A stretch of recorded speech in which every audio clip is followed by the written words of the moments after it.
Chapter 141. Please add, please recommend. I wish everyone a happy new year. After breakfast, Sei Ito found Suzu Ito alone, who was busy in the kitchen. Big sister, what happened to you this morning? Sei Ito leaned on the doorframe and looked at Suzu Ito, who looked like a good wife and mother. I'm just worried about you. Suzu Ito heard Sei Ito's inquiry, stopped what she was doing, and rolled her eyes at him. What are you worried about? Aren't I much better now? Sei Ito was stunned by Suzu Ito's words. He looked at Suzu Ito with some surprise. You're injured now, and there's a group of people outside.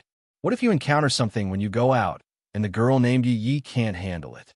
I don't want anything to happen to my brother again. Suzu Ito sighed, picked up the things at hand, and explained. Thank you, big sister.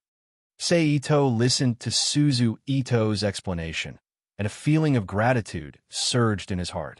He stood by the doorframe and said to Suzu Ito seriously, Well, we are a family. Suzu Ito smiled at Sei Ito as she washed the things in her hands. And Sei Ito nodded, then walked to Suzu Ito and reached out to grab her injured arm. In the latter's surprised eyes, a yellow talisman paper appeared in Sei Ito's hand, and then he stuck it on Suzu Ito's injured arm. A green energy immediately emanated from the talisman paper and healed Suzu Ito's injury. This is... Suzu Ito let Sei Ito grab her arm and asked Sei Ito with her eyes. Rejuvenation Talisman, based on the foundation of our family's spiritual power, combined with China's Taoist talisman. It is a kind of healing talisman. It is very effective in treating external injuries, Sei Ito explained. Ah Chung is really amazing, Suzu Ito praised. After Sei Ito heard this, he smiled slightly and accepted Suzu Ito's praise. Then he asked, I heard that sister quit your job because of recent events? Yes. What should I do if I don't quit? I can't involve my colleagues in the company. Suzu Ito sighed helplessly. Sister, what are your plans? Sei Ito watched as the effect of the rejuvenation talisman disappeared. He activated another talisman and continued to heal Suzu Ito. What else can I do? I'll just stay here and wait for this matter to be completely over before I find a job, Suzu Ito said. Sister, do you have any thoughts of starting your own business? Sei Ito asked. Anyway, he had a lot of gold in his hands and was worried about how to use it. I don't have money. It's not like you don't know our family situation. Suzu Ito chuckled. What if I take out a sum of money for sister to start your own business? Sei Ito asked. What? Little brother, are you going to support sister? Suzu Ito looked at Sei Ito in front of her and teased him with a smile. I'm serious. Sei Ito's face turned red, and he said snappily, Ha ha ha ha. Little brother is actually shy. This is too fun. Suzu Ito laughed very unscrupulously. After a while, she stopped. Then, before Sei Ito could react, she quickly kissed Sei Ito's face and said gently, Don't worry about sister. Sei Ito subconsciously reached out and touched the place where Suzu Ito kissed. Then, he immediately reacted. Under Suzu Ito's teasing, he braced himself and said, I'm not worried about sister. It's just that sister has nothing to do anyway. Rather than working for others, it's better to be your own boss. This way, even if something really happens, it'll be more convenient. Oh, little brother, are you really going to provide capital for sister? Suzu Ito said seriously. At this time, the effect of the rejuvenation talisman disappeared. Suzu Ito, who felt good, removed the bandage on her arm, revealing the intact skin under the bandage. She praised, The effect is great. There's no scar at all. Well, I have some money in my hand, but I don't know what to do with it. If sister really decides to be your own boss, then use it. Sei Ito nodded. How much money do you have? Suzu Ito looked at her little brother in surprise. Although she knew that he had always been very rich, she was not sure how much money he had. She asked one by one. I don't have the specific number because all I have is gold. If it's estimated according to the current market price, tens of billions of yen is a small amount. Sei Ito recalled the gold reserves in the Rubik's Cube world and said, Little brother, you're not joking, right? Suzu Ito was shocked by Sei Ito's words. She quickly reached out and touched Sei Ito's forehead. I'm telling the truth. Sei Ito looked at Suzu Ito seriously. If that's the case, then what are you doing? You could just raise sister. Suzu Ito said decisively. Forget it. If sister really wants me to raise you, I don't care. Sei Ito shrugged and pretended to leave. Hey, little brother, wait. Suzu Ito quickly ran in front of Sei Ito and stopped Sei Ito. Let me think about it. I don't know how to react when I suddenly find out that my little brother is so rich. It's okay. Whenever sister thinks about it, you can find me. Sei Ito nodded. Okay. Suzu Ito nodded and began to ponder. Sei Ito looked at Suzu Ito and shook his head helplessly. He took out a large number of rejuvenation talismans and handed them to Suzu Ito. Sister, take these rejuvenation talismans. If you get injured, you can deal with it in time. As for how to use them, you just need to send your spiritual power into the talismans. Suzu Ito took the talismans from Sei Ito and smiled. Thank you, little brother. Okay, I'll go to mother first. Sei Ito nodded. Okay. Then the two separated. Sei Ito went to Mother Eriko's room. In the room, the two had a simple conversation. Sei Ito took out a large number of rejuvenation talismans in exchange for Mother Eriko's surprise and praise.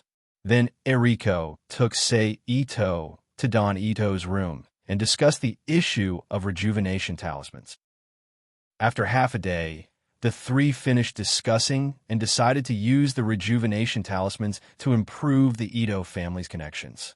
Finally, Sei Ito was assigned a task by his father that was to develop talismans for combat. After that, Sei Ito went to Ito Reina's room and chatted with Reina for a while. He simply told Reina to keep the matter of the room a secret. Then he returned to his room and began to recover from his injuries. A few days passed in the blink of an eye. In the past few days, no one knew whether it was because they were shocked by the Ito family's combat power or because they were suppressed by the Ministry of Environment and ISC Grand Shrine, but the Ito family didn't retaliate as they were worried about. After recovering 80% of his injuries, Sei Ito, who couldn't stay still, talked with his father and mother for a while. Then he took Yi out of the Ito family shrine again. At this time, she was wearing a black short-sleeve top made of silk fabric and a white sleeveless vest. Her lower body was wearing a blended black short skirt, exposing her two perfect legs to the air. Coupled with the white sandals on her feet, she looked youthful and lively, but also sexy and charming. Yi, who was holding the long sword wrapped in purple cloth on his back, followed Sei Ito step by step and asked, Ah Chung, what are we doing? Being bait. Sei Ito said faintly. Huh? Yi looked at Sei Ito in surprise and made a sound of surprise. Instead of passively defending, it's better to take advantage of the convenience of the Ministry of Environment and ISC Grand Shrine to attack, so that we don't make ourselves look like cowards. Sei Ito said, Oh, then what should we do? Yi nodded and asked, As long as we move in the direction of Kyoto, it will be fine. As for whether we can attract those guys or not, it depends on them. Anyway, it's better if we can lure them out, but it doesn't matter if we can't. Sei Ito said, Is your injury okay? Yi nodded and asked with concern. It's no problem at all in an ordinary battle. And did you forget what I said? We are bait. Sei Ito said meaningfully. Oh. Yi nodded and didn't care about this anymore. He just followed Sei Ito with a smile like a happy bird. Chapter 142. Begging for collection, begging for recommendation. Once again, my heart has calmed down. Why do I feel pain in the balls? The two of them were like a couple on their honeymoon, driving a newly bought car from Tokyo to Kyoto. Along the way, they would stop for a while every time they reached a city. They would find a crowded place to hang out for 2 or 3 days and then set off again. At the same time, in the presidential suite of a hotel, a middle-aged man who looked like the CEO of a large company was sitting on the sofa in the suite. He gently swirled the wine glass in his hand, causing the red wine in the glass to swirl gently. He was listening to the report of an intellectual woman who was wearing a professional suit with her legs wrapped in nude-colored stockings. Her hair was tied up in a high bun. Oh, really overestimating yourself. After listening to the intellectual woman's report, The middle-aged man who was sitting drank the red wine in the glass and sneered. Then he grabbed the wine bottle on the coffee table in front of him and added a shallow amount of red wine to the glass. He said, "Go and inform the demons who cooperated with us. Tell them to deal with those two trash." "Yes." The intellectual woman nodded and was ready to turn and leave. "Wait," the man suddenly shouted, and then said, "Inform two and the others. Tell them to speed up." "Yes." The intellectual woman nodded again. After seeing that the man had no other orders, she turned and walked out of the suite and passed the order. "Since you want to be bait, I will make you real bait." In the suite, the middle-aged man walked to the side of the floor-to-ceiling window with a wine glass in his hand, looking at the people on the street below, and smiled wantonly. In a new city, Seito parked the car in an underground parking lot. When he was about to get out of the car with Yi, he saw a black shadow rushing toward the car at a very fast speed. "Jump!" Seito immediately shouted and quickly jumped out of the car with Yi. Just as the two jumped out of the door and rolled on the ground, a violent explosion broke out from Seito's car. The fire enveloped Seito's car and burned fiercely. "Fuck!" Seito, who was half squatting on the ground, looked at the burning car and cursed. "Ah Chung, be careful." Just when Seito was distracted, Yi's voice suddenly sounded. Then a cold wind suddenly came from the side, sweeping towards Seito's neck. Seito's mind, his pupils shrank, and his body subconsciously. Then, a torn trouser leg appeared in front of Ito-sei's eyes. A leg full of thick hair fiercely collided with Ito-sei's body. The huge force kicked Ito-sei, who was half squatting, far away. Boom!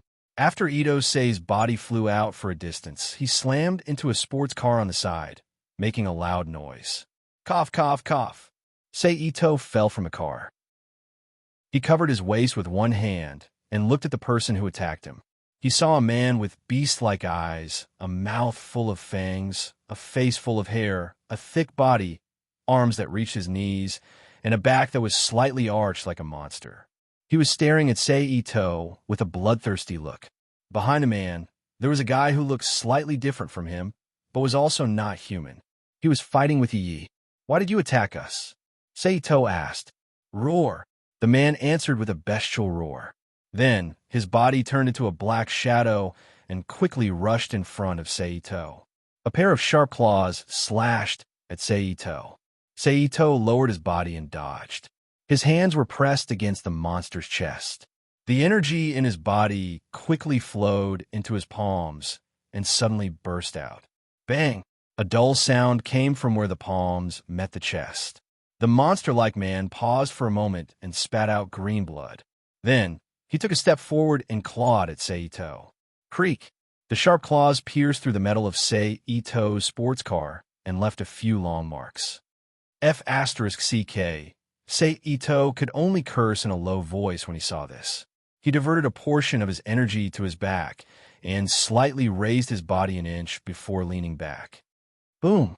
The already light sports car was pushed to the side by Seito's strength, creating more space.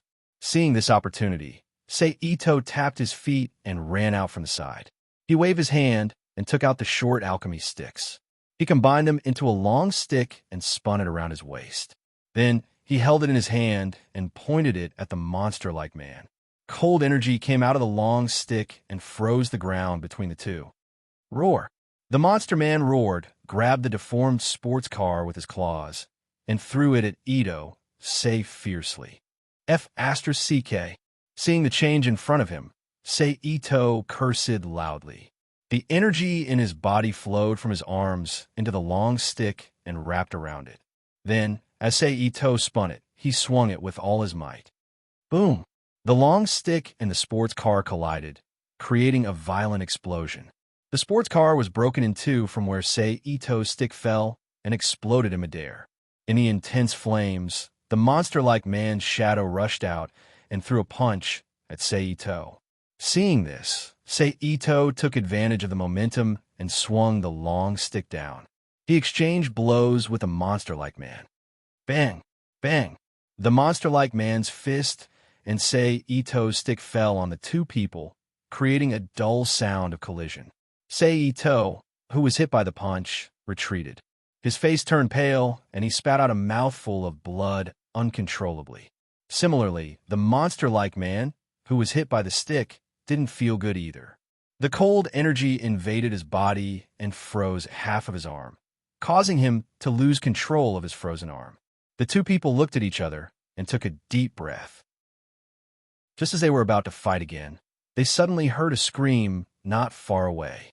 The monster-like man subconsciously looked over. There, the other monster-like man who was fighting Yi had been killed by Yi. The monster-like man's pupils shrank. His blood-red eyes flashed with a trace of surprise. Before he could think, Sei Ito's attack had arrived while he was distracted. He saw Ito Sei rush forward, and the long staff smashed down with great force. The cold energy froze the cold wind brought by the long staff into pieces of frost and fell down together with the long staff. Bang! The monster-like man subconsciously wanted to raise his hand to block, but he suddenly remembered that his arm had already stopped moving. Just at this moment, the long stick fell down and smashed heavily on its head. Ugh! The monster-like man felt a strong force invade his mind. Then, the cold energy froze his thoughts, and he lost all consciousness. At this time, Yi rushed to the monster-like man's side. He raised his sword and chopped off the frozen head of the monster-like man. The head fell to the ground and shattered into a pile of ice fragments of different sizes. Ah-chung, are you okay? After killing the monster-like man, Yi hurriedly walked to Sei Ito's side and asked with concern, "I'm fine. It's just an internal injury." Sei Ito smiled at Yi and comforted him. Then, he scanned the surroundings and quickly said, "Let's quickly leave this place." Okay. Yi hurriedly nodded in agreement. He shook off the bloodstains on his sword and sheathed it. Then, he supported Sei Ito and quickly left the underground car park. Not long after the two of them left, rows of police cars appeared around the parking lot, sealing it off. Sei Ito and Yi found a hidden place and flashed into the Rubik's Cube world. Looks like we succeeded. After a simple rest, Sei Ito opened his eyes and smiled at Yi. Are you talking about the demon that attacked us? Yi sat opposite Sei Ito and asked with his head tilted. Yes, but I didn't expect the other party to be able to mobilize the demon at will. It seems that their relationship is much deeper than I thought. Ito Sei nodded and said with a frown. Then what should we do? Yi asked. Continue to be bait. I don't believe that there won't be a problem with the demon's frequent appearance. Sei Ito said bluntly. Then, he looked at Yi and said, In the future, we have to make the impact of this matter bigger. I understand. Yi nodded in understanding. Well, let's wait for a while before we go out. Sei Ito said, and then closed his eyes again to adjust his breathing. Chapter 143. Please add, please recommend. After a while, Sei Ito slowly exhaled, got up, and brought Yi out of the Rubik's Cube world. The two first found a hotel to stay in. After a night's rest, the two set off on their journey again. Along the way, the two of them encountered a few more waves of attacks from fiendish demons. In the beginning, the strength of the demons was almost the same as the first two, but the number of demons increased from two to a few. However, under the eruption of Yi's dragon eye, all of them died under his blade, and the number and quality of the demons increased significantly. Next to a hot spring hotel in the suburbs of a city, Sei Ito and Yi stood back to back. In front of the two of them were four powerful demons. The demon aura around them was surging, oppressing Sei Ito and Yishiwen. Looks like we have to go all out again. Sei Ito's voice sounded softly in Yi's ear. I will definitely protect, Chung. Absolutely. Yi's firm voice sounded. Sei Ito heard Yi's words, chuckled, and did not answer. Boy, you are the ones who have been killing our good-for-nothing descendants recently. One of the demons, shrouded in demon aura, said in a strange voice. If I say no, would you believe me? Sei Ito chuckled, looking at the other party with a mocking gaze. Looks like it's you guys. You guys are quite bold, another demon said. Could it be that only you are allowed to hunt us down, but we can't fight back? Which world's rules are these? Seito raised his eyebrows and said disdainfully, What do you mean? The first demon to speak said, Weren't you ordered to hunt us down? Seito asked. And the first demon was surprised, then looked at the other three demons. Two of them shook their heads in confusion, while the other didn't say anything. He just frowned and fell into deep thought. When the first demon saw this, he knew that there were some things that had yet to be clarified. But it didn't matter. Demons killing people was a matter of course. The first demon said, Let's get rid of these two brats first. We'll talk later. Okay. The fiendish demon who knew the truth nodded. Then, the four demons attacked at the same time. For powerful demonic auras burst out from the four beasts, stirring up the surrounding air and turning into four pitch-black monsters. They opened their mouths and bit at Seito and Bai Yunfei.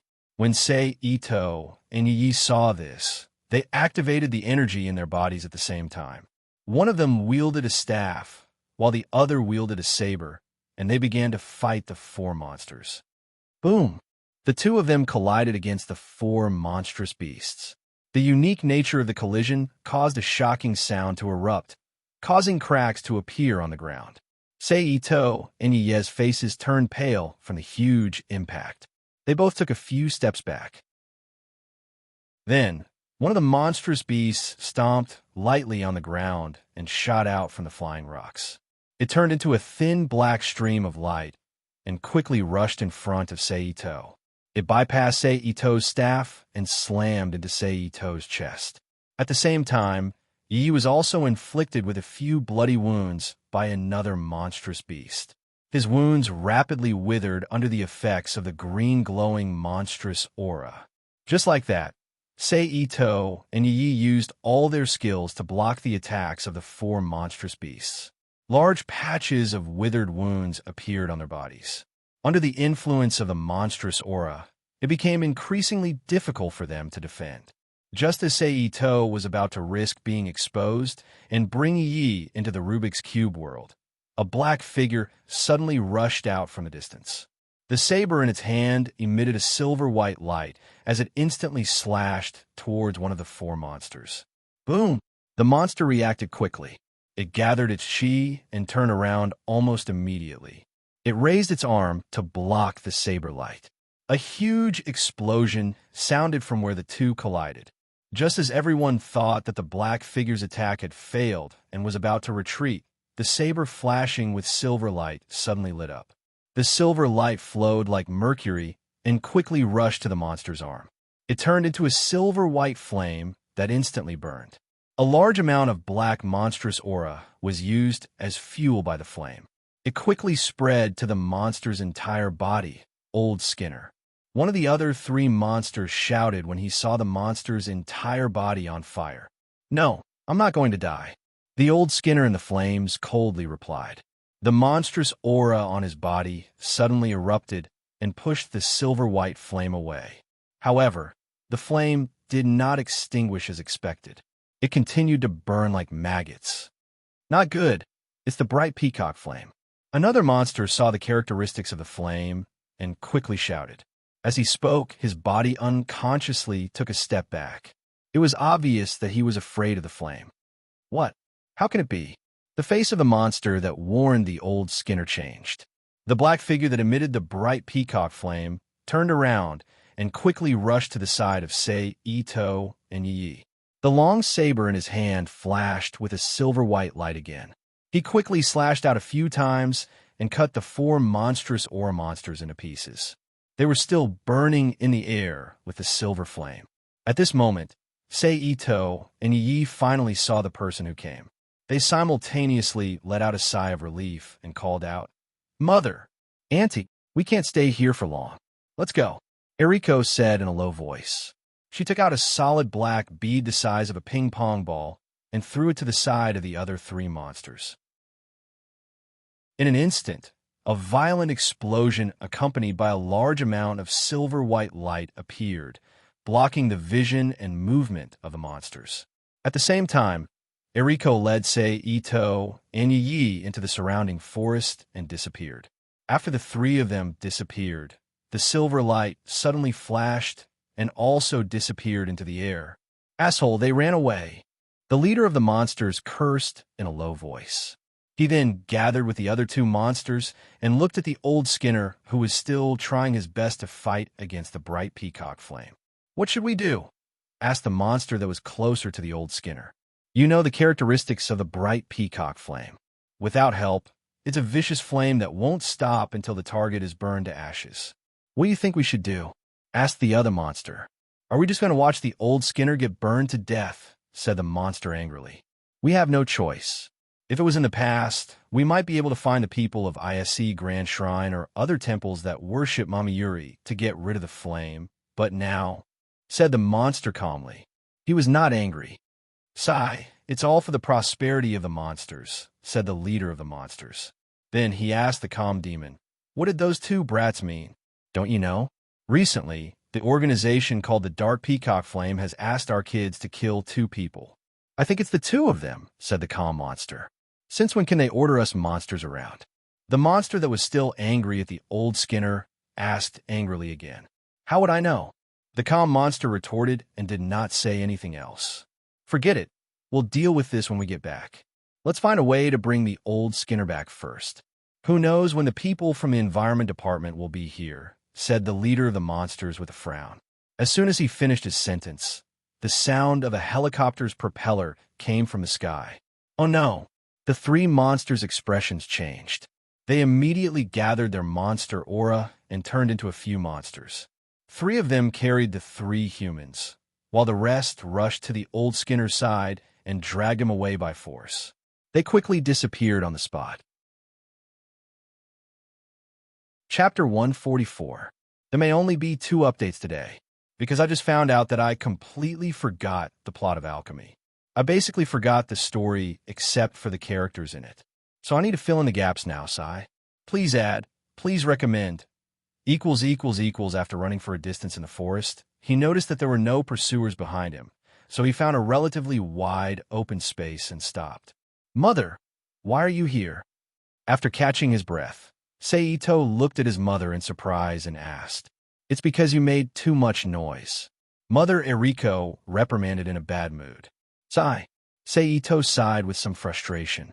Looking at Seito's appearance, Eriko also knew why Seito was frustrated, so she said, "Okay, the plan failed. The results now are already very good. I believe that the other party will definitely not dare to trouble us again in a short time.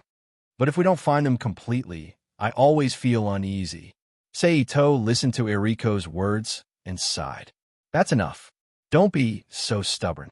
For an organization to be able to stir up such a huge incident and not be found even after being tracked down by 2 major organizations, it already shows that the other party is not simple. What do you think you can do to them by yourself?" Eriko lectured. "Sai, okay."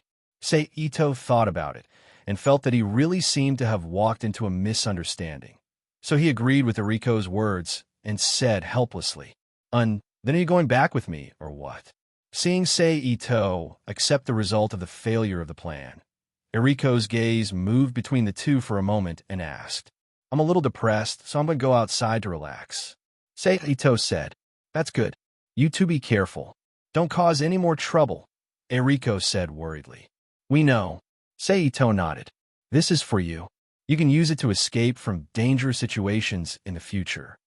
Eriko took out a black ball the size of a ping-pong ball and handed it to Seito.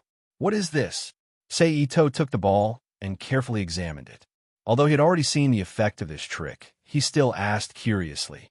"The Hidden Shadow Pill is a modified version of the ninja's escape bullet. It's something that Yin-Yang masters use when escaping," Eriko explained. "Oh," Seito nodded. This was the first time he heard about it. "All right, I'm leaving now. Be careful." Eriko glanced at the 2 of them again before turning around and disappearing into the depths of the forest. Looking at Eriko's disappearing figure, Yi asked, "What should we do next?" "Forget it. Let's fully recover first."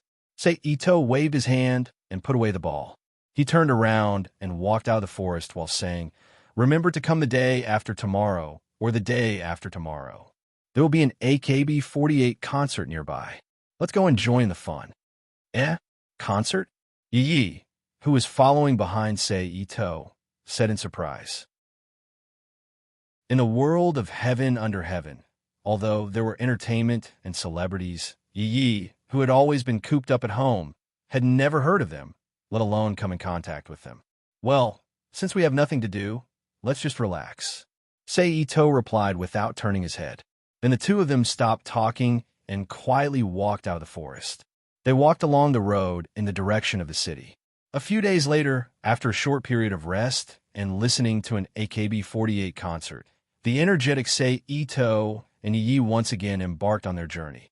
The two of them purchased a large amount of food, water, and other daily necessities in the city before returning to the forest that night. The two of them nodded to each other and entered the Rubik's Cube world together. Beginning transmission.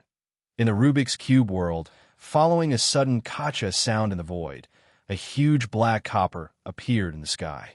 With a strong suction force, the vortex sucked Sei Ito and Yi into the black hole and disappeared in a flash. The black hole that was still spinning gradually faded in the sky, leaving behind a faint mark as it spun. Cough, cough, cough, cough. In a boundless desert, yellow sand danced in the air. A man and a woman suddenly appeared in the middle of the desert. Before they could react, they were sucked in a large mouthful of yellow sand. Pay. You go back to the Rubik's Cube world first. Wait for me to walk out of the desert before I let you out. Sei Ito spat out the sand in his mouth and covered his eyes with one hand as he looked at Yi and said, Okay. Yi, who was only wearing a short-sleeved shirt and a short skirt, agreed almost without thinking. In this short period of time, she was already being blown by the yellow sand all over the sky. Her skin was hurting, and she couldn't even open her eyes. Sei Ito also saw Yi's sorry state. He waved his hand and sent Yi back into the Rubik's Cube world. At the same time, he summoned a white sand towel to cover his face. The only part of his eyes that was exposed was also covered by a pair of colorless flat glasses. Phew, this broken place. Sei Ito, who was no longer trapped by the sand, cursed it out loud. Then he was dumbfounded. The endless yellow sand connected the sky to the earth. Which way was the way out? After standing in place for a moment, he suddenly remembered that the Rubik's Cube also had a detection function. Then he saw a ripple spread out with Sei Ito as the center. It passed through the yellow sand and disappeared. About a minute later, a message appeared in Sei Ito's mind. A map of the desert and a few purple dots. Go east? This distance is really far. Sei Ito carefully looked at the message in his mind and sighed helplessly. Then he wrapped the energy in his body around the soles of his feet in the form of chi so that he wouldn't be stuck in the sand. Then he walked toward the east step by step. Just like this, Sei Ito trekked during the day and stayed in the Rubik's Cube world at night to communicate with Yi. Finally, 5 days later, he walked out of the desert in the evening. After walking for a while, Sei Ito saw a small town that looked like it was from the European Middle Ages. In an instant, a large number of European Middle Ages brick houses appeared in front of Sei Ito's eyes. A group of middle-aged men wearing linen clothes with weathered faces gathered in front of a small fountain square and laughed. From time to time, a few children ran past them. In the distance, a few middle-aged women leaned against the door of a small house and shouted a name from time to time. Then an adult man or child would answer. Compared to the people of this world, Sei Ito's clothes were very new and strange. So when Sei Ito, who was wearing casual clothes, stepped into the center of the town, everyone's eyes were instantly attracted to Sei Ito. They all looked at Sei Ito with suspicion and vigilance. Even the men who were chatting and laughing at the fountain square fell silent. Then, without saying a word, they returned to their own homes and locked their doors. What a strong sense of vigilance. Sei Ito frowned and put away the sand towel on his head. His eyes quickly swept across the surrounding buildings. Then, he stopped at a wooden board with a picture of a wine glass hanging on it and walked over. He walked under the wooden board and pushed open the wooden door beside him. A slight noise came from the room, but then there was silence. Then, all eyes fell on Sei Ito, who had just walked into the room. Sei Ito ignored the surrounding gazes and walked straight to the counter. He said to the slightly fat, middle-aged man with a mustache on his face, "Give me a glass of wine." "What kind of wine do you want?" The man frowned and served him. "Any wine is fine." Ito sat on the chair in front of the counter. His body leaned forward slightly and his hands clasped on the counter. "Beer?" the man asked. After seeing Ito nod, he turned around and took out a glass from under the counter. He walked to a small wooden barrel and poured himself a glass of beer. Then he walked back and placed the glass in front of Ito and said, "Please enjoy." "Thank you." Ito nodded and began to drink slowly. Just like this, Ito didn't say anything. He just sat there and drank quietly. When he ran out of beer, he would ask the owner for a refill or ask for some snacks. Gradually, the sound of people talking could be heard. After a while, the room returned to the noise when Ito came and Ito felt the changes in his surroundings. The corners of his mouth curled up. Chapter 145. Please recommend, please collect. I'll make up for it tonight. In the blink of an eye. It was late at night. In addition to the boss, only Ito was still here. Sitting in the chair, he picked up the snacks in front of him and threw them into his mouth to chew while drinking a sip of beer. He was very comfortable. "Guest, I'm going to close." After the white boss turned his head and yawned, he finally couldn't help but say, "Oh." Ito nodded and ignored him. He still continued to drink. "Guest." The white boss frowned with some dissatisfaction and called again.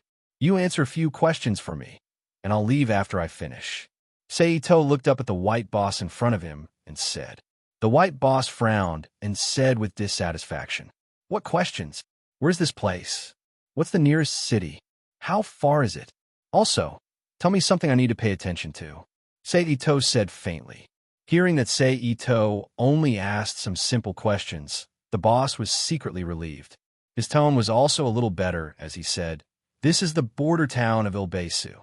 If you continue to walk east for about a day, you will reach a village where there is a carriage that leads to the nearest city.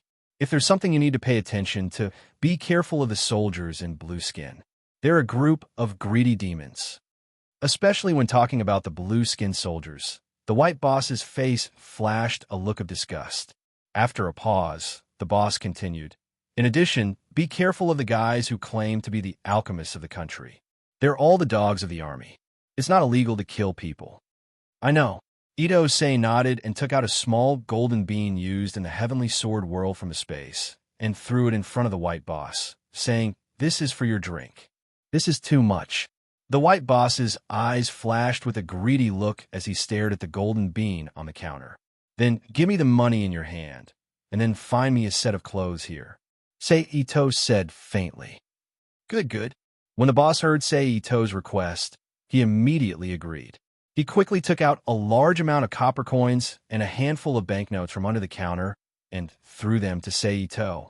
Then, he immediately grabbed the golden beans on the counter and carefully put them away. He raised his head and sized up Ito's figure, then turned around and left the counter. Moments later, the shop owner ran back with the clothes in his hands and handed the clothes to Ito while panting. "Thanks." Ito took the clothes and nodded to the boss. He got up and left the bar, heading east under the cover of the night. On the way, Ito flashed into the Rubik's Cube world. After washing and drying the clothes the boss gave him, he changed his clothes and appeared on the main road again, slowly walking into the distance. Early in the morning, the warm sunlight shone down from the rising sun, dispelling the darkness and loneliness of the night. On the road, a figure slowly walked forward against the sunlight. Then, Ito's face emerged from the shadow of the sunlight. "The air is really good." Ito took a deep breath of the slightly cold air and said softly with a comfortable expression. Then his mind was refreshed, and he sped up his pace. Near noon, he finally arrived at the village that the boss mentioned. Because he changed his clothes and the villagers were scattered, it was not as eye-catching as the previous town. Ito pulled over a villager who was about to go home for lunch and asked where the carriage was. Then, he quickly walked over. He found a coachman and paid the fare. Then, he sat in the carriage and waited. A moment later, 2 more villagers boarded the carriage. The carriage shook slightly and quickly set off from the village to the nearest city. Outside a gathering place near the city gate, the horse carriage slowly stopped. Then, as a passenger, say Ito and 2 other villagers walked out of the carriage.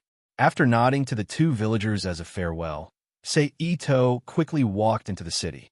If the town on the edge of the desert was in the European Middle Ages, then the city that say Ito was now and was definitely in the Industrial Revolution period. The gorgeously dressed crowd, the bustling market, and a large number of mechanical products appeared one after another in front of Seito's eyes. It changed Seito's initial understanding of this world. After asking a passerby for the location of the clothing store, Seito quickly walked out of the crowd and toward the clothing store. After buying a few sets of the world's best clothing, Seito reappeared in the crowd in a brand new outfit. Now it's time to understand this world. Seito secretly made up his mind as he walked toward the library in the city. In front of the library, Seito was about to step through the threshold when he was shouted, "Stop! What's wrong?" Ito-sei looked at the person who called him in surprise. She was a short-haired woman who was about 27 or 28 years old. She was wearing a white pleated shirt and a long skirt made of linen. She was wearing a pair of tall brown round shoes and a pair of short hair. "Are you the country's alchemist?"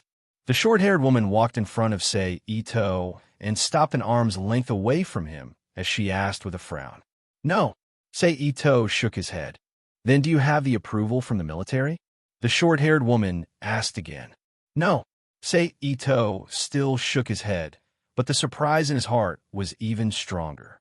"Don't you know that civilians are not allowed to enter the library?" The short-haired woman said. "What?" Ito thought he heard wrong. This was the first time he encountered a library that required special approval to enter. "If you don't want to live in a military prison for a while, don't come here and cause trouble," the short-haired woman said. Ito was depressed, but he still nodded and was about to leave. But then he stopped, turned around, and asked the short-haired woman, "Where can I sign up for the military?" "Why? Are you going to join the military?" the short-haired woman asked in surprise. When she saw Ito nodding, she couldn't help but laugh. "Do you think you can read books in a library after joining the military? Let's not talk about the fact that you will only be a soldier after joining the military. Even if you are capable enough to become a sergeant, you will still need to apply for the right to read books in the library. Do you know how difficult it is to apply for that, right?" Looking at Ito's ugly face, the short-haired woman stopped smiling, but she still smiled and said, "If you want to read books, go to the bookstore over there to buy civilian books. The books in the library are not suitable for ordinary people like you." "Then how do I get the right to become a national alchemist?" Ito asked in a bad mood. The short-haired woman felt that Ito was being ridiculous, so she said in a bad mood, "Do you know alchemy?" A little," Ito said in surprise. "What?" This time, it was the short-haired woman's turn to be surprised. She carefully looked at Ito in front of her, and finally said in a serious tone, "Show me your alchemy." "Okay." Ito nodded, took out a stone pen, and began to draw on the ground. He was drawing one of the only alchemy formations that he could use his mind power to directly activate. It was a fire-based alchemy formation. However, just as Ito finished drawing the alchemy formation and was about to activate it with his mind power to imitate alchemy, the alchemy formation on the ground suddenly flashed, and a blue flame appeared in the alchemy formation, burning in the air. "What's going on?" Ito looked at the little flame in front of him in surprise. He clearly knew that he did not activate the alchemy formation. "I didn't expect you to be an alchemist. However, with this level of alchemy, I advise you not to take the National Alchemist exam." The short-haired woman frowned and said to Ito, "Why?" Ito asked. "It's too weak," the short-haired woman said. "If you really want to take the exam, perhaps you can only take the civil service exam. But do you have any papers or research results?" Ito was stunned speechless. "So, little brother, it's better for you to find a master to learn alchemy before you take the national exam," the short-haired woman said kindly. "Okay." Ito nodded helplessly and had to give up. He then turned around and left. However, he made up his mind. If I can't get in during the day, I don't believe that I can't get in at night. Chapter 146. Please add, please recommend, after a few chapters of the plot. I can enter the plot. I can also take this opportunity to make up for the animation. He found an empty auditorium, avoided the few people outside, and sat down against the wall in a corner. He raised his hand and picked up the half of the stone pen. After thinking for a while, he began to draw on the ground. It was still the fire element basic formation that he drew in front of the library. As the last stroke fell, almost immediately, the refining formation in front of Seito flashed a red light.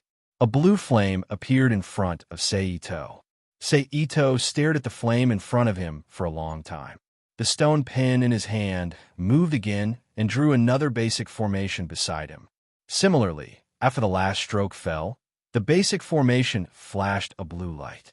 A water ball appeared in front of Seito. Seito's hand paused for a moment, then continued to move. He drew the remaining two basic formations of earth and air one after another. Then, a yellowish-brown and a bright white light flashed one after another. A ball of earth and a small whirlwind appeared in front of Seito. How can this be?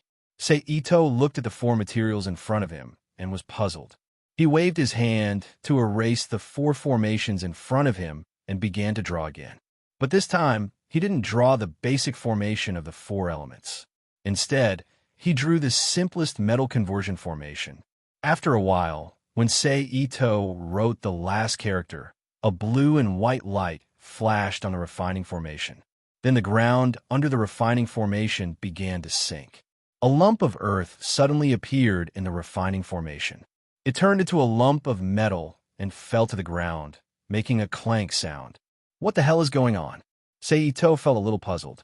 It wasn't like he hadn't drawn this in the real world, but except for the four elements formation that could be activated with mental power, the other formations required other energy sources to be activated. Why did they completely omit the energy source in this world and directly operate it? Seito, who still couldn't figure out, angrily threw the metal in front of him away. He then got up and walked out of the auditorium, strolling around the city. In the blink of an eye, it was already nighttime.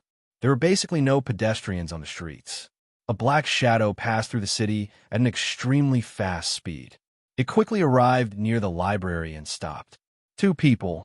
The black shadow poked his head out from the darkness and whispered as he looked at the library. At this moment, a car sped past on the street in the distance. The almost instantaneous glare of the car illuminated the face of the black shadow.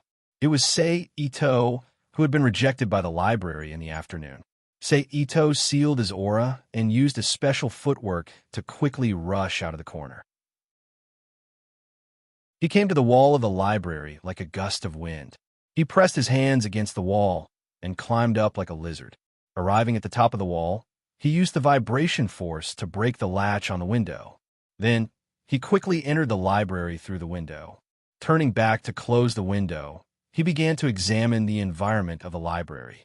The layout of the library wasn't much different from the libraries in other worlds. The only difference was the placement of the bookshelves. Rows of solid wood bookshelves were connected from end to end. One by one, they were placed in a circle with a gap. The gap was where the door was. In a straight line facing the door, two rows of bookshelves were placed in the middle of the room. They were separated by a meter. After understanding the layout of the room, Seito quickly walked to the front of the bookshelf. He casually pulled out a book from the bookshelf and started to read. The night passed in the blink of an eye as Seito read. When a morning sun shone through the window and shone on the book, Seito was first stunned. Then he closed the book with both hands and put it back on the bookshelf. Then he turned around and ran back to the window. His hands grabbed the edge of the window frame and jumped onto the roof. Then he sat down with a relaxed expression. Ha ha, this position is not bad. It's just enough for me to study some problems. On the roof, Seito sat cross-legged and chuckled. A few days later, in the wee hours of the morning, Seito finished reading the book in his hand and stretched. Then, he put the book back on the bookshelf and laid down on the ground. So it's like this. Seito's mouth let out a faint sigh. After a few days of reading, Sei finally figured out the reason why his refining formation was able to operate on its own without the supply of energy. The reason was very simple. It was because the world was different. In this world, the circle outside the alchemy formation wasn't just a simple symbol and a summary. At the same time, it was also a source of energy. Because all the alchemy formations in this world were based on a circle. The circle must have a center point. Gathering the ascending force from the circumference to the center point was the power cycle equals the power of agreement. And the name of this power was the power of the circle. In addition, the circle also represented the time cycle required during the alchemy process. Now that the source of energy had been found, the rest was clear. The alchemy process in this world was based on drawing a basic circle to ensure the existence of the power of the circle. Then, each alchemist's own symbol would be added to the circle. Even if the same substance was in the hands of two alchemists, there would be different symbols representing it.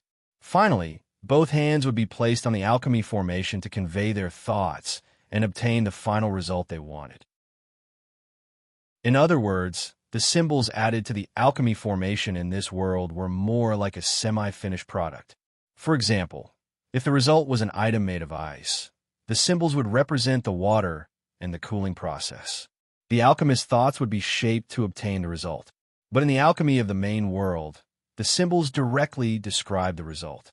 For example, if you wanted to turn coal into diamond, the symbols would represent the entire process of turning coal into diamond.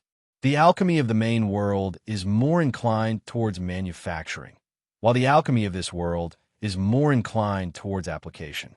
Both have their advantages and disadvantages. I just don't know if the alchemy of this world can be used in other worlds. Seito thought as he compared the alchemy of the two worlds. Then he sat up from the ground and flashed into the Rubik's Cube world, directly appearing in a relatively desolate place in the Rubik's Cube world. Seito drew an alchemy formation according to the alchemy he had just learned. Then he pressed both hands on the ground, and an image flashed in his mind. After a while, a cold wind blew, but the ground was still the same. The alchemy formation hadn't changed at all. Sure enough, it's because of the unique laws of that world. Seito straightened up and looked at the alchemy formation on the ground with a frown. Then he released his spiritual force and touched the alchemy formation on the ground. In an instant, a silvery white light flashed on the ground, and a puppet made of sand appeared in the center of the alchemy formation. It can actually use spiritual force to replace the power of the circle, Seito said in astonishment. Then, he drew a new alchemy formation and imagined a huge object in his mind before pouring his spiritual force into it. In an instant, Seito felt a small part of his spiritual force drain away. Then, a huge earthen yellow building that looked like an Egyptian square cup appeared in front of him. Fortunately, the consumption of spiritual force is still within an acceptable range. Seito carefully felt the changes in his spiritual force. Then, he refined a few more buildings in succession. After confirming the consumption of different sizes, he muttered to himself. Then, he retracted his spiritual force, and the energy in his body quickly changed. A faint red gas appeared in Seito's hand and turned into a small alchemy formation. Seito suddenly put his palms together and shouted. A bluish-white electric current emerged from his palms and quickly flowed to his arms. Then he pressed his hands on the ground, and a sharp spear emerged from the ground and pointed to the void. Psychic energy can actually be used to construct alchemy formations, Seito subconsciously exclaimed. After trying a few more times and confirming that psychic energy could indeed be used to construct alchemy formations, Seito was overjoyed. Then, his body instantly disappeared from the wasteland and reappeared in the house in the center. Amidst Ye's exclamation, he carried Yi and ran back to the bedroom. Then, they went to watch the rain of Mount Wu together. After plowing, Seito placed one hand behind his head and the other hand gently rubbed Ye's soft chest as he chuckled. "What are you so happy about?" Yi moved his body slightly to make himself more comfortable. Then, he looked at Seito and asked curiously. I suddenly grasped a new power and felt that I'd become stronger. Of course I'm happy. Seito smiled. Is that so? That's great. Yi also smiled. All right, you can use this power too. Why don't you learn it too? Seito looked at Yi and said, Really? But won't I have enough energy to learn so much? Yi first exclaimed in surprise, then asked worriedly. It's okay. You only need to grasp one way to use this power.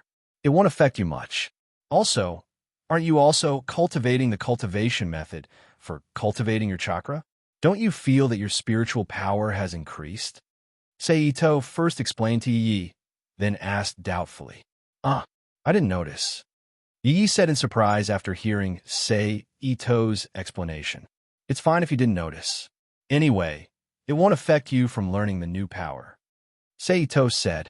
After the two of them were lovey-dovey in bed for a while, they came to the main hall and stood opposite each other. Chapter 147. Thank you for the tip of a Star Devourer. Please add, please recommend. After completing 20 episodes, I have a general idea of the world of tempering. I'll probably enter the plot tomorrow. Are you ready? Seito looked at the naked Yi in front of him and asked. Yi took a deep breath, then closed her eyes. A second later, she exhaled slowly from her mouth, then said firmly, Okay, pay attention. Seito reminded, raised his hand, and pointed his palm at Yi's chest. Then Seito's body shook, and a huge stream of air burst out from Seito's palm and rushed to Yi in front of him. Bang! A dull sound rang out, and a stream of air rushed out of Yi's body, rising upward like steam, blowing up Yi's hair slightly.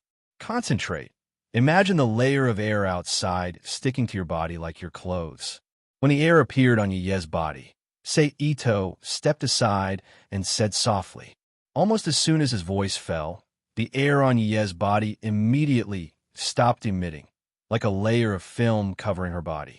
This feeling is so warm.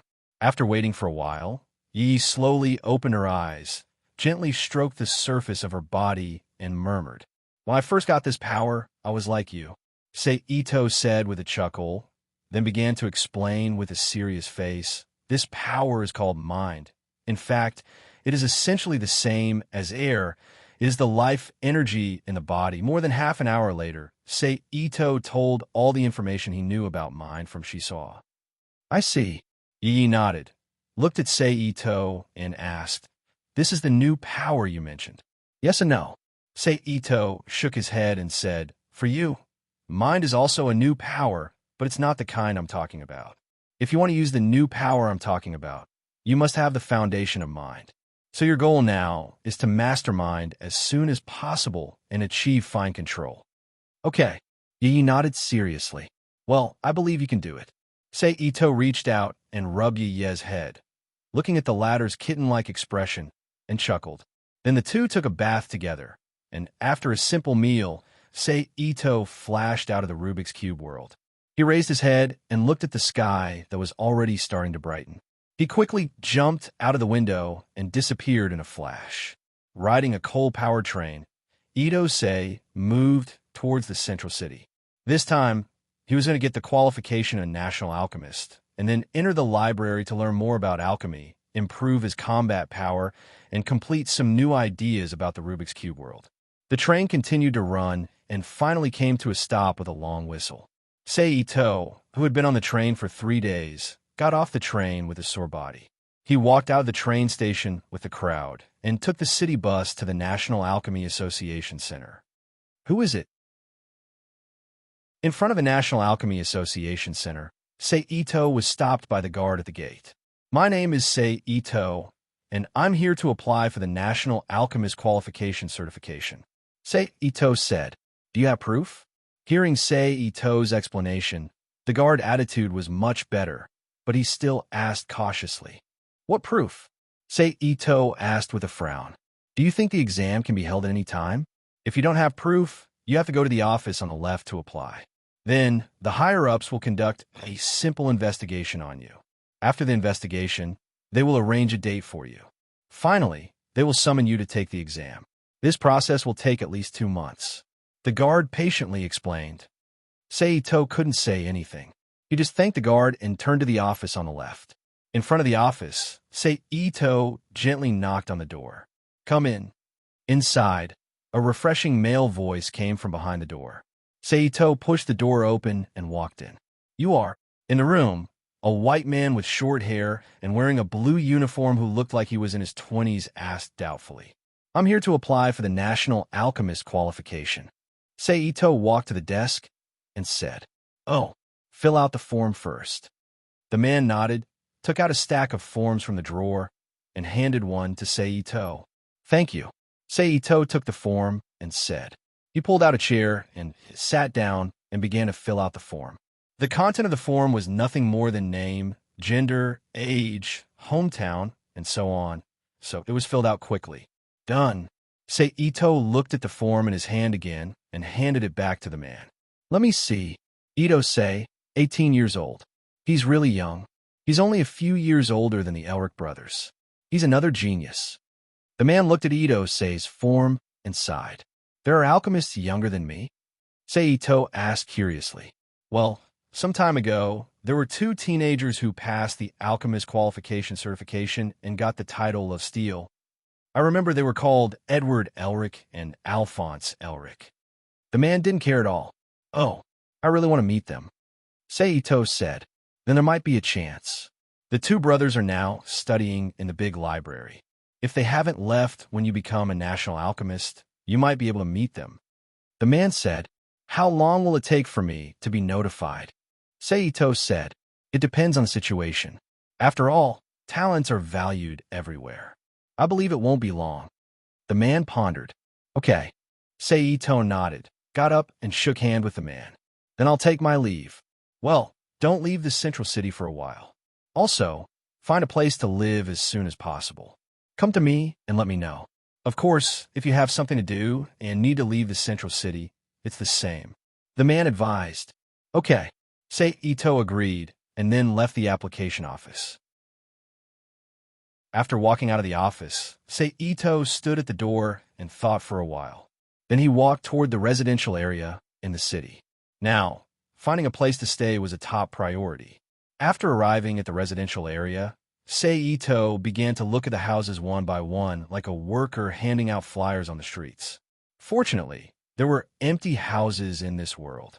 After searching for nearly an afternoon, he finally found an empty house in the residential area. According to the phone number on the doorplate, he found the owner of the house. After a round of bargaining, he finally bought the 2-story building for the price of 500 grams of gold bars. After simply tidying up the room, Seito summoned Yi, who was practicing his chi in the space. Yi, this is our temporary home in this world. Seito stood in the room and said, It's really old. Yi looked at the room, tilted his head, and thought. Seito was stunned by Yi's description for a while. In the end, he smiled helplessly and said, This world is like this. I can't do anything about it. I'm just saying. Yi looked at Seito's helpless expression and laughed cheerfully. Then, the 2 of them simply decorated the room according to Yi's instructions. Then, they went to the kitchen to cook. After the meal, Seito leaned against the back of the chair lazily and exhaled deeply. Looking at the several empty plates on the table in front of him, he smiled and said, This is the best meal I've had since I came to this world. When Yi heard Seito's words, he looked at Seito and asked, Did Na Ching eat properly? I can't help it. Seito shrugged at Yi and said helplessly, When I first came to this world, I appeared in a desert. After I left the desert, I was in a rundown town. There was nothing good to eat. Then, I went to the first city. Although the food there was okay, I couldn't get used to it. The food in this world is all European. It's either bread or salad. It's okay to eat it occasionally, but I'd rather eat China's salted vegetables for every meal. Ah Chung is so pitiful. Yi looked at Yi Tongxing sympathetically. Now, Yi can cook for me every day. I don't have to endure those annoying salads and bread anymore. Seito said with a liberated expression. Ha ha ha ha. Looking at Sei Ito's amused expression, Yi couldn't help but laugh. Time always flies when they are happy. In the blink of an eye, half a month had passed. One day, Sei Ito, who was reading in his room, was suddenly awakened by a knock on the door. Who is it? Sei Ito closed the book in his hand and looked at Yi. Yi got up and walked to the door while asking, "Hello, is this Sei Ito-san's house? I'm from the military. I have something to inform Mr. Sei Ito." Outside the door, a man said, "Wait a moment." Yi walked to the door and pushed it open. A young man in a blue military uniform entered her and Sei Ito's sight. "Hello, is Sei Ito-san home?" The man asked. "Yes, please come in." Yi stepped aside to open the door and invited the man in. "Hello, are you Sei Ito-san?" The man looked at Sei Ito, who stood up, and asked again. "Yes." Sei Ito nodded. "Well, your National Alchemist Qualification Certification has been determined. It will be held 3 days later at 10 o'clock in the morning in Room B on the second floor of the National Alchemist Association Center. Please arrive on time," the man announced solemnly. Then he handed the notice and a qualification certificate to Sei Ito. "Okay." Sei Ito reached out to take it and nodded. "Well, then I'll take my leave. By the way, I wish you success in your exam." The man shook hands with Sei Ito and smiled. "Thank you." Sei Ito also smiled and sent the man to the door, watching the man gradually walk away. Well, the peaceful days are coming to an end. Sei Ito looked up at the sun and sighed softly. Chapter 148. Please collect, please recommend. Are you Sei Ito? In the examination room on the second floor of the National Alchemist Association Center, a dozen soldiers stood on both sides with guns in their hands. 3 men who looked like officers walked to Sei Ito's side, and one of them asked indifferently to Sei Ito. "Yes." Sei Ito nodded to confirm. "Well, now let's start the National Alchemist Qualification Certification Examination. Please demonstrate your alchemy in front of me. If you need anything, please mention it immediately," the examiner said. "No need." Sei Ito shook his head and rejected. Then he put his hands together in front of his chest, and a stream of energy formed an alchemy array in his palms. A blue and white electric light emerged from his hands and quickly ran to his arms. Sei Ito loosened his hands and pointed to the ground, and a slender iron rod rose from the ground. He didn't use an alchemy array. One of the 2 examiners next to Sei Ito said in surprise. Another, Edward Auric. The other examiner continued. "It seems that there are a lot of geniuses this year." The examiner smiled after hearing the words of the other 2 examiners. At this time, Sei Ito's alchemy was completed. A weapon similar to the spear in the F/Z anime appeared in Sei Ito's hand. The tip of the spear pointed obliquely to the ground, and a cold light flashed. Not bad, not bad. Maybe he was very satisfied with Sei Ito's alchemy, the examiner said with a smile. "Now I announce that Sei Ito's National Alchemist Qualification Certification is completed. His grade is A. Congratulations, you are now a National Alchemist. After your title is confirmed, you can report to the higher-ups and apply for research projects and research funds." The examiner took the silver pocket watch engraved with a standing lion from the deputy examiner next to him and handed it to Sei Ito. "This pocket watch is proof that you are a National Alchemist. With it, you can mobilize a squad of 15 soldiers at any time. At the same time, it is also necessary proof to handle some other matters. Work hard." The head examiner patted Sei Ito's shoulder with a smile and left the examination hall with the 2 assistant examiners. Is this what it means to be a National Alchemist? It's really simple. Ito-sei tossed the silver pocket watch in his hand and said uninterestedly. Then he turned around and walked towards the Information Inquiry Authority application room. After submitting his application to enter the National University Library, Ito-sei walked out of the Alchemy Association and headed home. In the afternoon, after becoming a National Alchemist, Sei Ito was given an opportunity to meet the president. He was led into the president's office by 2 guards. In the office, an old man with a height of 185 centimeters, a square face full of dignity, a black eye patch over his left eye, and black hair that made him look like a middle-aged man, raised his head from behind the office desk and looked at Sei Ito, who was standing across from him. "You are the alchemist who passed the certification this morning." Although it was a question, his tone was certain. "Yes, Your Excellency," Sei Ito said methodically. "Very young." The president smiled and picked up Sei Ito's information from the table to read. After a moment, he suddenly asked, "What is your goal?" Goals were the criteria that every alchemist adhered to on the path of truth. Even the evil alchemists had goals. To become strong, Sei Ito said in a sonorous tone. "Oh, is that all?" The president's gaze retracted from the information and fell on Sei Ito. "Yes," Sei Ito said firmly. "Is that so? I understand." The president nodded and said, "You may leave." "Yes." Sei Ito nodded and walked out of the office under the guidance of an official. After walking out of the office building, Sei Ito looked back at the window of the president's room and sneered, then turned and left. The next day, before he could enjoy the wonderful treatment of a national alchemist, Sei Ito received his title certificate and a transfer order. "I've just become a national alchemist. Doesn't every certified alchemist have half a year to study? Why was I directly assigned to the South to quell the rebellion?" Sei Ito looked at the officer in front of him and said angrily. This completely messed up his plan. "Sky, Alchemist Sei Ito, this is an order," the officer said expressionlessly. In order to make it official, he even said Sei Ito's title. "It would have been better if you didn't say it." "I'm puzzled. How did I become Sky?" Sei Ito said gloomily.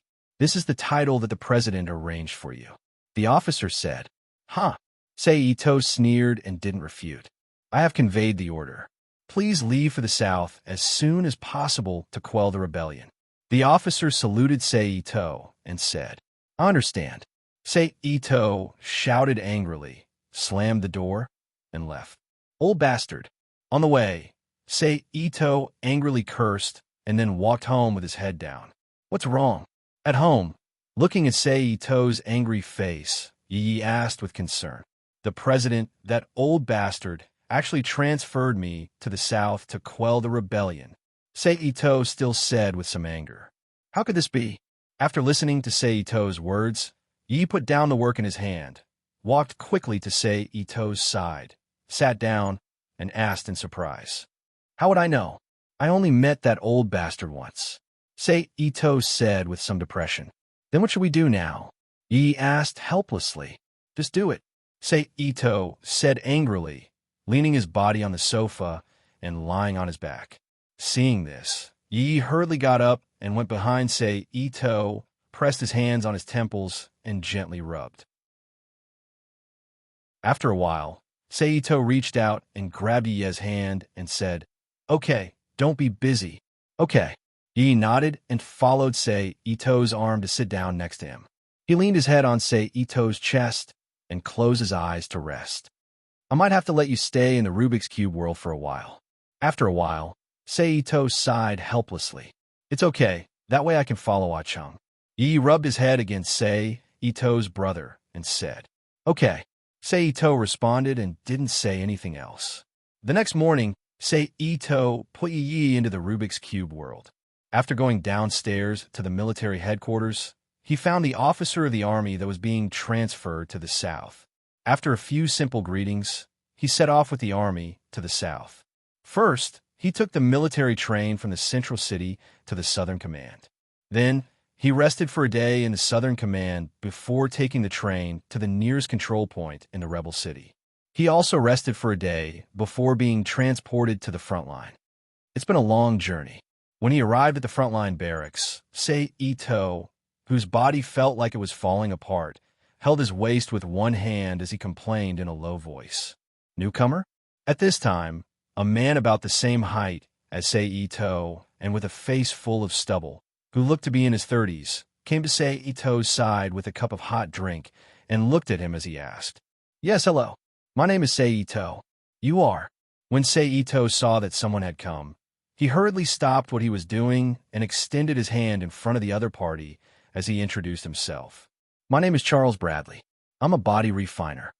The other party also extended his hand and shook Sei Ito's hand as he replied. Body refiner? Oh, healer, right? Sei Ito was stunned at first. Then, he recalled the records in the Book of the World. It looks like this is your first time meeting an alchemist like me? Charles retracted his hand and asked with a smile. Yes, it's my first time meeting one. Sei Ito nodded and admitted honestly. Don't tell me you're a rookie? Charles asked as he looked at Sei Ito in surprise. What do you mean? Sei Ito asked in surprise. A fledgling alchemist who only knows the theory and has no practice at all, Charles explained. I'm considered half an alchemist. Sei Ito did not want to categorize himself, so he could only say so. Charles patted Sei Ito's shoulder and said sympathetically, Be careful then. A rookie like you shouldn't be on the battlefield. Don't worry, I won't die so easily, Sei Ito said confidently. Oh, you'll know when the time comes. Charles did not believe Sei Ito's words. Thus, he only said one sentence before he walked away with his cup. Chapter 149. Please add, please recommend. Why did the feeling of writing a light novel suddenly appear again? Order. Sky. Alchemist Sei Ito. Accompany the 13 squad to XXX location to quell the rebellion. Set off immediately. Above, in the barracks, a sergeant stood straight in front of Sei Ito and read aloud while performing a military salute. Can't you let me have a good rest? Sei Ito complained in a low voice, then looked up at the sergeant and said, I know, I'll be there right away. Yes. The sergeant shouted again, turned around, and quickly left the room. I didn't expect that I would be sent to the battlefield as a soldier one day. Sei Ito grabbed the glass of water from the table next to him, drank the water in the glass in one gulp, took a trench coat similar to Neo's in the Matrix, put it on, and strode out. After meeting the squad that was about to set off, they finally arrived at the edge of the battlefield in a military truck after more than half an hour of bumpy ride. Let's go, the sergeant in the lead ordered. Yes. All the soldiers responded loudly, then held their rifles in their hands and dispersed into a scattered formation to advance to the front area. Hey, what is the goal of this mission? Sei Ito followed the sergeant and asked. Annihilate the resistance group inside and completely reclaim this area. The sergeant's expression was solemn as he stated the objective of the mission. Oh, Sei Ito nodded and didn't ask any more questions. After a while, the squad advanced to a position near the center of the area. On both sides of the team were dilapidated and uninhabited buildings. A feeling of abandonment pervaded the air. PIU. Suddenly, on the third floor of an uninhabited building not far away, a spark flashed. A soldier walking at the front of the team immediately screamed and fell to the ground. A small stream of blood emerged from a small hole in his forehead and flowed along the edge of his forehead to the ground. After a while, a small pool of blood gathered. Pay attention to your concealment and counterattack. The sergeant saw this and quickly hid behind a hidden object at the side and loudly ordered. Almost at the same time, dozens of sparks flashed in the dilapidated buildings around the team. The sound of sharp objects piercing through the air was heard, followed by the sound of metal colliding. Counterattack, counterattack. Behind a bunker, the sergeant repeated loudly. Immediately, gunshots rang out from Ito-sei's side. The smell of sulfur spread in the air like fireworks. Please help us, Mr. Sei Ito. When the sergeant saw that the soldiers had begun their counterattack, he heaved a sigh of relief and looked at Sei Ito, who had a relaxed expression on his face. Got it. Sei Ito nodded. He turned around and pressed his hands against the wall. A surge of energy rushed out from his body, turning into a bluish-white electric current that extended to the wall in front of him. Almost immediately, screams of agony came from the place where sparks were still coming from. Then, the sparks of gunfire disappeared along with the screams. Just as Sei Ito was about to withdraw his hands, he suddenly felt that something was competing with his magic cube for the soul fragment. Although it failed because of its level, It reminded Ito that this city seemed to be strange. Keep moving forward. The sergeant's order called Ito back from his thoughts. His hands left the wall, and he frowned at the sky. Thank you, Mr. Ito. The sergeant said. No need, it's just a mission. Ito waved his hand and said. Then the team continued to move deeper into the city. It's been half a year. Time really flies. In a room in the barracks, Charles sat opposite Ito with a small cup of coffee and his legs crossed. He said with emotion, I didn't expect you to survive. I said I won't die so easily. Ito said with a cigarette in his mouth. Ito, who had not smoked for a long time, started smoking again. Ha ha ha. Indeed, as a rookie, you're really good. Charles laughed for a moment and then said, What about you? Why are you here today? Ito reached out and took the cigarette out of his mouth, flicked it in the ashtray, and asked, I heard that your application was approved. Charles put the coffee cup in his hand on the table and looked at Ito with his hands crossed on his knees. Ito nodded and admitted. They finally agreed. You've been applying since the end of the rebellion more than a month ago. The efficiency of the military is very low. Charles chuckled. Well, Ito shrugged with a helpless expression. What are your plans for this trip to St. Teller? Charles asked. What else can I plan? First, I'll take a half-year leave and prepare to spend some time in the big library. As for the rest, it's not too late to think about it later. Ito put out the cigarette in his hand.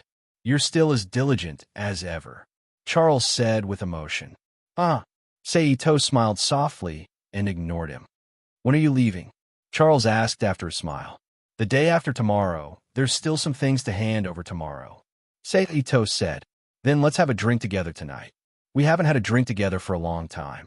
Charles put his legs on the ground again, put his hands on the table in front of him, and said as he got up, Okay, come to me tonight. I'll prepare a sumptuous meal for you. Ito also got up and looked at Charles with a smile. Oh, it's rare. You know, your Sky Alchemist's sumptuous meal has become a legend in the Southern Barracks. Charles laughed. Is that so? I really didn't notice. Ito looked at Charles with some surprise. Of course, those who were lucky enough to eat your sumptuous meal praised your cooking to the sky. Charles turned and walked to the door, saying as he walked, See you tonight. I'm really looking forward to it. Well, see you tonight, Ito said. Time quickly came to the evening. After half an afternoon of work, a table of 4 hot and 4 cold Chinese delicacies were placed on the table. Less than 5 minutes after the meal was served, Charles finally came to Ito's room, and the two drank the sorghum wine that Ito specially brought out 2 days later. Take care. On the train, Ito looked at Charles outside the window and said, You too. St. Teller is not as good as here in the South. Be careful. Charles exhorted. Don't worry.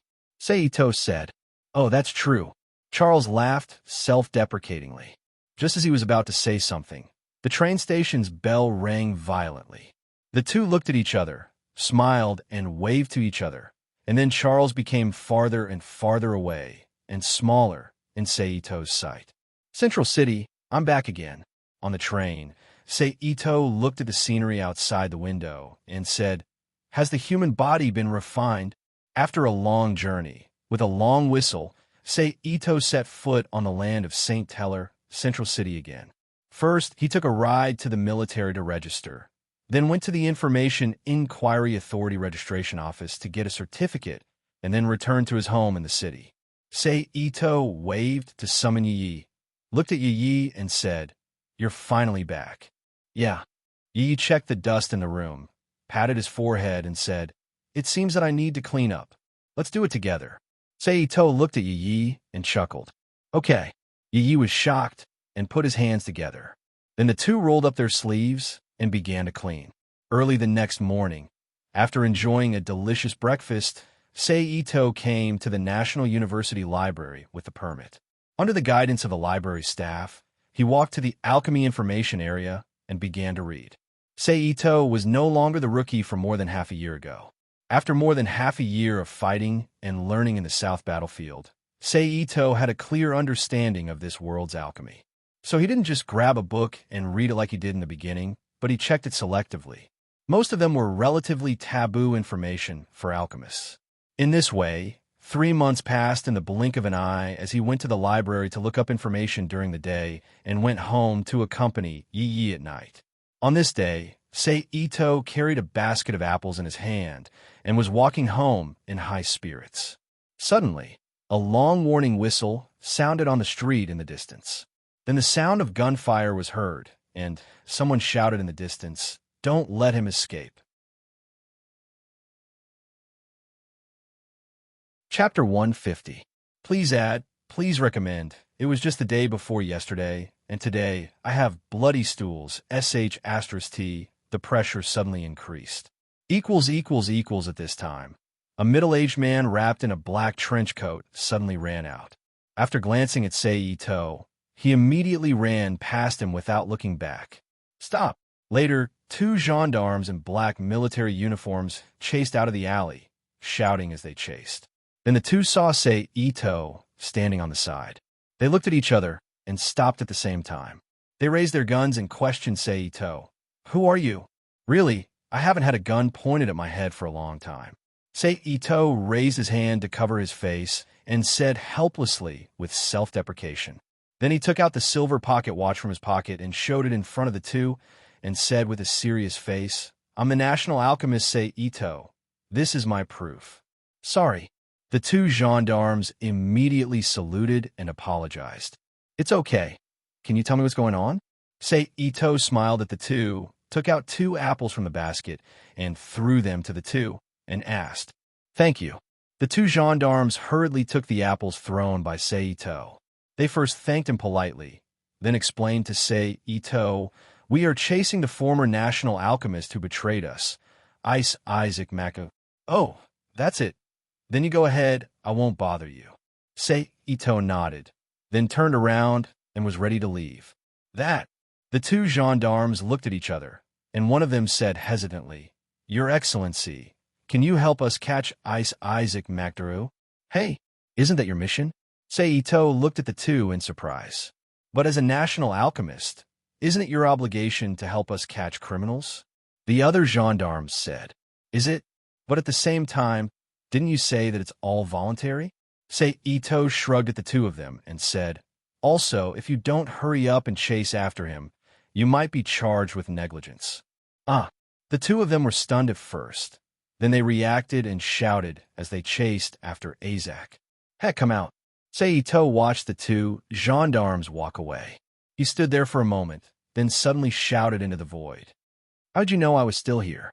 Isaac walked out from the shadows and looked at Sei Ito cautiously. "Would you believe me if I said it was intuition?" Sei Ito turned around and teased Isaac.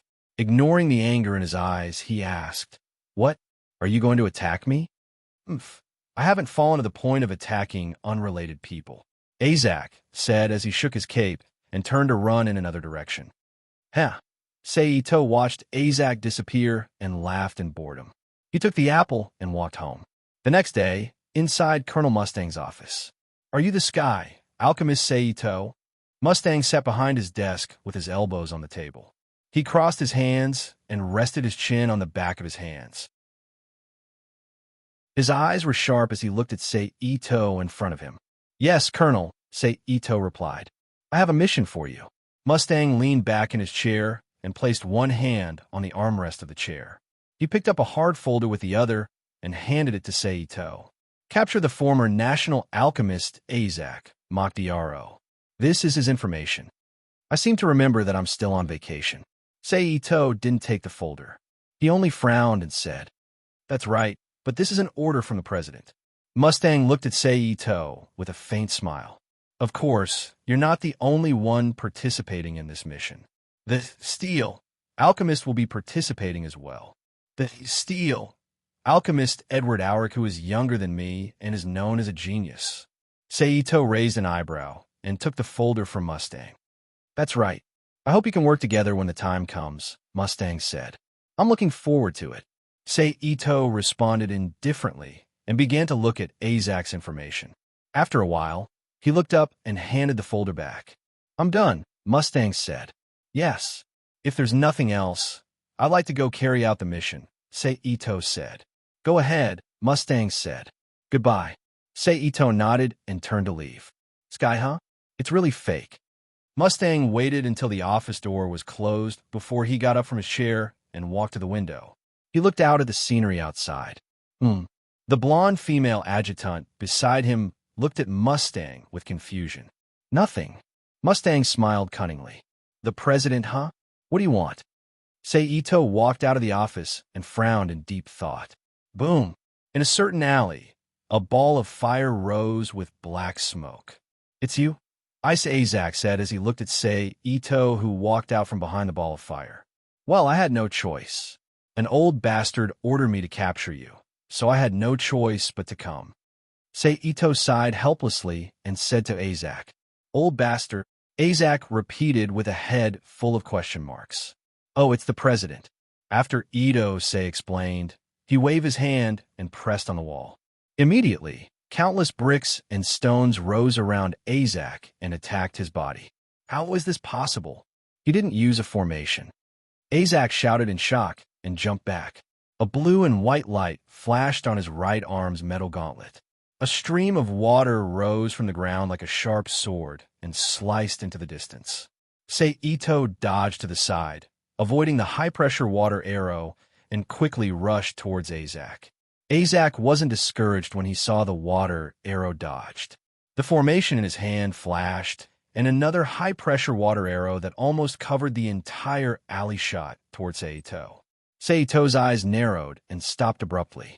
His hands flickered with electricity and pressed against the ground. A thick and tall wall rose from the ground and blocked Isaac's high-pressure water arrow. At the same time, Ito quickly jumped up from behind the wall and activated the alchemy formation in midair. When Isaac looked up at the sky, he immediately landed in front of him. Long brick walls immediately grew out from the walls on both sides. Together with the other two walls, it was like a windowless cage that locked him in. Before Ito could breathe a sigh of relief, he saw frost appear on the wall that Isaac was locked in.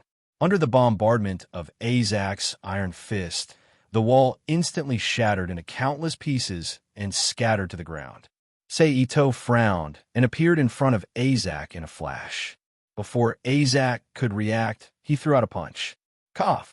Ito's punch was so heavy that Isaac almost fainted with one hit. Isaac's mouth unconsciously opened as he coughed dryly. You're only at this level, and you're still destroying everything. I don't know where your confidence comes from. Ito whispered into Isaac's ear as he used his other hand to push Isaac's chin. The huge push caused a strong shock to be transmitted into Isaac's brain when the chin and upper jaw collided. Isaac, who was already on the verge of fainting, was completely knocked out. Did you become stupid from playing with alchemy? Ito looked at Isaac, who was on the ground, and complained softly. Then he bent down and grabbed Isaac's collar as he walked out of the alley.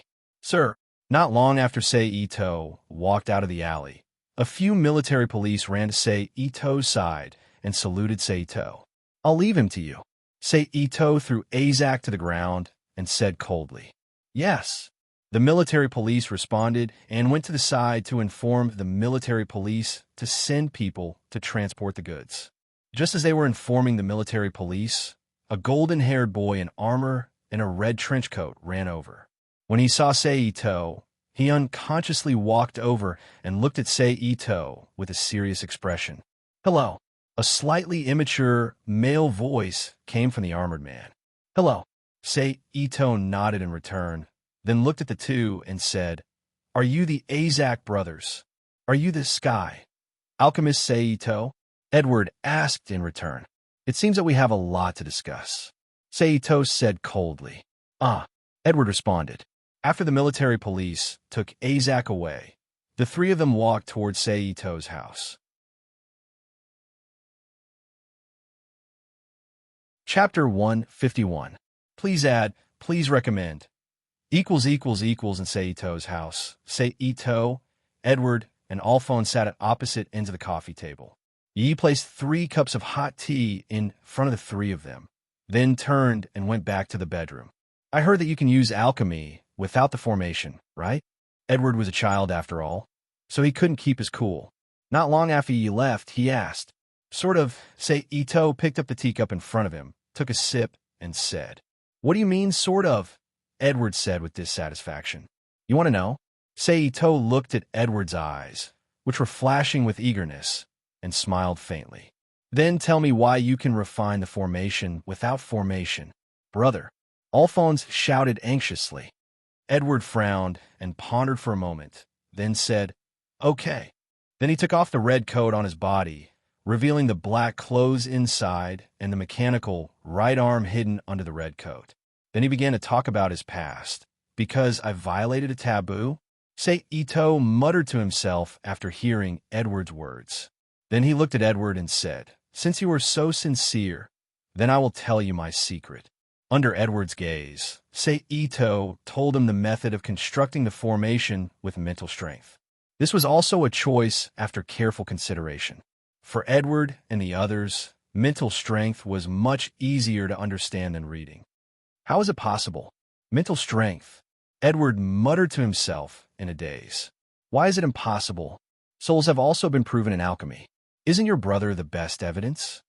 Seito looked at Edward and Alphonse and said, "You doubt its existence just because there is no clear evidence. Are you still an alchemist?" "Thank you," Edward said sincerely to Seito. "But after hearing about your story, I am also interested in the so-called Philosopher's Stone." Seito stared at Edward and chuckled. "What are you doing?" The Edward brothers asked nervously. How about I follow you?" Seito lowered his eyes to cover his eyes. "It might be interesting." "We're not after your entertainment," Edward said with a frown. "Well, it doesn't matter if you don't want to. I'm just saying." Seito smiled faintly. "Why do I have a bad feeling, brother?" Alphonse whispered to Edward. "Me too. I have a feeling that this guy is planning something. It feels like he's being targeted by that bastard Mustang," Edward whispered. Just as the three of them were about to say something, Seito's phone rang. "I'm sorry." Seito apologized to the two, then got up and walked to the phone. He picked it up and said, "Hello, I'm Seito. I'm sorry to disturb you, sir.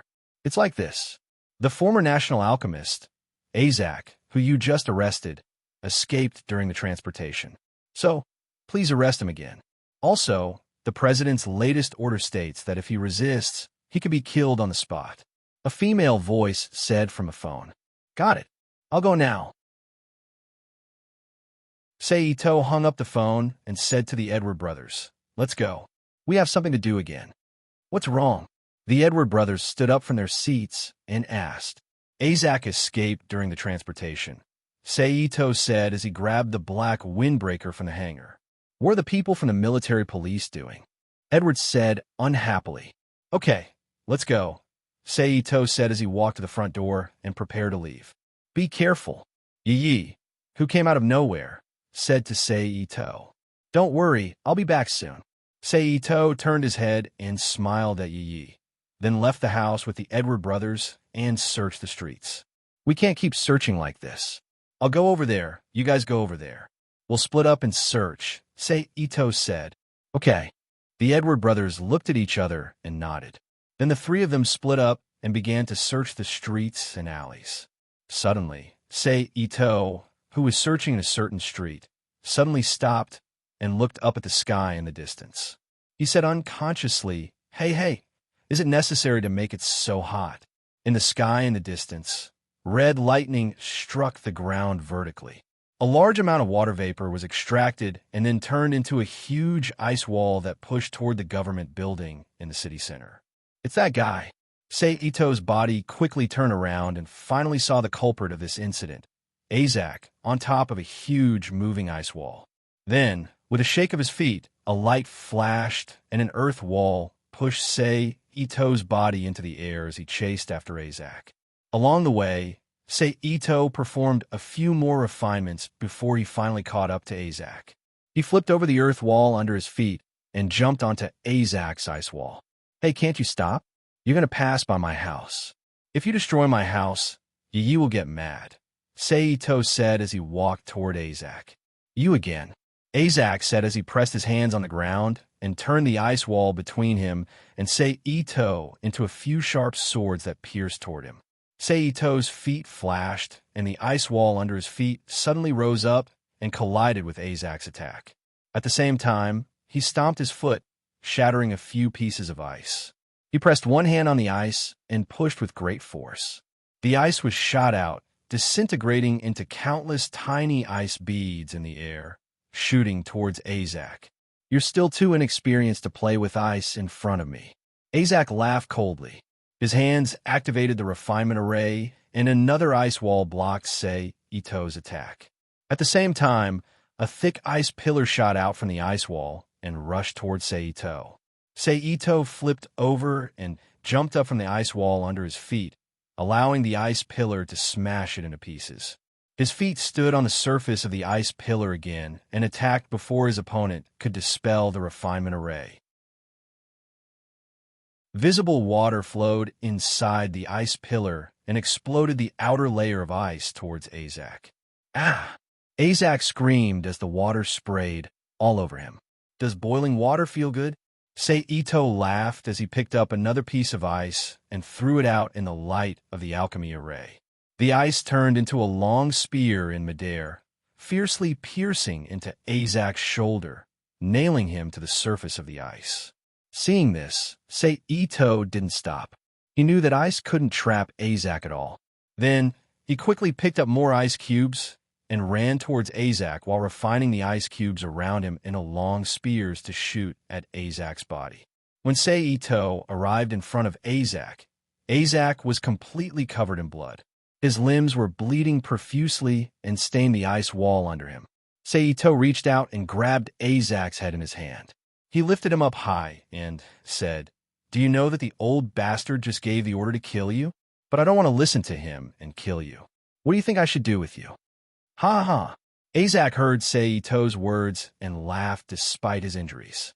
After a while, he said, "Kid, you're really not suitable to be an army's lackey." As he spoke, Azak's body flashed, and a large amount of blood was turned into a blood spear and stabbed at Seito. Still not giving up?" Seito threw Azak to the ground when he flashed and said condescendingly. At this time, the Edward brothers on the ground finally arrived. Among them, Alvons reached out his hands to catch Azak in a panic. Bang! Alvons and Azak slammed into each other and knocked Alvons' armored body into a seesaw. "Hwah!" Seito slid down from the ice wall and walked in front of the three of them. He looked down at Azak, who was lying on the ground like a defeated dog, and said, "Are you still going to resist? You're all army's lackeys and national alchemists. You don't know the darkness of the army. If you did, you would definitely understand why I did this." Azak, who was lying on the ground, said angrily, "The wail of a defeated dog?" Seito shook his head and sighed. "Your Excellency." At this time, Edward suddenly shouted in surprise, "Yo!" The Grand President's voice came from not far away. Then, the Grand President, who was wearing a military uniform and holding a thin sword, walked over with a smile. Chapter 152. Please add, please recommend. Kimberly Bradley. On the ground, Azak, who was covered in blood, struggled to get up with a face full of anger after seeing the Grand President. He didn't care about his injuries at all as he activated the alchemy circle and shouted with a face full of hatred and disgust. However, the three alchemists present didn't stop Azak's actions. Seito didn't want to stop him, and at the same time, he wanted to see the Grand President's methods. The Edward brothers didn't have time to stop him because the distance between the Grand President and Azak was too close. The blood all over Azak's body condensed and formed a blood-red ice spear that shot toward the Grand President. The Grand President, who was advancing, only opened his single eye slightly and continued to walk toward the Edward brothers. Kacha! Bang! In midair, the blood-red ice spear that flew in front of the Grand President immediately broke into countless pieces and fell to the ground before being trampled by the Grand President. Azak's eyes bulged as he fell to the ground again. So fast. If it was the Yi before he opened his mind, even if he had the eye of the dragon, he might not have been able to dodge his sword. Seito saw the Grand President's methods and thought to himself with narrowed eyes, "Well done, According to the Europeans' habit of addressing Easterners, they usually use a single word. The Grand President walked in front of Sei-Ito and completely ignored Azak at his feet. He looked at Sei-Ito with a smile and said, "You're too kind." Sei-Ito smiled modestly. "And you, the Elric brothers." The Grand President nodded and turned to the Edward brothers. The Edward brothers laughed dryly and glanced awkwardly at Sei-Ito beside them. At this time, a few military policemen ran over. After saluting the Grand President, they stepped forward to lift Azak and quickly left. "Well, since the matter is resolved, I have to go back to work. There's still many documents waiting for me to approve." The Grand President smiled kindly at the Elric brothers and turned to walk away. "Hey, have you ever offended the president?" Edward suddenly asked Sei-Ito. "No, this is the second time I've met the Grand President." Sei-Ito shook his head and looked at the disappearing figure of the Grand President.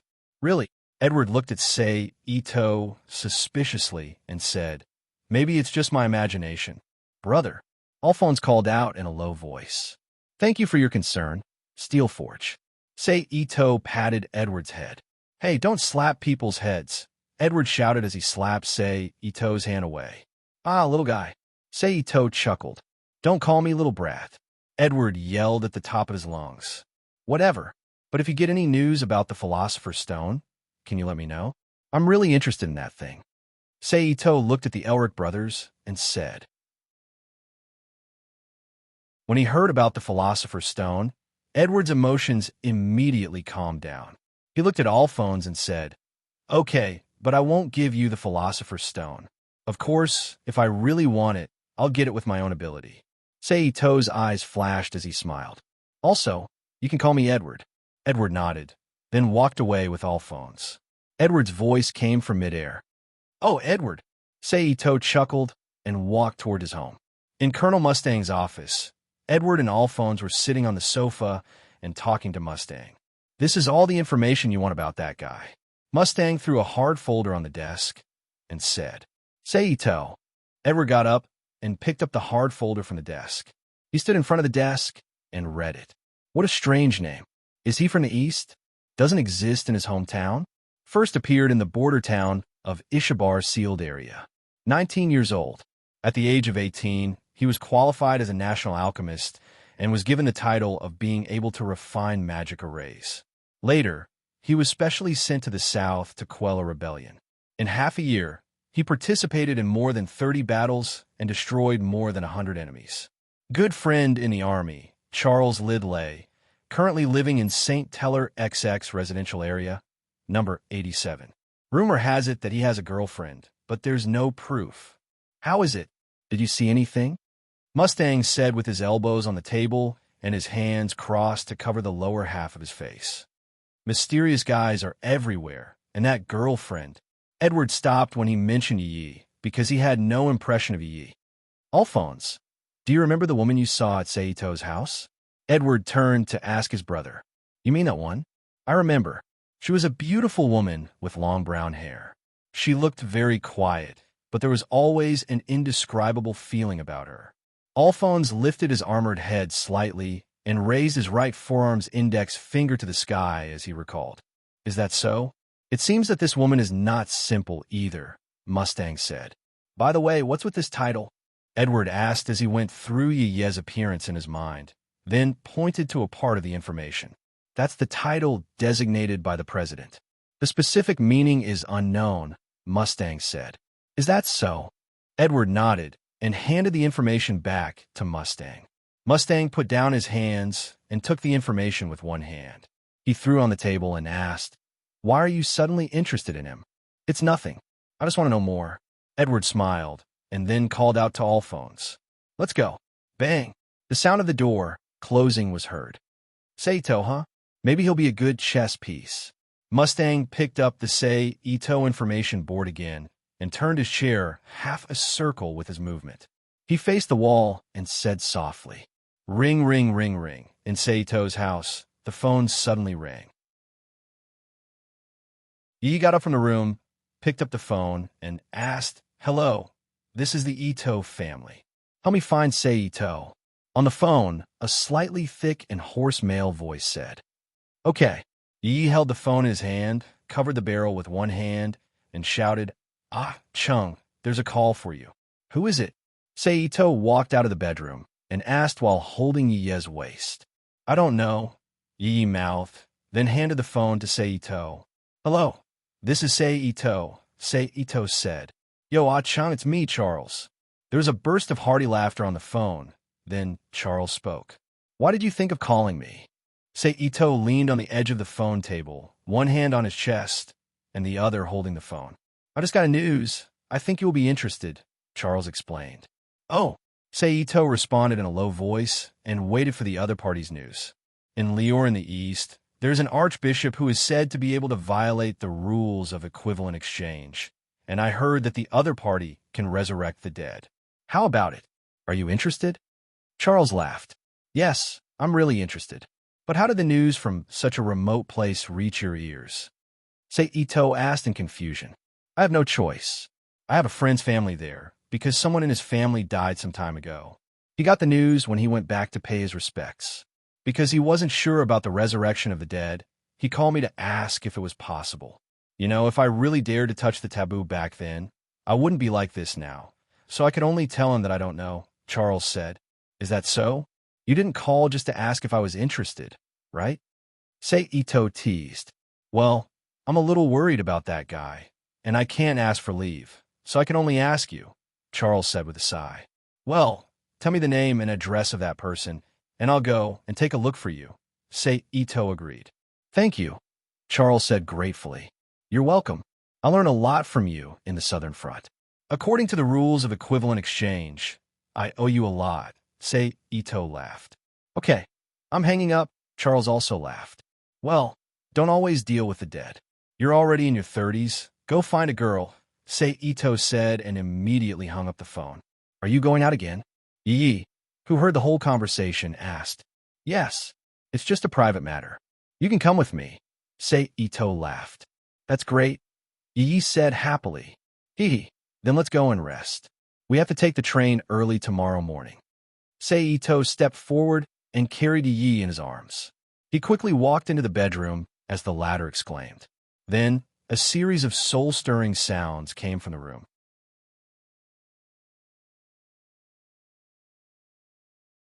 Chapter 153. Please add, please recommend. Early the next morning, after the two had a simple meal, they went straight to the train station to buy tickets to Lior that day. "Yo!" On the train, Seito, who was walking to his seat with Yi, suddenly saw a huge set of armor and immediately knew who was sitting there. He greeted the two as he passed by. "It's you." Edward looked up at Seito and exclaimed in surprise. "It's a small world." Seito asked Yi to go to his seat first, and he sat down next to Edward. Yes. What a coincidence," said the innocent Alphonse. "What about you guys? Where are you going?" Seito looked at Alphonse and asked. As for Edward, he was looking out of the window in a bad mood. "Lior," Alphonse said without hesitation. "Hey!" Edward shouted in dissatisfaction, but he did not stop them. "What a coincidence we're going to." Idose looked at the two of them with a smile. His face was full of interest. Sure enough, after hearing that Seito was going to Lior, Edward's face changed. He looked at Seito with a serious face and said, "What are you going there for? What about you guys?" Seito asked with a smile. "Humph." Edward snorted and ignored him. Even the innocent Alphonse did not speak. Then I won't disturb you guys from looking at the scenery. I'll go first." Seito got up and smiled at the two. Then he walked through the crowd and went to find Yi. "Brother," Alphonse called out with some worry. "Ah."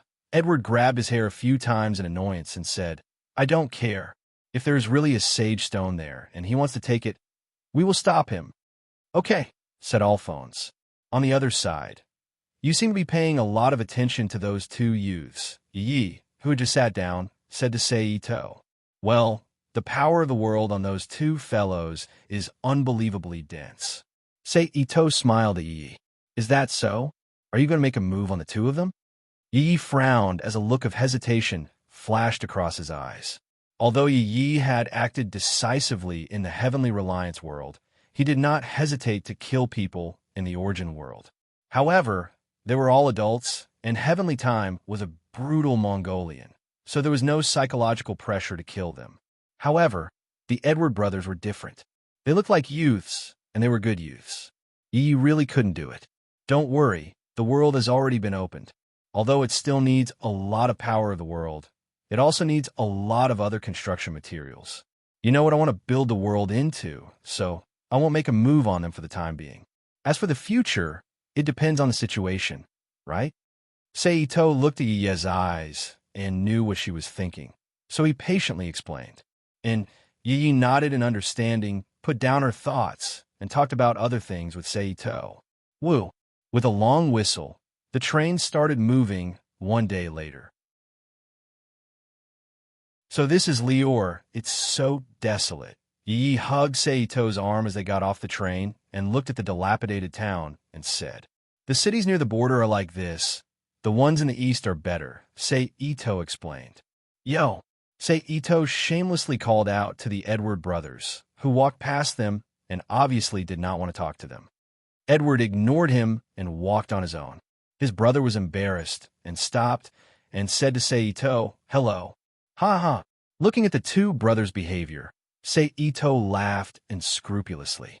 Then, when the veins on Edward's forehead popped out, he quickly walked out of the train station with Yi and walked according to the address provided by Charles. "Bastard!" Edward yelled after Seito disappeared, panting heavily like a fighting bull. "Brother!" Alvon shouted. "Let's go," Edward said after he adjusted his breathing. Then, the two of them walked towards the cathedral. The Son of God born in this land. As long as you pray and believe, you will be redeemed. The Son. The broadcast on the street was all broadcasting this content, and the words of charlatan were all over Lior. "Ah Chung, does anyone believe in this kind of thing?" Yi asked curiously as he listened to the broadcast.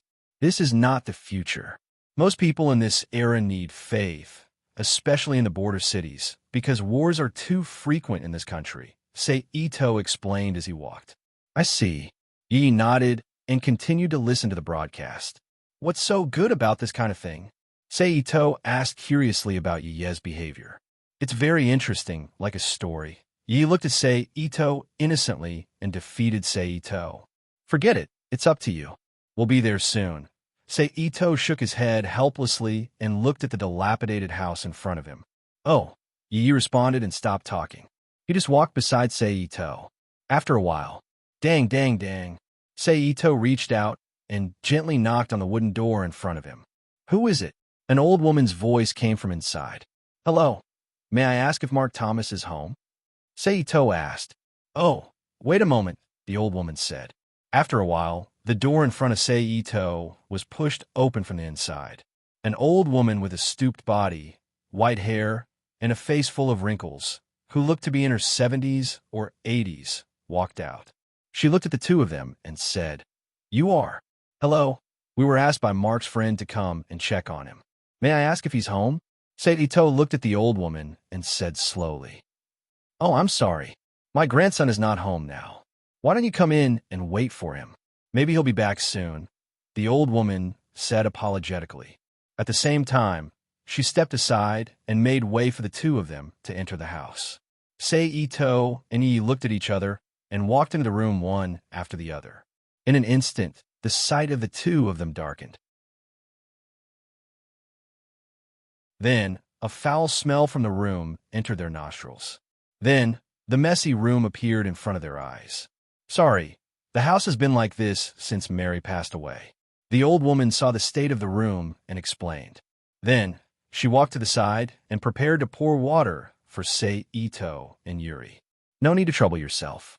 We just came to check on Mark's situation. Since he's not home, we won't disturb him. But do you know where we can find him?" Seito stopped the old woman and said, "Hey, if you want to find Mark, go to the cathedral. He's probably praying there." The old woman also knew the situation of her family and didn't insist. She opened her mouth and pointed out the place for Mark. "Okay, let's go and take a look." Seito nodded and walked out of the room with Yi toward the cathedral. How pitiful. Yi said sympathetically. Saito didn't comment. He just said faintly, "You should think about what to say to Mark when you see him. That's the root of their family situation." Then, the two of them came to the cathedral and found that there was no one inside. The two of them then walked out of the cathedral and asked a passerby where Mark was. Under the guidance of the passerby, Saito and Yuri finally found Mark in a pub. "Hello, are you Mark Thomas?" Saito walked to Mark's side and sat down. He raised his hand and asked for a glass of beer. "Yes, you are." Mark heard the words and looked up at Saito. In an instant, a haggard young man's face was reflected in Saito's eyes. His eyes were listless, his cheeks were thin, and his face was full of stubble. Coupled with his messy short hair and a gray vest with some water stains, he looked very dispirited. "My name is Saito. I'm a friend of Charles. I came to see your situation at his request, but I didn't expect you to become like this. I wonder if Charles will punch you when he sees you." Saito looked up and down at Mark and said, "Charles? Thank him for me. But it doesn't matter. Without Mary, I feel like the whole world has abandoned me." He first smiled at Saito, then said, but when he talked about Mary, he was already sobbing and tears were in his eyes. "Then have you thought about your grandmother? Are you worthy of your grandmother if you look like this? Can you bear to see such an old person living in that kind of house?" He stepped forward and said to Mark, "Grandma." Mark cried even more sadly. "Don't worry, Mark. As long as you pray to God, your Mary will be resurrected." At this time, the bartender, who was attracted by the crying, walked to Mark's side and patted him on the shoulder. "Do you believe it, Mark?" "Mark," Saito asked. "Woo." Mark just cried. He didn't say whether he believed or not, but the bartender next to him was a little unhappy. He glared at Saito and said, "What do you mean?" "Nothing." Saito shrugged, got up, and patted Mark on the shoulder and said, "As far as I know in alchemy, there is no example of people being resurrected. There are a lot of people being refined into monsters. As for God, oh, Mark, think about it. If you have nothing to do, go back and see your grandmother. She's so old, but she still has to worry about you." With that, he ignored the bartender's anger and left the pub with Yi, who wanted to say something to Mark.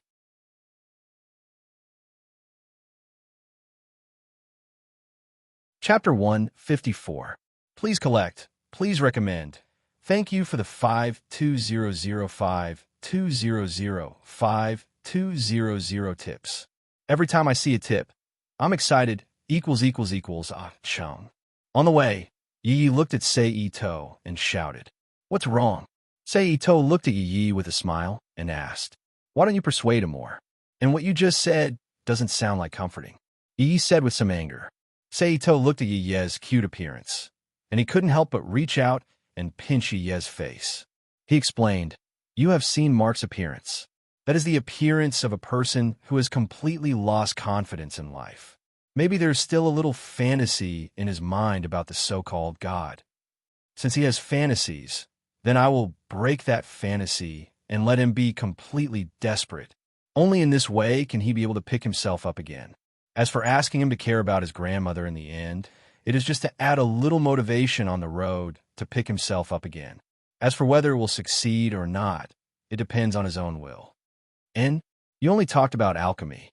As for the topic of God, you didn't say anything at all? He asked in confusion as he let Ito pinch his cheek. Mark actually understands that the so-called miracle is just a product of alchemy. This can be seen from the fact that he didn't answer when he called Charles and was persuaded by the bartender.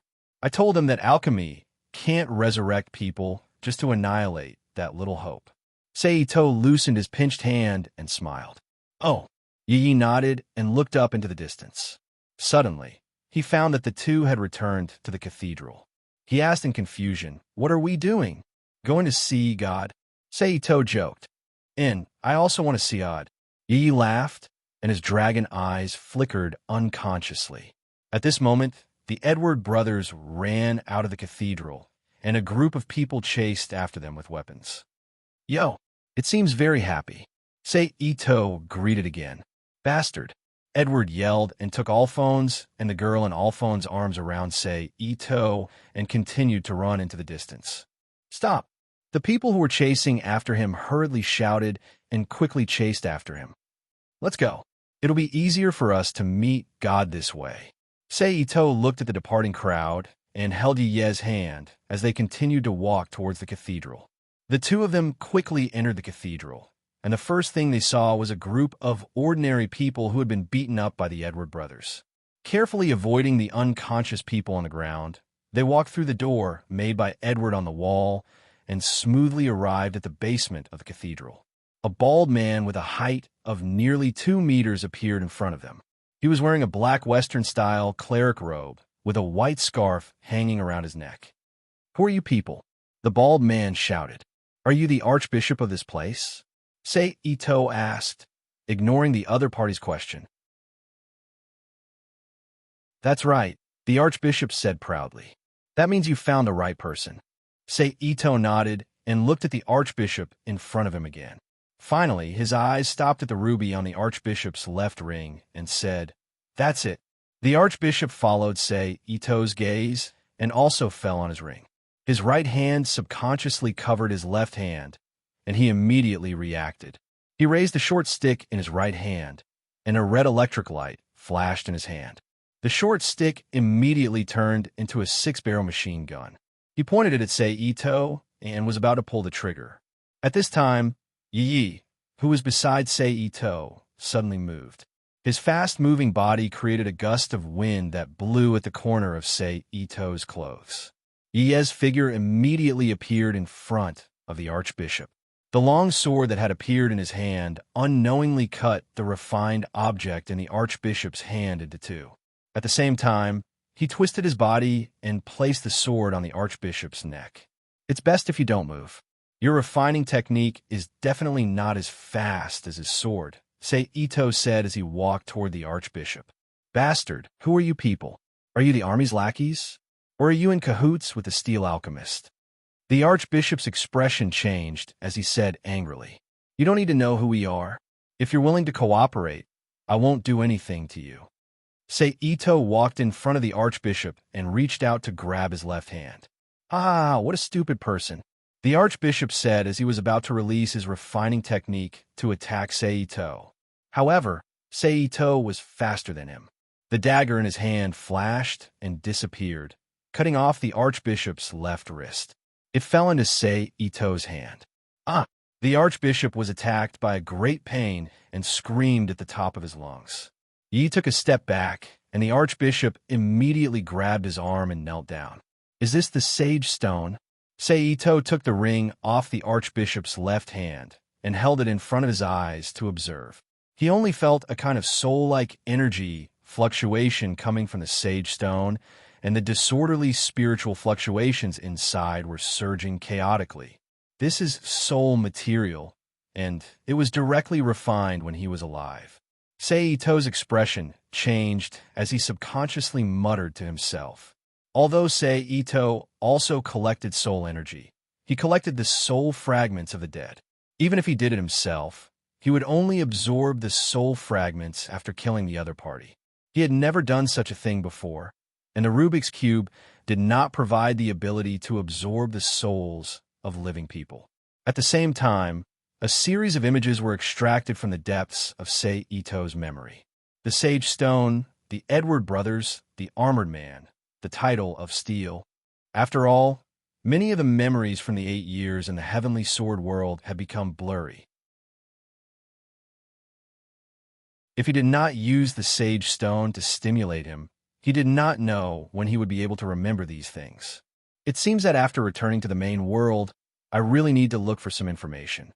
Otherwise, I will really miss a lot of things just by relying on my memory. Seito thought to himself. "What?" Yi exclaimed after hearing Seito's words. "The alchemists of this world are too crazy," Seito said as he threw the ring in his hand into the Rubik's Cube world. The moment the ring entered the Rubik's Cube world, it split into countless soul fragments and was absorbed into the void. "Do you want to kill him?" Yi looked at the archbishop on the ground and said with disgust. Before Seito could speak, the archbishop on the side begged for mercy with tears streaming down his face. "Don't kill me, don't kill me. I can give you anything you want." and I didn't refine that thing. I got it by accident. So don't kill me. Please don't kill me. I don't want to die yet. I don't think you have the ability to do that, Seito said disdainfully, then said to Yi, this guy is still useful. We don't have to worry about him. Edward will definitely come back for him. Okay. Yi thought about it and agreed to Seito's arrangement. He accompanied Seito out of the cathedral. Sure enough, not long after, Edward returned to the cathedral again and found the archbishop with a broken arm. Then, under some arrangements, the archbishop's fake face was exposed to the public. Damn it. At this time, Edward and Alphonse were on their way to the train station. Edward cursed unconsciously. Brother. Alphonse called out worriedly. It's okay. I just didn't expect that guy to snatch it away in the end. I can't accept it, Edward said. Sigh. Alphonse also sighed regretfully. The two of them walked in silence for a while. Edward suddenly stopped and said, I've decided. When we return to St. Teller, we will go to Seito and ask him to give up the Philosopher's Stone. Brother, is that okay? Alphonse asked hesitantly. It doesn't matter. It's all for the sake of recovering my body. It's decided. Edward clenched his fists, then strode toward the train station. Just a few days after Edward and Alphonse left, the archbishop's voice appeared again in the ears of the people of Lyall, who had just calmed down. Immediately, a conflict broke out between the believers who still believed in God and the people who no longer believed in God. Neither side could outtalk the other, and in the end, a fight broke out. A large number of innocent people were involved, and casualties began to appear. The people who were blinded by hatred abandoned the original cause. They just waved their weapons at each other and killed each other to avenge their hatred. It's so ugly. On the roof of a higher house in Lyall, Yi looked at the chaotic crowd below. The innocent children who were crying helplessly, the frightened women, and the dead bodies of the dead. He couldn't tell if he was angry or sad. Finally, he said in disgust, this person is definitely not the original archbishop. That archbishop definitely didn't have such courage and courage. But who is this archbishop now? I remember that he is one of the key figures. Who is he? Seito frowned and looked at the people below. He tried to recall the plot in his mind as he spoke to himself. No matter who he is, such people should be killed. Yi said coldly. After hearing Yi's words, Seito reached out and hugged Yi in his arms. He gently stroked her hair and said nothing. After a while, the two disappeared from the roof at the same time.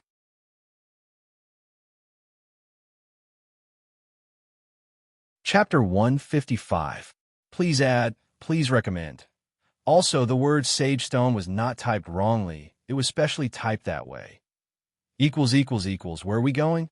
On the train, Yi asked curiously. To the east. I'm not sure where exactly. We're trying to find someone, Seito said as he looked at the scenery outside the window. Oh, but it's rare to see that Chung actually has a time when he's not clear. Yi nodded first, then teased Ito Chung. I'm not an omniscient and omnipotent god. Seito withdrew his gaze from the scenery outside the window and looked at Yi with a smile. Speaking of God, Yi's mind flashed with Lior's situation again. He immediately became depressed and his face darkened. I'm sorry, Seito said as he reached out and grabbed Yi's hand. It's fine, but who is that person? Why did he provoke such an incident? Does it make him happy to let people kill each other?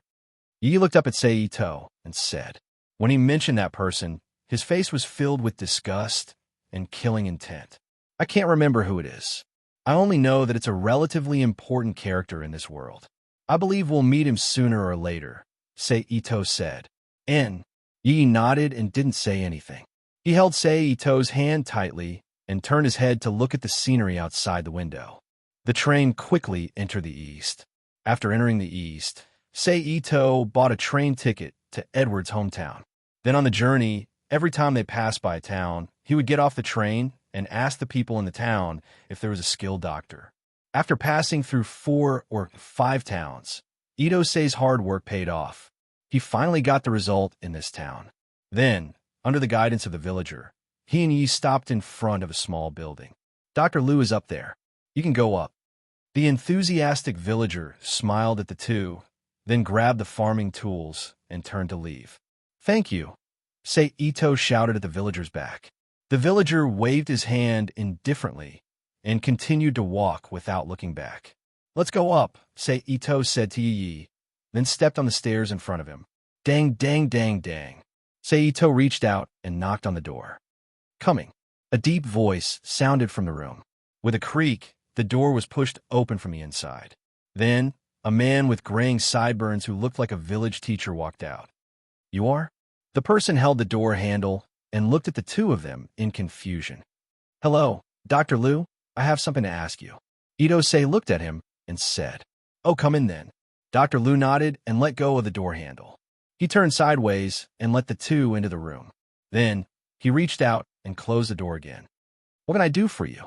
Dr. Liu led Sei Ito and Yi to a table in the room. The three of them sat at both ends of the table. Then, he looked up at Sei Ito and Yi and asked, "I heard that Dr. Liu is very good at treating diseases," Sei Ito said. Not at all. I only treat some minor diseases. I can't treat major diseases." Dr. Liu's expression relaxed, and he chuckled. "But I heard from the villagers that Dr. Liu's medical treatment is very strange," Sei Ito continued. At the same time, he raised his hands in front of him and drew something with them. Dr. Liu's expression changed. Then he returned to normal. He smiled and said, "That's a little trick to relieve the patient's stress. But from other people's descriptions, that little trick is very similar to alchemy." "So," Seito looked at Dr. Liu meaningfully and said. Dr. Liu frowned and looked at the two of them with uncertain eyes. "What do you mean?" "Dr. Liu, or Dr. Marco," Sei Ito said softly.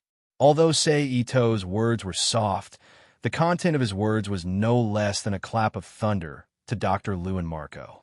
Dr. Liu's expression changed drastically. He stood up from his seat and looked at Sei Ito and Yi nervously and fearfully. He asked in a panic, "Who are you?" "Let me introduce myself again. My name is Sei Ito. I'm a national alchemist." Sei Ito was still sitting in the chair and smiled. "You bunch of military lackeys. Have you finally discovered me? Are you going to arrest me?" Marco looked at the two of them and asked in fear. "No, I'm just representing myself. I'm not here to arrest you, Dr. Marco. I'm just interested in something in Dr. Marco's hands." Sei Ito shook his head gently and said with a smile. Marco's expression became worse. He took a few steps back and didn't even notice that his chair had fallen to the ground. When he backed up to the wall and couldn't retreat anymore, he looked at Sei Ito with sweaty hands and said, "What are you talking about? Don't you already know?" Sei Ito and Yi stood up from their seats and walked to Marco's side. "I won't give it to you." Marco shook his head desperately. At this time, he looked determined. "It doesn't matter if you give it to me or not. In fact, finding the doctor is basically the same as getting the thing in our hands. Don't you think so, Dr. Marco?" Sei Ito was still approaching Marco and said with a smile, You. Marco's voice was trembling, and he couldn't say a complete sentence. "Yi, look after him. I'll do it myself." Sei Ito suddenly stopped and said to Yi, "Okay." Yi nodded and picked up a scalpel from the medical tools on the side. He held it against Dr. Marco's neck and looked at him on the side. After Yi took over Marco, Ito-say closed his eyes and released the spiritual force in his mind, carefully searching for any strange fluctuations in the room. After a while, Sei Ito sensed a fluctuation similar to a soul under the floor in the corner of the bedroom. Sei Ito walked step by step toward the bedroom, following his perception. While Marco's face was ashen, he waved his hand and destroyed the floor in the corner. He took out a transparent glass bottle only about 10 centimeters high. Half of the bottle was filled with red liquid that swayed with Sei Ito's movements. "You see, I didn't lie to you, Dr. Marco," Sei Ito said to Marco with a smile as he held the bottle in his hand. "How do you know of its existence?" Marco was completely desperate at this time, and he could only ask the doubts in his heart. Sei Ito waved his hand and asked Yi to let go of Marco. He sat down on a chair and said, "Well, you won't understand even if I tell you. Just think of it as the guidance of the soul." God! Suddenly, Marco shouted with a mental breakdown. His knees went soft, and he knelt on the ground and cried bitterly. Seito didn't understand why Marco suddenly became so emotional. He shrugged helplessly and left Marco's residence with Yi. They went to the train station and took the train back to St. Teller. As soon as the two walked out of the train station, they found that the atmosphere in St. Teller was not right. Although ordinary people still live their lives leisurely, the content of the conversation was all about alchemists, and it was related to the National Alchemists. Hey, the explosion the day before yesterday was so scary, a woman who was going home said to the person next to her. Yeah, it was said that the alchemists were fighting, her companion said. Could it be that another vicious criminal has appeared in the city? I don't know, but did you read yesterday's newspaper? A brigadier general died, and the other party was also a national alchemist. I read it. It's so scary. They even dared to kill a brigadier general. Seito and Yi were mixed in the crowd, listening to the discussions around them. They looked at each other, and then the two rushed home. The day after Seito returned home, a notice from the military was sent to Seito.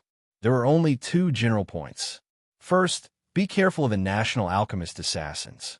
Second, kill them if possible. I see. Seito nodded to the messenger who delivered the order. Then I'll take my leave. The messenger saluted Seito and turned away. Bang! Seito closed the door, then crumpled the order in his hand into a ball of paper and threw it into the trash can. What's wrong? Yi looked at Seito's actions and asked doubtfully. It's nothing. It's just what I heard at the train station. The notice from above told all the national alchemists to be careful, and there are some other things that are basically nonsense. Seito walked to Yi and sat down opposite him. Oh, what is Ah-chan going to do? Yi asked. Don't worry about him. Just follow the plan. I'll go to the first branch of the National Library in a while. Hopefully, there will be some gains there. Seito said. Oh, then be careful. Yi said. Well, you too. Seito nodded and smiled. After staying at home for a while, Seito went to the first branch of the National Library as planned.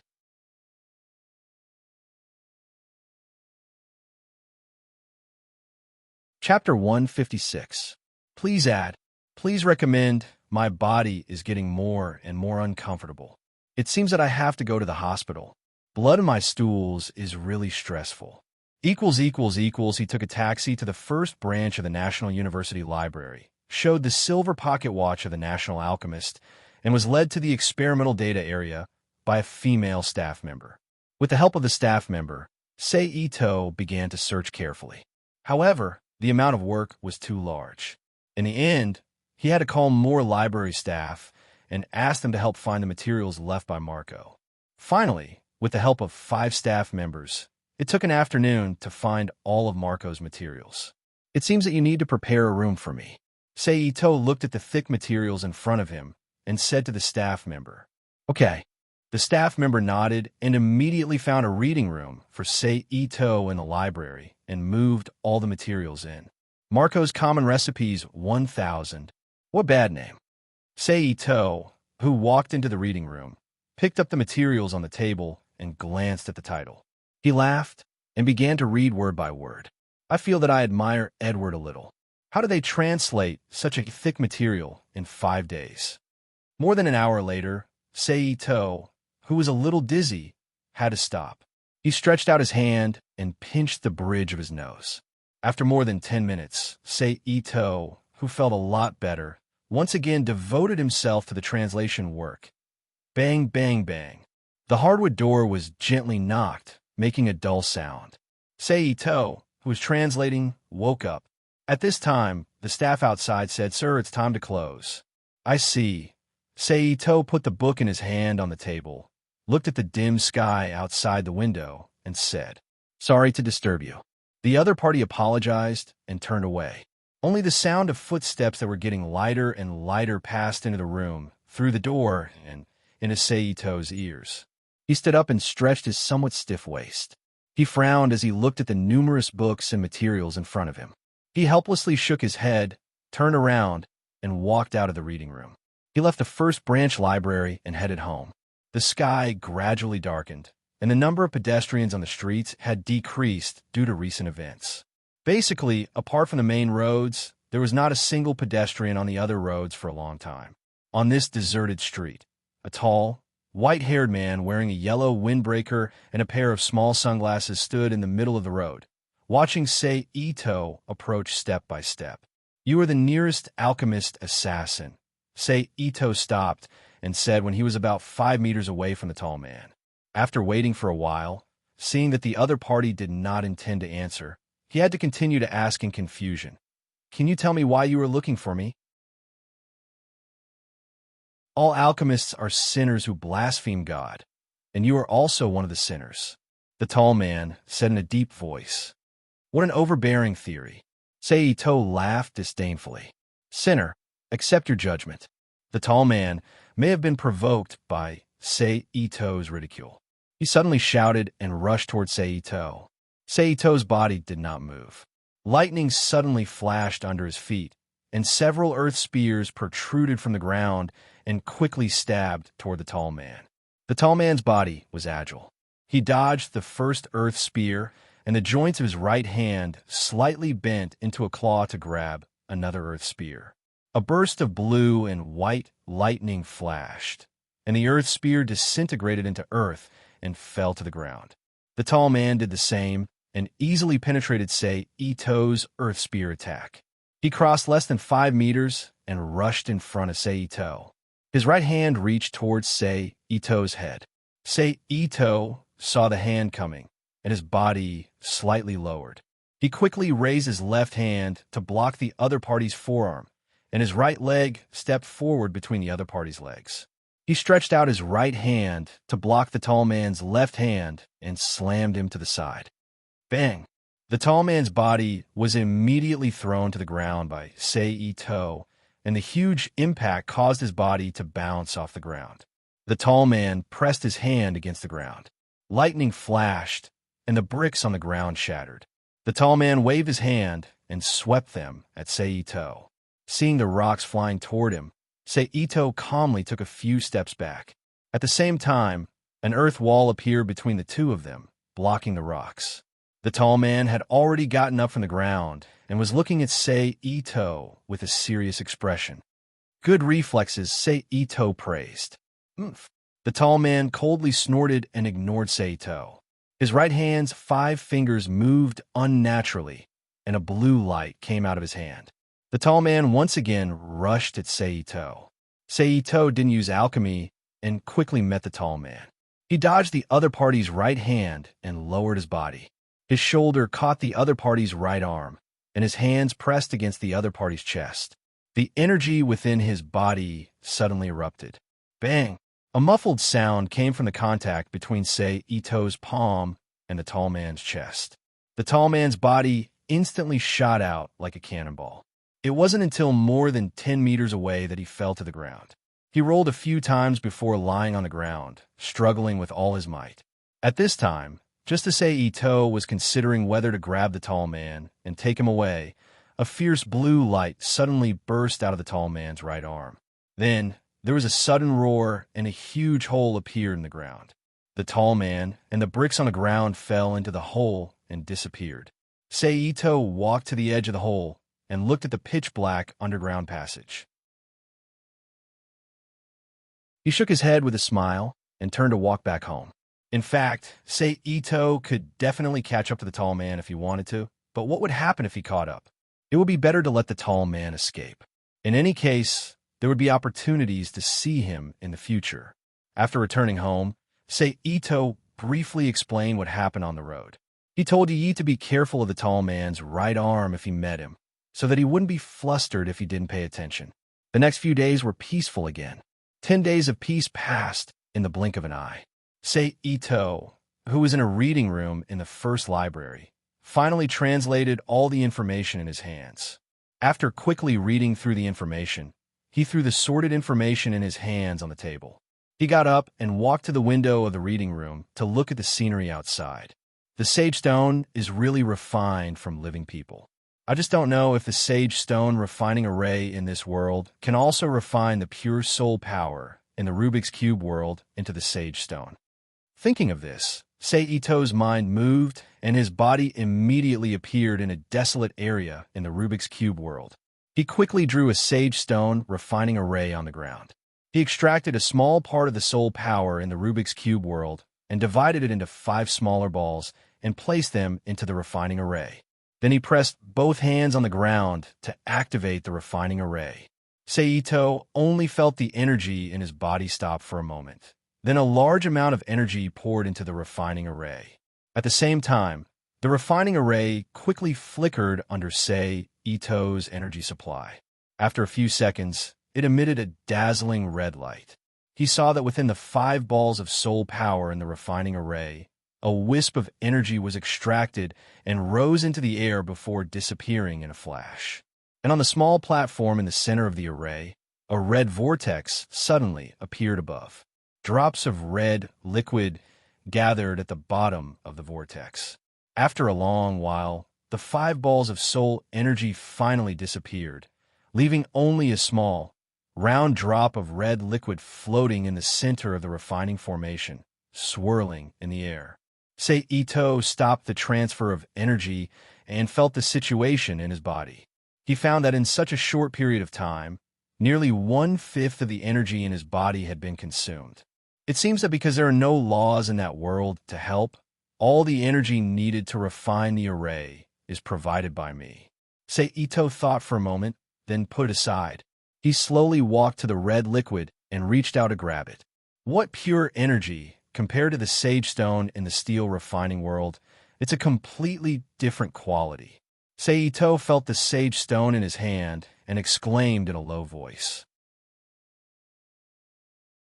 If one were to compare the sage stone obtained from Marco and the sage stone refined by Seito, Marco's sage stone was of crystal quality and had impurities in it, and the one refined by Seito was of diamond quality, the kind that had been polished to a fine quality. Unfortunately, it's still not enough. I need more sage stones, Seito thought to himself as he put away the sage stone in a small bottle. Then he flashed out of the Rubik's Cube world and returned to the reading room. He waved his hand and put away the documents he had translated, then went out and called the staff to organize the remaining things.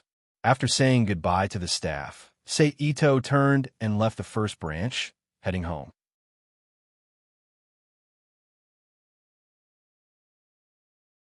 Chapter 157. Please add, please recommend. Thank you for the 5200, 5200, 5200 reward. Why are you here? Seito, who returned home, looked at the 2 familiar figures in the room and asked in surprise. That. Edward, the blond boy sitting on the sofa, looked around and said hesitantly, but he couldn't say a complete sentence. Brother. Next to him, his younger brother Alphonse called helplessly. Okay, I'll be straightforward. Edward took a deep breath and finally made up his mind. He said with a serious expression, I want the sage stone in your hand. As for the price, you can say it. Seito, who had already sat on the sofa, looked at Edward, who was opposite him, and said seriously, I'm sorry, if you're talking about the stone in the hands of the Archbishop, it has been destroyed by me. What? How is that possible? Edward was shocked by Seito's words. He stood up from his seat and exclaimed subconsciously. Then he opened his mouth and said quickly, How can the sage stone, known as the hardest material, be destroyed? Well, that's the truth. I can't help it, Seito said to the Edward brothers.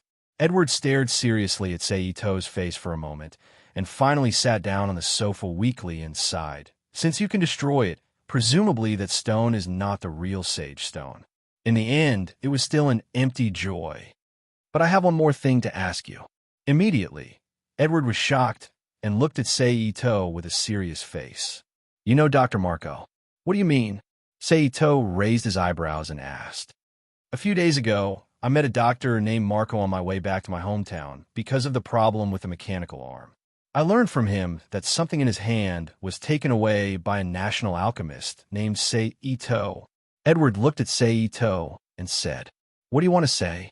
Seito asked, I don't care why you snatched the philosopher's stone from Dr. Marco's hands, but what I want to do now is give you a good punch." With that, Edward's body rushed up from his seat, crossed the coffee table between the two of them, and punched Ito Sei. But before Ito Sei could make a move, Yi on the side took the lead. He grabbed Edward's arm and threw him to the ground like a broken sandbag. After hitting the ground, a dull bang sound was heard. "Brother, Miss Yi," Alphonse shouted anxiously. The armor body turned between Edward and Yi. "Miss Yi is indeed amazing." Edward sat on the ground and shook his head vigorously with his left hand. "I won't let off anyone who tries to harm Ah Chung, even if you're a kid." Yi stared at Edward and said seriously, "I'm not a kid." Ignoring the meaning of Yi's words, Edward, who was particularly sensitive to the word child, directly jumped up from the ground and shouted at Yi while baring his fangs and claws. "You're behaving like a child right now," Ito Sei added on from the side. "I said I'm not a kid." Edward shouted, then squatted on the ground and drew circles with a gloomy face. "Alphonse, tell me, what's the purpose of your visit today?" Ito ignored Edward, who was depressed, and asked Alphonse, who was in armor. "Well, brother got a clue from Dr. Marco. He said that there is information about the Philosopher's Stone in the first branch of the National University Library." Alphonse looked at Ito and did not finish his sentence. "And you know that I've been looking for information about Dr. Marco's past, so you came to find me because of these two things?" Ito chuckled. Yes, Edward had recovered from his depressed state. He walked back to the sofa and sat down, looking at Ito with a spirited face. "Do you really want to know the content of Dr. Marco's research?" Ito relaxed his body and looked at the Edward brothers calmly. "Yes." Edward nodded seriously and confirmed. "Then you should prepare to face hell." Ito chuckled and threw the translated text in front of the two. The Edward brothers did not say anything. They picked up the documents on the table and read them together. With the sound of the pages flipping, Edward's expression became more and more ugly, and he became angrier. "How is this possible?" Edward roared angrily and slammed the documents in his hand on the table. "That's the truth." Ito shrugged at the Edward brothers. "I don't believe it," Edward said in a low voice and walked out of Ito's house without greeting Alphonse. "Sorry to disturb you." Alphonse was very polite. Before leaving, he said goodbye to Ito and Kazuhiko. Then, he quickly chased after Edward and left Ito's house. "I believe the content inside was a big blow to them," Yi said as he looked at the closed door. "They will accept reality." Ito took the documents from the table again and waved his hand to put them into the Rubik's Cube world. "Are we still going out today?" Yi asked. "No. Since the information has been obtained, there is nothing to do in St. Teller now. The next step is to look for more sage stones." Ito shook his head. "Do you want to use the method in the information?" Yi said with an ugly expression. "No, I'm going to look for the sage stones that have been made. I remember that there are more than 2 sage stones in this world." Ito said, "Oh, when are we leaving?" Yi heard Ito's words and asked with a much better expression. "Let's take a break for 2 days. Recently, I've been going crazy translating the information." Ito said. And, on the other side, after the Edward brothers left Ito's house, they quickly came to the first branch of the National Library. Under the guidance of the staff, they came to the reading room, where Ito had stayed before and began to translate Marco's information by themselves. However, on the night after the library closed, a fire suddenly burned the first branch of the National University Library into ruins. All the information was burned clean. Bastard. When Edward came again the next day and found out what had happened to the first branch, he immediately cursed angrily. He kicked a piece of gravel on the ground out and hit the wall of the first branch that was already in ruins, making a bang sound. "What should we do, brother?" Alphonse looked at his brother Edward and asked. "Ask the staff. Maybe they will have a way," Edward said. Edward said as he returned to the military headquarters with his brother, Alphonse. He found the staff of the first branch library, and with the staff's introduction, he found what Farman. With her help, he was able to recreate Marco's experimental data from that year. "You've been a great help," Edward thanked Walter Farman from the bottom of his heart. It's nothing. I just have a good memory. It's good that I can help you. Walter Farman scratched the back of her head and said shyly. Then the Edward brothers threw themselves into the translation work. On the same day that the Edward brothers began to translate the information, Ito and Yi boarded the train to the south and set off for Debris. After 3 days of bumpy travel, the train finally stopped in front of the train station in Debris. After the two got off the train, Ito quickly activated the exploration function of the Rubik's Cube. Immediately, several light spots of different colors appeared in Ito's mind. Let's go. Ito observed the scene in his mind for a moment and said to Yi beside him. The two had a clear goal, so they quickly came to a place where the light spots were more concentrated. After carefully looking at it, they found that it was the shop opened by the Edward brothers' master. If the shop is here, then the remaining light spots should be gullets. Ito pondered for a moment, then pulled Yi to the other light spots. After a while, the two came to a place with a door sign that said Devil's Lair and pushed the door open.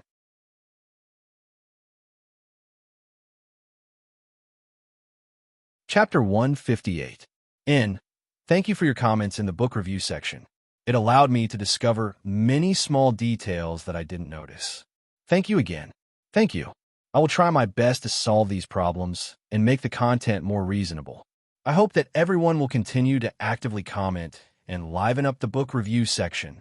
I have some essence in my hands that I can send to everyone. Anyway, the amount is fixed every week. Finally, I still ask for your collection and recommendation. == At the entrance, there was a long stone staircase leading down. Ito and Yi walked down the staircase. After passing through a period of darkness, there was suddenly light in front of them. A long underground passage appeared in front of them. Under the dim yellow light, it looked mysterious and deep. Swoosh! A cold wind suddenly appeared. A black shadow fell from the sky and reached out to grab Yi. Yi dodged slightly, avoiding the black shadow's attack. His arm suddenly reached out and grabbed the black shadow's body. Then, he used the Jujube Flow Jujitsu to force the black shadow to the ground, making a muffled bang. The black shadow made a painful sound after hitting the ground. Yi held the attacker's arm tightly with one hand and pressed the attacker's neck with the other, shouting, "Who are you? Who are you? Why did you come to the Devil's Lair?" The attacker didn't answer. "Take me to see your boss," Ito said to Yi. "Who are you?" the attacker on the ground asked. "National Alchemist," Ito. "Go and tell him that I have a deal with him," Ito said as he gestured for Yi to let go of the attacker. The attacker got up from the ground and carefully looked at Ito and Yi. He then said to the two of them, "Follow me. As for whether the boss wants to see you or not, I don't know." After that, he walked into the depths of the passage. The three of them remained silent throughout the journey. Ito and Lin Sanjiu were soon brought to a room. In the spacious room, there were 4 or 5 people with different appearances scattered around. A pile of miscellaneous items was placed in the room. "Hey, who are these 2 guys?" Inside the room, a blonde girl was sitting on a wooden box that was placed horizontally on the ground. She was chewing gum in her mouth as she looked askance at the 3 people who walked in. This man claims to be the country's alchemist. The woman next to him is his companion. She says she's here to make a deal with you, boss, the ambusher with Ito said. TSK, another lackey of the military. The woman curled her lips and muttered. Then, she stopped paying attention to Ito and started blowing bubbles. "Roha, you look after them. I will go find the boss." The one who led the way said. "All right." A burly, square-looking, gray-haired man in a green military uniform with an iron rod in his hand responded. Then, the one who led the way ignored Ito and Yi and walked out of the room. After a while, a tall, black-haired man with a long and narrow face and a pair of small sunglasses came back in. "Are you looking for me?" The man said frivolously to Ito as soon as he entered the room. "You must be Gold." Ito looked up at the man and said, "The intelligence system is doing a good job," Gold said casually. At the same time, he showed the Holmes tattoo on the back of his hand to Ito. "That's easy." Ito nodded. Then, he said to Yi, let's do it. Huh? Gold didn't know what was going on, but Yeyez's action answered him. Yeyez's figure flashed, and like lightning, he rushed into the group of people who didn't react at all. He unsheathed the long sword in his hand and beheaded a masked man in front of him. Ah! After the man screamed, his body began to deform uncontrollably. Finally, he turned into an animal and lay on the ground motionless. At this time, the others were completely awakened by the screams. One by one, they moved their bodies and got into a fighting posture, but their speed was too slow. For Yi, who had already launched his attack, they were no hindrance at all. After a few turns, all the people in the room were killed. Then, the bodies of animals appeared in the room. Is this what you meant by fighting? Gold didn't care about the corpses in the room. He looked at Seito and said, "You really don't put me in your eyes. Actually, this is what I meant by fighting." Seito said. A sword appeared in his hand, and with a wave of his hand, he beheaded Gold. This sword was the heavenly sword from the heavenly world. Compared to the effect of the alchemy short stick on special attributes, the heavenly sword was more suitable for this kind of pure physical attack. At this time, the headless corpse in front of Seito suddenly flashed with red electric light. A large number of curved lines danced like worms, forming a muscle texture. Finally, a layer of skin attached to it. It became Gold's head again. Ouch, ouch, it really hurts. Gold shook his neck and sneered at Seito. You'll feel even more pain. As soon as Seito finished speaking, Yi chopped off Gold's head again. This time, Seito didn't give Gold a chance to regenerate. Instead, he waved the heavenly sword in his hand and cut open Gold's headless chest as if he was dissecting it. He pulled open the muscle layer and found the core of the chest, the sage stone. Soon, a red, irregular stone wrapped in muscle appeared in front of Seito's eyes. Seito waved his hand and cut off the tissue around the stone. With his empty hand, he took out the stone and immediately threw it into the Rubik's Cube world. In an instant, the corpse that was still flashing with red electric light and trying to regenerate stopped. The electric light was extinguished in an instant, and the corpse turned into black ashes and scattered on the ground. Got one. Seito stood up and said to Yi, "Is it okay to just keep it?" Yi looked at the happy Seito and asked, "Of course there's no problem for the time being. As for the rest, I'll deal with it again. When the time comes, I won't have to worry about anything happening to it." Seito smiled. "Then what do we do now?" Yi asked. "Destroy this place first, then return to Sand Teller." Seito said, "Okay." Yi nodded and walked to the side. After watching Seito activate the refining formation and completely destroy the place, the two quickly left before the army arrived. The two of them took the train back to Santilal City and returned to their home. After arriving home, the two first rested for a day. Then Seito flashed into the Rubik's Cube world. It was still the same desolate area with the sage stone refining formation, but this time, Seito did not use the refining formation, but the yin-yang technique. Seito remembered that every android's sage stone contained a certain kind of emotion, in other words, a soul will. If he wanted to safely use this sage stone, he had to suppress or eliminate the soul contained in the stone. Seito first took out a magic sealing talisman and wrapped it around the sage stone and put it aside, then drew a hexagram formation on the ground. In the middle of a large circular pattern, there was a hexagram pattern. Hundreds of strange characters were arranged around the hexagram. Then Seito took out a little puppet made of peach wood and placed it in the center of the hexagram. 5 small wooden sticks were erected around the little puppet, and each stick had a talisman written in red cinnabar stuck on it. After doing all this, Seito placed the sage stone wrapped in the magic sealing talisman on the little puppet's forehead and activated the formation. A silver-white light began to shine from one end of the hexagram, and then quickly spread over the whole formation. A soft silver-white light shrouded the whole formation. Following the activation of the great array, the runes around the hexagram began to shine one by one. When all the runes had lit up, a dazzling light erupted from the great array.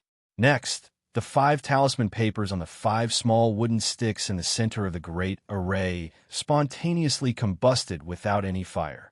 In a flash, they became 5 torches illuminating the little puppet in the center with a bright red light. At this time, Ito took out a blank yellow paper from his arms, grabbed a bit of soul force from the air, and sealed it in the blank yellow paper. Then, with a shake of his wrist, he waved his hand and shot it at the little puppet.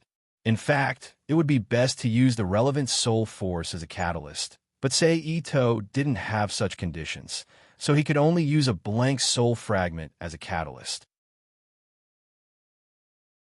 The moment the yellow paper fell on the little puppet, the sage stone wrapped in the magic sealing talisman suddenly shot out a red light, resisting the magic sealing talisman that emitted a red and yellow light. But in the end, it was a rootless duckweed and was quickly suppressed. As the magic sealing talisman burned, a pitch-black energy flowed into the little puppet's forehead. Immediately, a pitch-black face with a sinister expression appeared on the little puppet's face. After seeing the little puppet's change, Ito finally let out a sigh of relief. With a wave of his hand, he stopped the formation and grabbed the sage stone. Not bad, but the puppet can't be wasted. It might be useful when the time comes. Ito looked at the sage stone in his hand and nodded in satisfaction. Then he waved his hand again to grab the little puppet and put away. Only then did he leave the Rubik's Cube.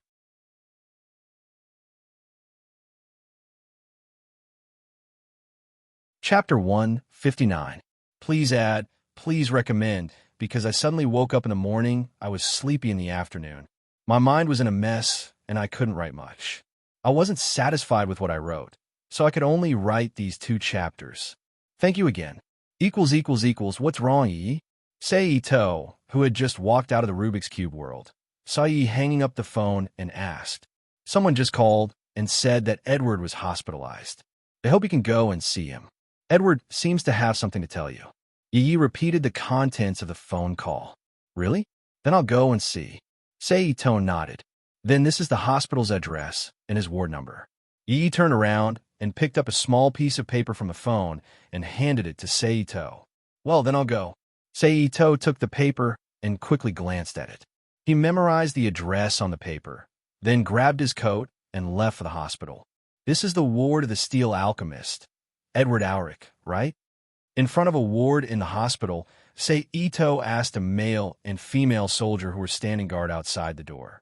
Yes, it's here. You are? The female soldier with short black hair, a round face, and a small black mole under her left eye asked.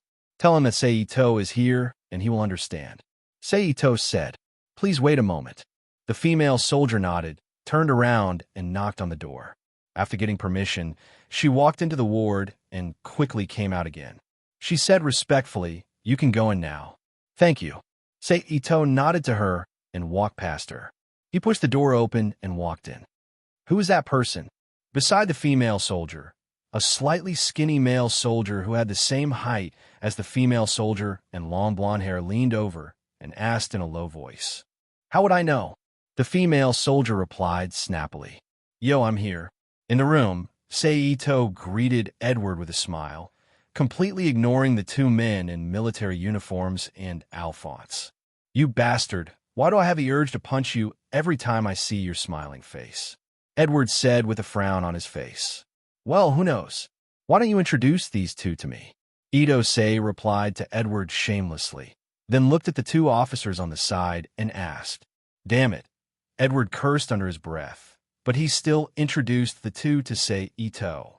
First, he pointed to a middle-aged man with short black hair, a square face, rimless glasses, and a face full of stubble.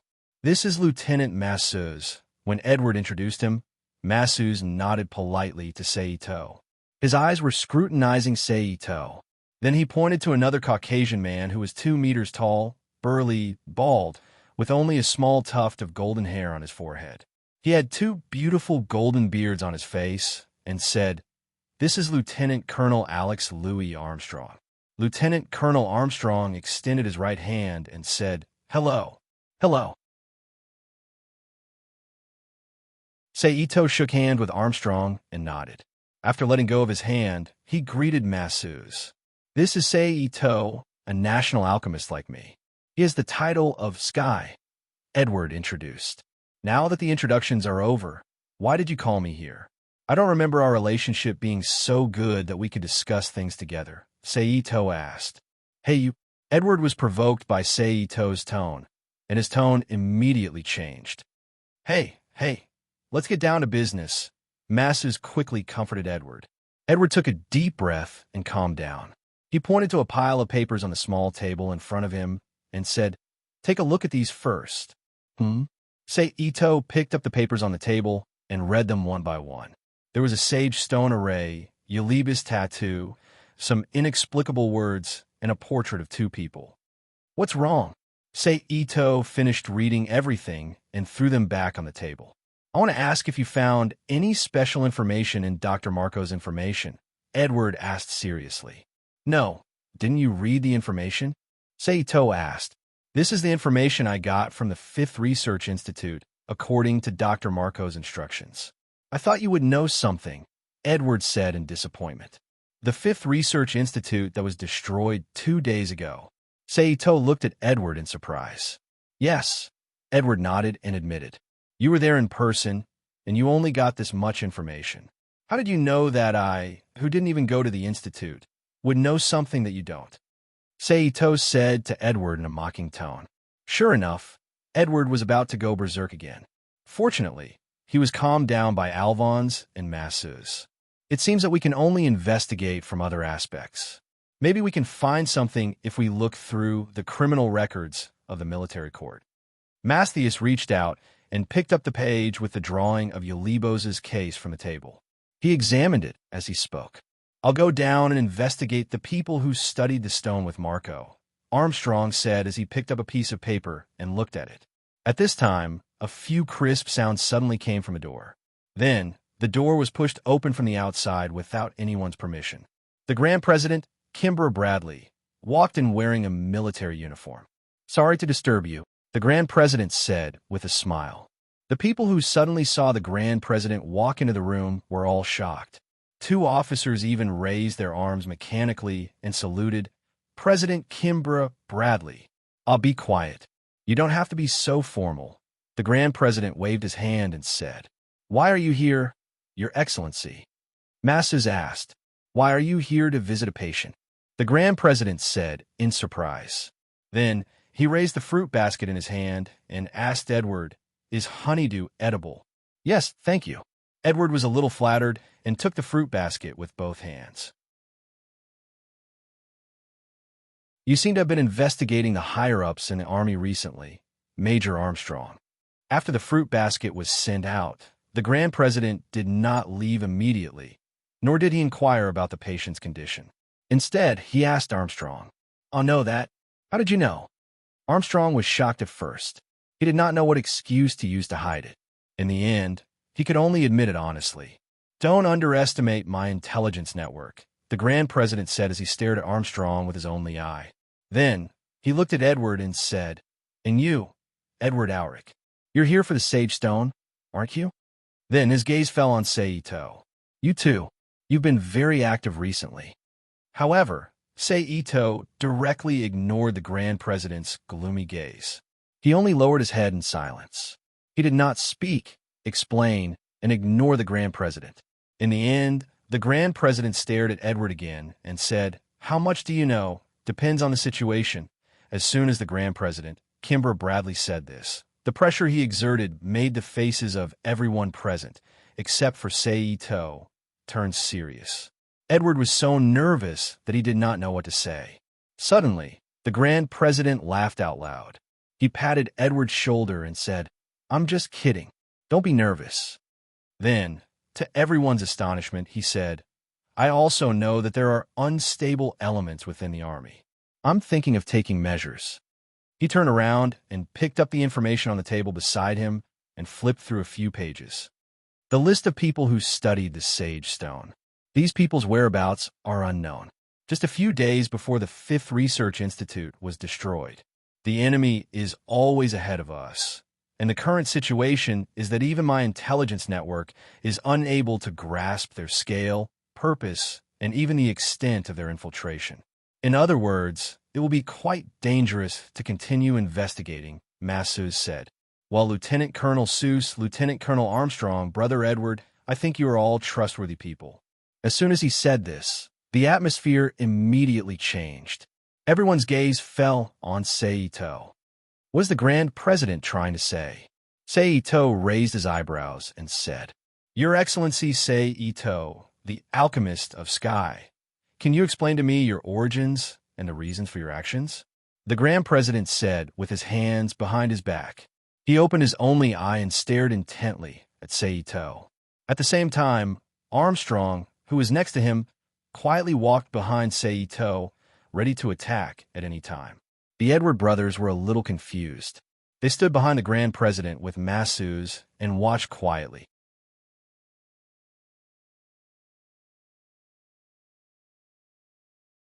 Chapter 160. Please add, please recommend. There are still 4 more episodes to complete the tempering process. The room was silent for a moment. Then a low laugh came from Saito's mouth. He looked at the people in the room with a mocking expression. Your Excellency, first, you shocked us with your sudden visit. Then, you gave us a fruit basket to show that you were close to the people. Then, you told Major Armstrong information to show that you were powerful.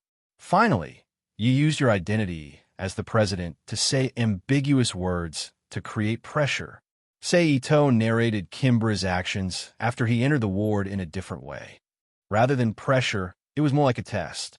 When you found out that Edward and the others didn't know anything at all, you dispelled everything you had built up before as a joke. Then, you used your so-called information to reconstruct the attitude of, I was also the one who discovered the problem, and I discovered it earlier than you.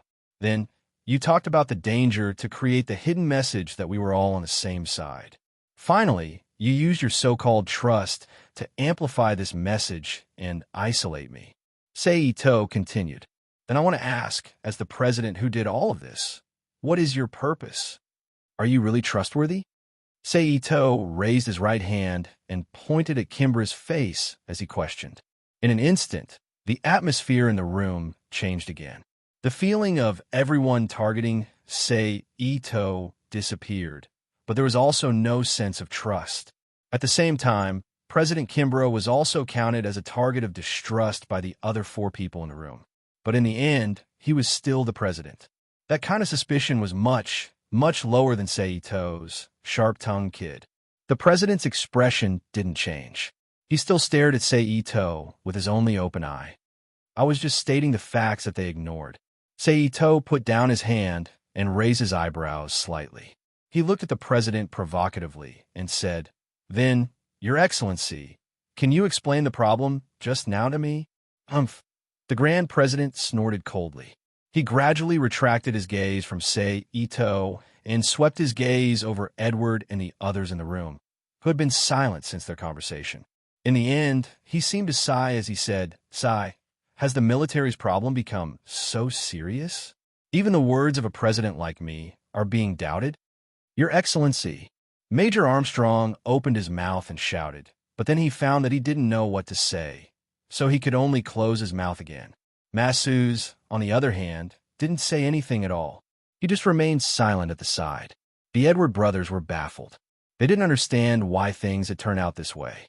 I still have official business to attend to. Goodbye, the Grand President said to everyone in the room. Then, he turned around and prepared to leave the ward. However, just as he was about to push open the door, he stopped. With his back facing everyone, he said in a deep voice, Don't investigate this matter anymore. Don't tell anyone about it. Yes, sir. Masseuse and Armstrong immediately replied. After hearing their words, the Grand President pushed the door open. He ignored the 2 panicking soldiers at the door and slowly walked out of the hospital. Phew, that scared me to death. At this moment, Edward finally breathed a sigh of relief. He sat on the bed with a face full of lingering fear. That was really a shock. Masseuse took out a pack of cigarettes from his pocket, lit one, and took a deep breath. Yeah.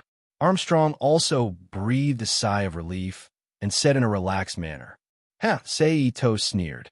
After attracting everyone's attention, he said, "I think that you guys will feel uncomfortable if I stay here. It just so happens that I'm also planning to leave. However, I still have the same question. Can the Grand President be trusted?" After he finished speaking, he didn't wait for anyone to answer. He quickly walked out of the ward and left the hospital. "I'm talking about you," Edward growled as he watched Sei Ito disappear through the gap of the door. However, the words of that guy called Sei Ito are indeed worth thinking about, Masus said softly. Macias said softly from the side, causing everyone to recall what Ito Sei had said just now, causing the room to quiet down. Downstairs in the hospital, Sei Ito, who was walking out of the hospital, immediately saw the figure of the Grand President standing at the door with his hands behind his back. He walked past Sei Ito, ignoring him. "Alchemist the Sky. No matter what your intentions are, it's best that you don't act recklessly. Otherwise, who knows what awaits you in hell." The Grand President looked at Sei Ito, who walked past him, and said, "You don't have to worry about me. I'll arrange my own matters. You, on the other hand, should take care of your health." Sei Ito continued walking without looking back. He only responded indifferently. "Oomph." The Grand President snorted coldly. He stepped into the car that had been waiting at the door for a long time and drove to the central government. "Yi, you have to pay more attention to strangers in the future," Sei Ito said to Yi, who was busy when he returned home. Yi stopped what he was doing and looked at Sei Ito with a puzzled expression, waiting for him to explain. Then, Sei Ito told Yi everything that happened in the hospital today. Finally, he said, "It seems that the other party is very concerned about our existence. And I know. I'll be careful." Yi nodded and resumed what he was doing. On the other side, after leaving the hospital, Masus immediately returned to the military and began to immerse himself in the investigation. Because of Masus's relationship with the department, some information was not as troublesome as others. Therefore, Masus had a natural advantage in obtaining some information. It only took a few days for him to find out the truth under an opportunity. Hey, which bastard is it that did this?" In the library of the military government office, Masus looked at the country map in his hand and muttered to himself in shock. At this moment, Masus only felt the light dim. Then, a seductive female voice said, "Nice to meet you, Lieutenant Masus." Or is it more appropriate to say goodbye, forever? At the same time, the fingers that seemed to be wearing a long black glove suddenly turned into 5 sharp spikes and approached Masus step by step. That tattoo seems to be quite stylish. The corners of Masus's mouth twitched slightly as he looked at the woman who was gradually approaching. When his gaze swept across the tattoo exposed on her chest, he said, it was the same pattern drawn on the information he saw in Edward's ward a few days ago. "You know too much, Lieutenant Masus," the woman said as she raised her arm, and the 5 spikes were aimed at Masus's body. Masus made a sound that was unclear. His hand touched his waist, and a few throwing knives appeared between his fingers. He swung his hand and threw them at the woman. The light in the room was dim, and the space was narrow. It was still very advantageous for Masus. Therefore, the two of them exchanged blows for a moment, and a throwing knife accurately hit the woman's forehead. Masus then dragged his right arm that was stabbed in the fight and walked out of the library. However, because he was stabbed too hard and the injury was a little serious, he staggered and fell when he opened the door. After getting up, he dragged his weak body to the telephone center. Lieutenant Masus, you're calling to show off your family again." At first, the female operator was just teasing him as usual. When she realized that Masus's condition was not right, she immediately stood up from her seat in shock and shouted, "Lieutenant Masus, you're bleeding." "I'm fine. Can I borrow a phone?" Masus said as he panted and walked to the empty telephone cabinet. He reached out and grabbed the phone, but after a moment of hesitation, he put it back and said, "Sorry to disturb your work." "Lieutenant Masus." The female operator looked at Masus's condition and shouted worriedly. However, Masus did not care at all. He just walked out of the government building step by step and walked to a public telephone booth outside. He reached for the phone and called Mustang, who was still working in the Eastern Command. After verifying the information, Mustang finally picked up the call. However, before he could say anything, a pistol was pressed against his back. A female voice said, "Can you put down the phone, Lieutenant Masseuse?" With the help of the dim street lamp outside the telephone booth, Masseuse finally saw the person clearly. It was the female soldier named Ross who was guarding outside Edward's ward a few days ago. Second Lieutenant Ross. Masseuse was shocked, but he immediately recovered. He looked at the other party calmly and asked, "You're not Second Lieutenant Ross. Who are you?" "I'm Second Lieutenant Maria Rose. Have you forgotten?" The other party still refused to admit it. "No, you're not. Second Lieutenant Ross has a mole under her left eye." Masseuse exposed her without hesitation. "Ah, is that so? I was careless." The other party was stunned at first, but then she smiled evilly. At the same time, she raised her left hand and pointed her index and middle fingers at her left eye. After a flash of red light, a mole appeared there, completely filling up the hole. "This should be enough, right? Gosh, it feels like a dream." Mastheus muttered to himself in disbelief as he turned his head away from the other party. "It's rare for you to be so quick-witted." "This is really a disaster, Lieutenant Masseuse," the other party said as she looked at the family portrait that had fallen out of Masseuse's body. Hey, let me go. My wife and children are waiting for me at home. I can't die here." Masseuse begged for mercy, but a throwing knife slipped out of his sleeve and into his palm. Just as he was about to attack the other party, he realized that the other party's appearance had changed. It was the face of his wife that he had been showing off to others every day. "My acting wasn't bad, right?" The other party grinned. "You bastard." Seeing the other party turn into his wife and raise a gun to kill him, an indescribable feeling surged in his heart. He shouted angrily. Bang! In an instant, a gunshot was heard. Masseuse's body fell to the ground weakly, panting weakly. Humans are really stupid. They bet their lives on something that doesn't matter. At this moment, the appearance of the murderer changed again. He was a young man who was about 160 centimeters tall, wearing a tight shirt and boxer shorts, and had black octopus-like hair. He looked at Masseuse, who was bleeding at his feet, with a sigh.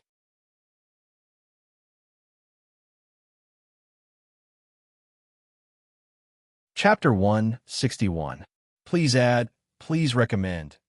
Clap, clap, clap, clap. At this time, a burst of applause suddenly sounded, attracting the attention of the murderer and the dying Mastheus.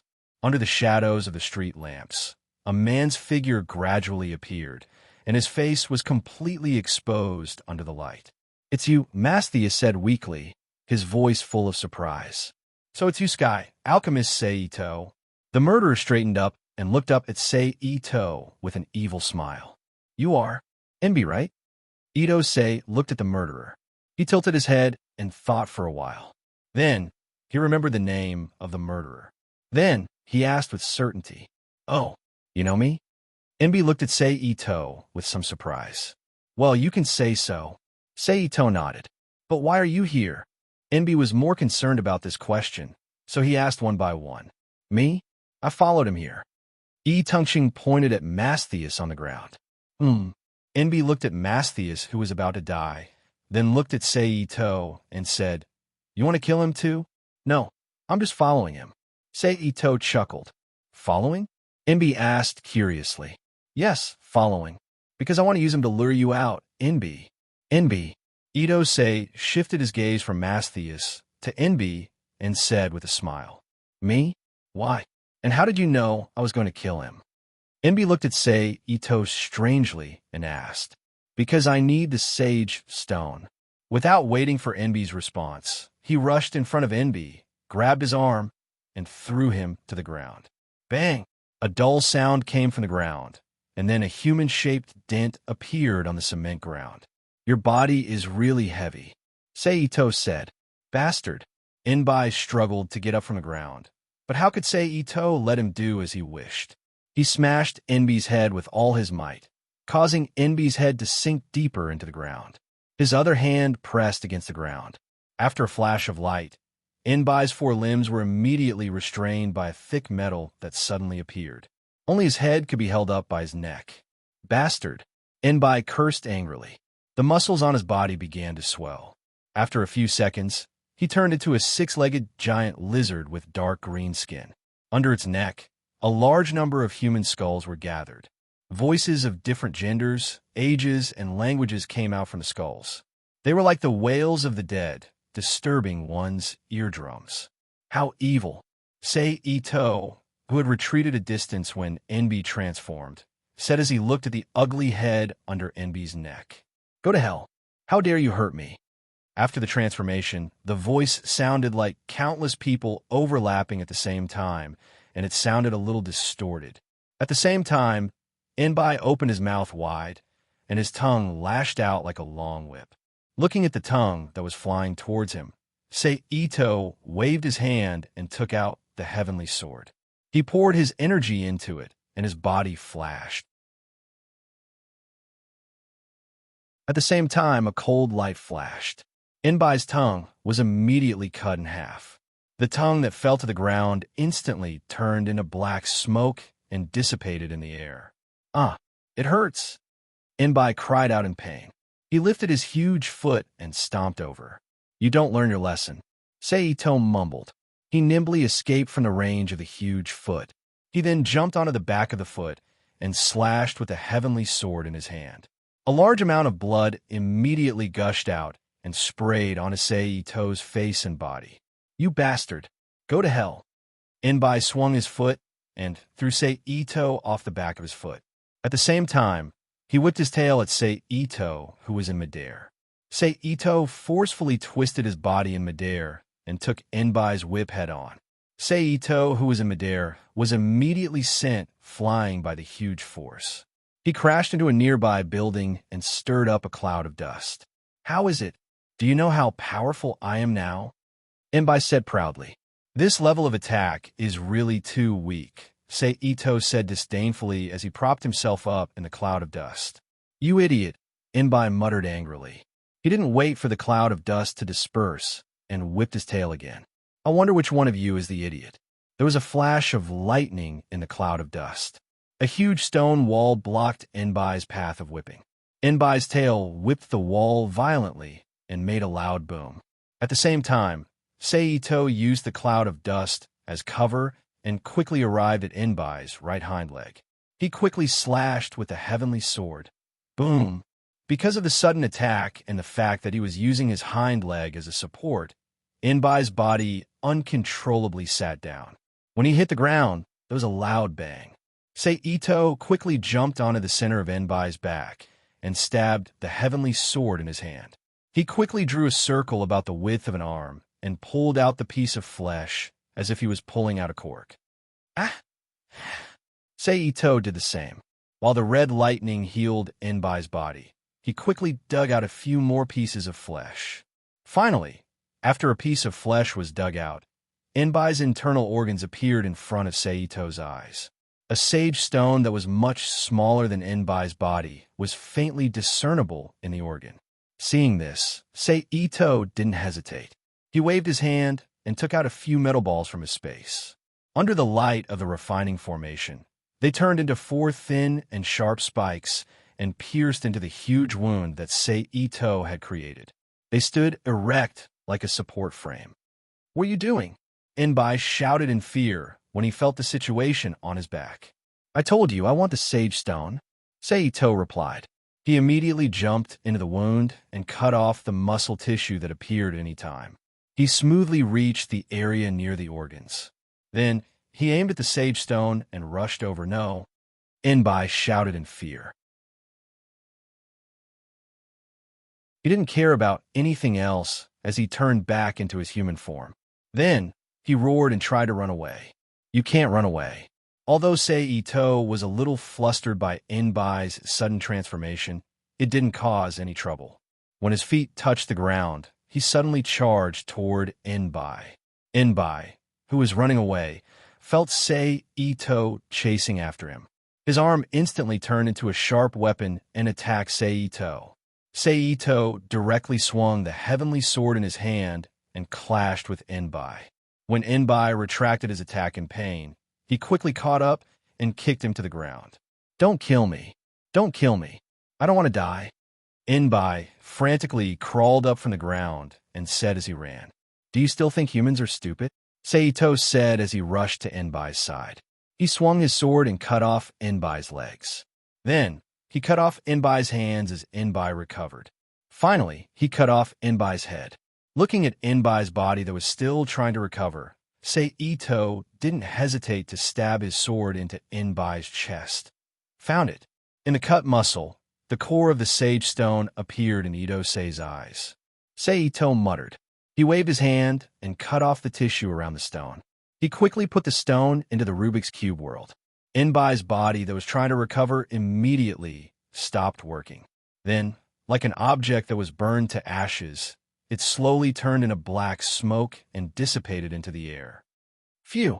After doing all this, Ito-sei waved his hand and put away the sword. He walked to the phone booth and looked at the eyes on the ground that had completely lost their color of life. He reached out and gently closed them, then turned and walked home. When he reached home, he nodded to Yi, who was waiting for him. Then, he entered the desolate area of the Rubik's Cube world and dealt with Enbai's sage stone the same way he dealt with gold last time. The only difference was that the little puppet was still using the same one as last time. When everything was over, a pitch-black color appeared on the chest of the little puppet whose head had turned into a ferocious face. Saito waved his hand and put away the sage stone and the little puppet. Then, he left the Rubik's Cube world and returned home.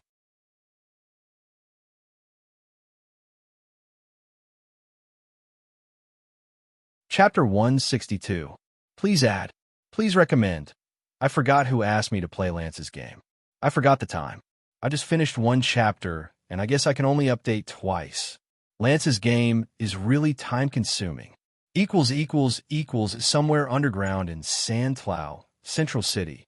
Where's Enby? The woman who attacked Mastius last time looked at Enby and asked curiously. He didn't come back. Lassiter, a short and fat man with a big round nose who was much shorter than the woman, said in a childish and somewhat demented voice. We agreed to meet here after we dealt with Mastius. Why hasn't he come back yet? Lassiter muttered. She didn't expect the short and fat man to answer and directly ordered, Grattoni, can you smell Enby's scent? Yes, Lassiter. The short and fat man looked at Lassiter with innocent eyes and said childishly, Go find him. Lassiter said, Okay, can I eat this? Lassiter. Grattoni answered, and then pointed at a non-humanoid creature next to him with a greedy look. Eat it, Lassiter said. Grattoni happily opened his mouth and spat out a mouthful of saliva. His eyes flashed red, and he quickly rushed to the creature on the ground. Grattoni didn't even chew, but in a few bites, he ate the creature that was almost the same size as him. Not even a bone was left. Let's go, Grattoni. Lassiter, who had already walked a distance, called out. Oh! Grattoni patted his stomach and yawned with satisfaction. Then, he hurriedly followed them. The two quickly came to the surface from the depths of the underground. Grattoni, who was next to Lassiter, sniffed, but soon with a puzzled expression, he said, It's strange. Enby's scent disappeared. Lassiter looked at Grattoni suspiciously. She knew that Grattoni would never lie, so she began to think seriously. After a while, she said, Can you find the place where Enby's scent disappeared? Yes, Grattoni said with a grin. Take me there, Lassiter ordered. Okay, Lassiter, Grattoni answered and immediately jumped up. Although Grattoni was quite fat, his agility was superb. The two of them did not take the usual route. Soon, they arrived at the place where Enby's scent disappeared. There a large number of soldiers were on guard. A yellow cordon was pulled open, surrounding Mastius's body and the phone booth in the center. Are these edible, Lassiter? Grattoni looked at the busy soldiers below and drooled again. He asked last with a longing expression. No, Lust replied with a frown as she thought about it.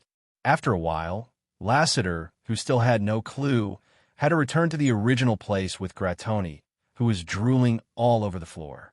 2 days later, ding-dong. Saito's doorbell suddenly rang. In the room, Yiye's body suddenly tensed up, and then he asked, Who is it? Hello, May I ask if this is His Excellency Seito's home? A young man's voice came from outside the door. Please wait a moment. Yi responded and then walked to the door. After seeing through the peephole that it was a young man and a young woman, he opened the door. However, his muscles were still half tense. If the other party made any strange movements, he would definitely launch a sharp counterattack. Creak. The door was gently pushed open by Yi. Hello. May I ask if His Excellency Seito is home? The man asked again. Sorry, Ah Chung just went out. What can I do for you? Yi asked. It's like this. My name is Roy Mustang, and the person beside me is my adjutant. I have something to ask him about Matthias. Mustang said at the door while sizing up Yi without batting an eyelid. Why don't you come in and wait for him? Hearing Mustang's words, Yi hesitated and said, Okay. Mustang immediately answered, completely ignoring whether his words were abrupt or polite. Please come in. Yi was stunned for a moment before opening the door and letting Mustang in. After the two of them sat on the sofa, he said, Have a seat first. I'll go get you some tea. He turned around and went into the kitchen. Soon, he came out with 2 cups of green tea and placed them in front of Mustang before sitting down on the empty single-seater sofa on the other side. Gulp, delicious tea. Mustang picked up the teacup in front of him and took a sip before praising. You're too kind. Yi smiled humbly. I still don't know how to address you. Mississippi. Mustang tried to communicate with Yi. Yi said. Oh, what a strange name. Is Miss Yi an Asian? Mustang continued to ask. Well, I guess so. Yi didn't understand if the Asians here had such names, so she hesitated for a moment before answering with uncertainty. While she was hesitating, Mustang's eyes immediately lit up. Are you and Mr. Seito from the same place? Mustang continued to ask. Well, I guess so. Yi said with uncertainty again. It must be hard for you to leave your hometown and come here. Mustang's eyes flashed, and he didn't ask the previous question. Instead, he changed the topic. No, other than being a little uncomfortable at first, everything else is fine. Yi smiled casually. Is that so? I heard. Just like that, the two of them chatted casually. Most of the time, Mustang asked questions and Yi answered. The naive Yi was no match for the cunning Mustang. She didn't notice that some of the information in her seemingly casual conversation had been exposed. Just when the two were chatting happily, the door suddenly opened after a creak sound. Ito-sei in a black trench coat walked in from the outside. Ah Chung, you're back. Yi quickly got up from the sofa and went to say Ito to take the trench coat and hang it on the hanger. I'm back, Ito-sei said. Then he looked up at Mustang and the other man sitting in the room and said in surprise, What a rare guest. I wonder what brought you here, Colonel Mustang. Mustang didn't mind the teasing in Seito's words and said seriously to Seito, Mr. Seito, I have some questions for you. I hope you can answer truthfully. The atmosphere in the room immediately changed after Mustang spoke. Ito-sei frowned, glanced at Mustang and his beautiful adjutant, then walked to the sofa where he was sitting just now and sat down. He relaxed his body and leaned against the back of the chair, crossed one leg over the other, and said, What's the matter? Mustang's beautiful adjutant, Lisa, looked at Seito and frowned. She didn't say anything and just sat there quietly to listen to the conversation. Mr. Seito, do you know Matthias? Mustang looked at Seito and asked. We met once in the Ward of the Steel Alchemist, but we didn't talk to each other. Ito-sei replied truthfully and then asked why. Is that so? It was the beautiful adjutant who had been sitting next to him who said, Lieutenant Matthias was killed 2 nights ago. Don't you know about it, sir? Yes, sir, Matthias said in a low voice. I don't pay much attention to the situation in the military. Seito shrugged. Then, Mr. Seito, may I ask where you were 2 nights ago? Mustang raised his head and stared at Seito, as if he was interrogating a criminal. Lieutenant Mustang, you look like you want to interrogate me like I'm a criminal. Looking at Mustang's appearance, Ito-sei frowned in dissatisfaction and said in a loud voice, My apologies. Mustang apologized, but didn't stop his actions. He still stared at Sei Ito and waited for his answer. If you continue to act like this, then I don't think we need to talk anymore. Itingxing lowered his eyes and said in a deep voice. What followed was a long period of silence. After a while, Mustana withdrew his gaze and stopped staring at Ito Tensei, as if he was interrogating a criminal. He then asked again, "May I ask, Mr. Ito Tensei, where were you 2 nights ago?" "At home." Seito saw that Mustang stopped his actions and replied, "Is that so? I see. Thank you for your cooperation, Mr. Seito." Mustang heard Seito's answer and pondered for a moment. Then he stood up and extended his hand in front of Seito. "You're welcome." Ito-sei also stood up from the sofa. He shook Mustang's hand for a moment, and then let go as he said indifferently, "Sorry to disturb you." Mustang turned around and prepared to leave Seito's house with his adjutant. But just as he was about to step out of Seito's house, he suddenly stopped and said with his back facing Seito, "I heard Major Armstrong said that you and the president had an argument in Edward's Ward that day, right?" "Yeah." Seito didn't deny it, but his tone was a little strange. "Goodbye," Mustana said, then slammed the door shut with a bang.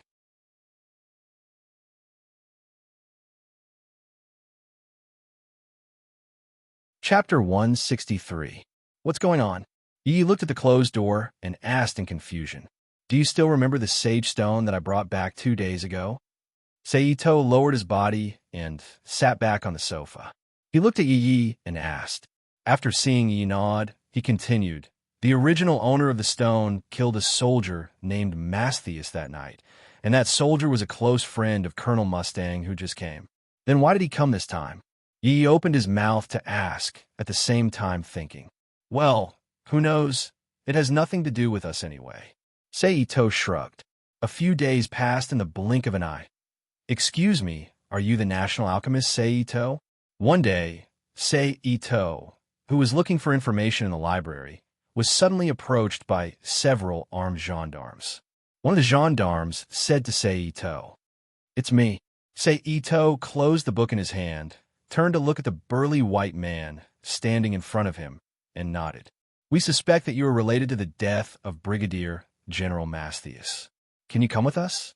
With that said, the group of gendarmes behind him picked up their weapons one by one, loaded the bullets, and aimed at Seito's upper body. After all, for the national alchemist, if they were not prepared in advance, ordinary firearms would not pose a threat to them at all. "Show me the order." Seito put the book back on the bookshelf and said softly, "Okay." The leading gendarmes nodded, took out a piece of paper from his arms, and handed it to Seito. Seito reached out and took a glance.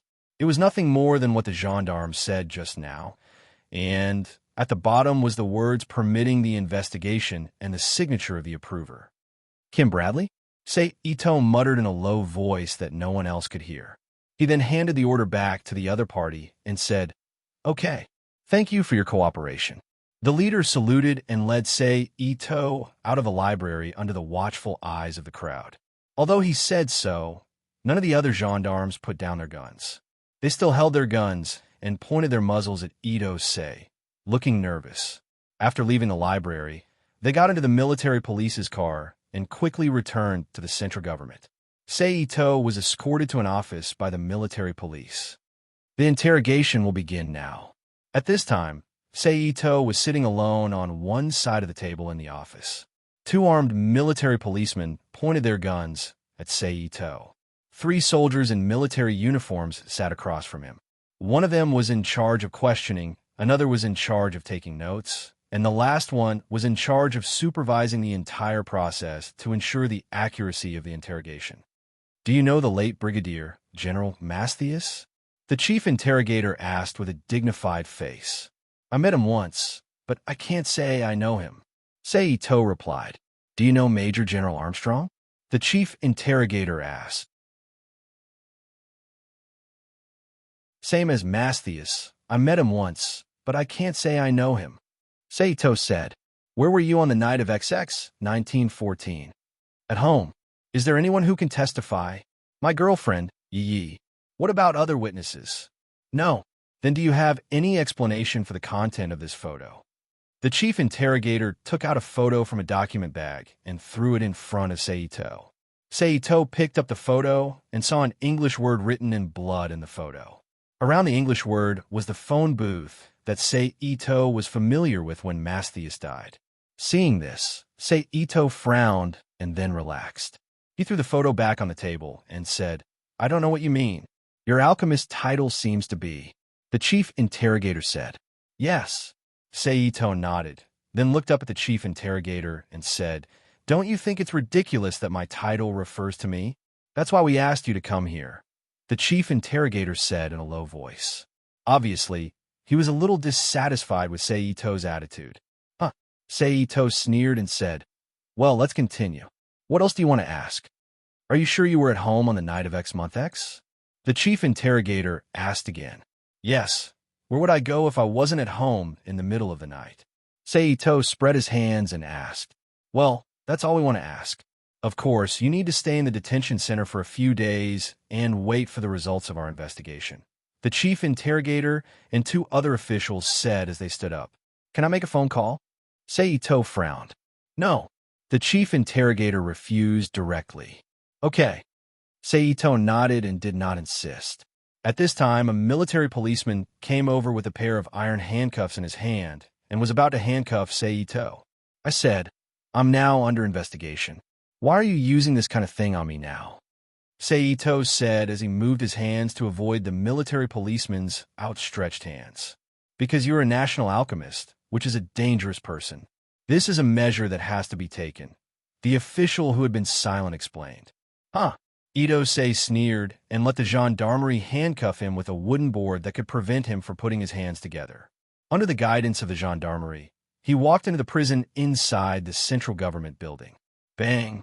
The iron door was closed. "Kimbra, are you going to create a fact to frame me as a criminal and force me to do it?" In the cell, Seito's head was slightly lowered, the corners of his mouth were slightly raised, and he whispered to himself, "Why hasn't Ah-chung come back yet?" Yi thought worriedly as he looked at the completely dark sky outside. Suddenly, Yi's expression changed. He quickly ran to the side and grabbed the katana placed in the corner. He stared at the window with a vigilant expression.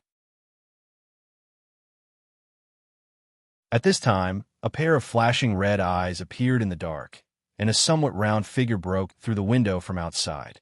"I want to eat you. I want to eat you. I want to eat you." Under the light, Grattoni's appearance was completely exposed. He stared at Yi with his tongue hanging out, saliva dripping from his mouth as he muttered to himself, "What kind of monster is this?" And his aura, Yi thought to himself as he watched Grattoni staggering towards him. "I'm going to eat you," Grattoni shouted and quickly rushed towards Yi. Yi was on high alert. The moment Grattoni rushed over, he half squatted forward, held the katana to his left, and held the katana in his right hand. He fiercely struck out with an Iaido. A bright silver crescent moon appeared between Yi and Grattoni, cutting a deep gash in Grattoni's big belly. "It hurts," Grattoni said in a childlike voice as he lay on the ground. At the same time, the red lightning on his body flickered rapidly. When he got up, the wound on his abdomen healed. "This is the Sage Stone." Yi's pupils shrank. He immediately thought of the scene when he first accompanied Seito to find Gulid.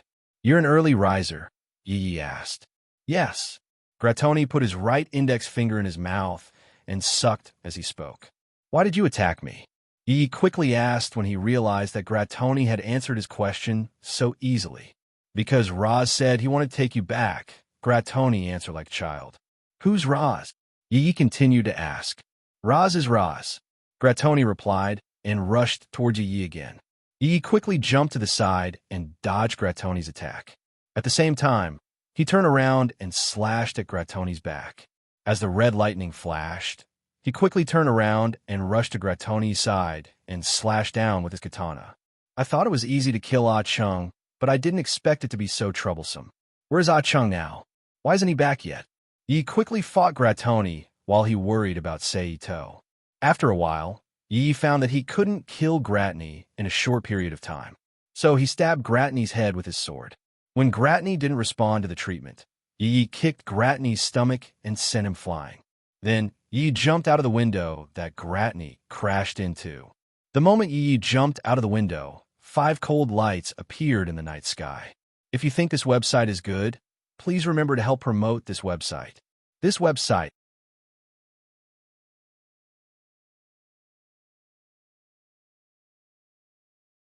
Chapter 164. Please add, please recommend. Yesterday, I played with Lance like crazy and stayed up all night. Now, I've just finished 1 chapter. I'm not sure if I can finish 3 chapters, but I'm sure I can finish 2 chapters. If I don't finish another chapter at 8:40, I'll finish 2 chapters. Equals 5 cold rays of light suddenly appeared. The biting cold stimulated Yi's dragon eyes, and a violent aura erupted from Yi's body. He forcefully twisted his body in midair and used the long sword in his hand to block. Clang! The sound of metal colliding rang in the air, and Yi's body flew to the ground like a cannonball. At this time, Gratoni, who had already recovered from his injuries, rushed out from the wall. His fat body slammed into Yi, who had not yet landed on the ground. Yi's dragon eyes shrunk into a vertical line, and an abnormal red gas appeared in front of him as he collided with Gratoni. Boom! A violent airflow erupted from the collision, blowing up the dust on the ground and forming a spreading gray circle. Patter! At this time, the person who released the 5 cold rays of light also landed beside Gratoni. A woman with a head of slightly curly black hair, wearing a red and black strapless dress that looked like an evening gown. Lust. She looked at the blurry figure in the smoke silently.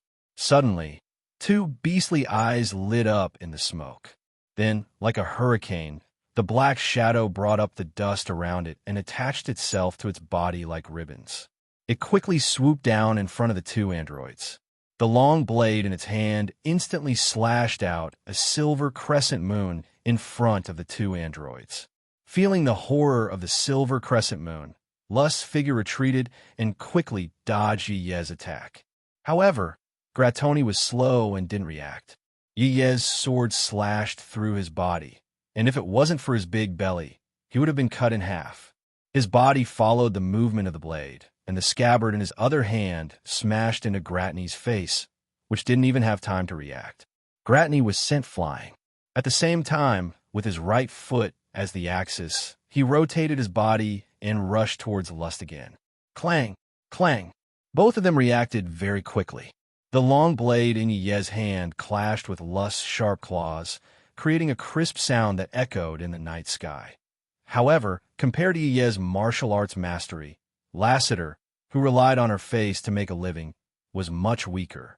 In just a short while, Lassiter had fallen into a disadvantageous position and could only deal with Yi's swift and violent slashes in a flurry.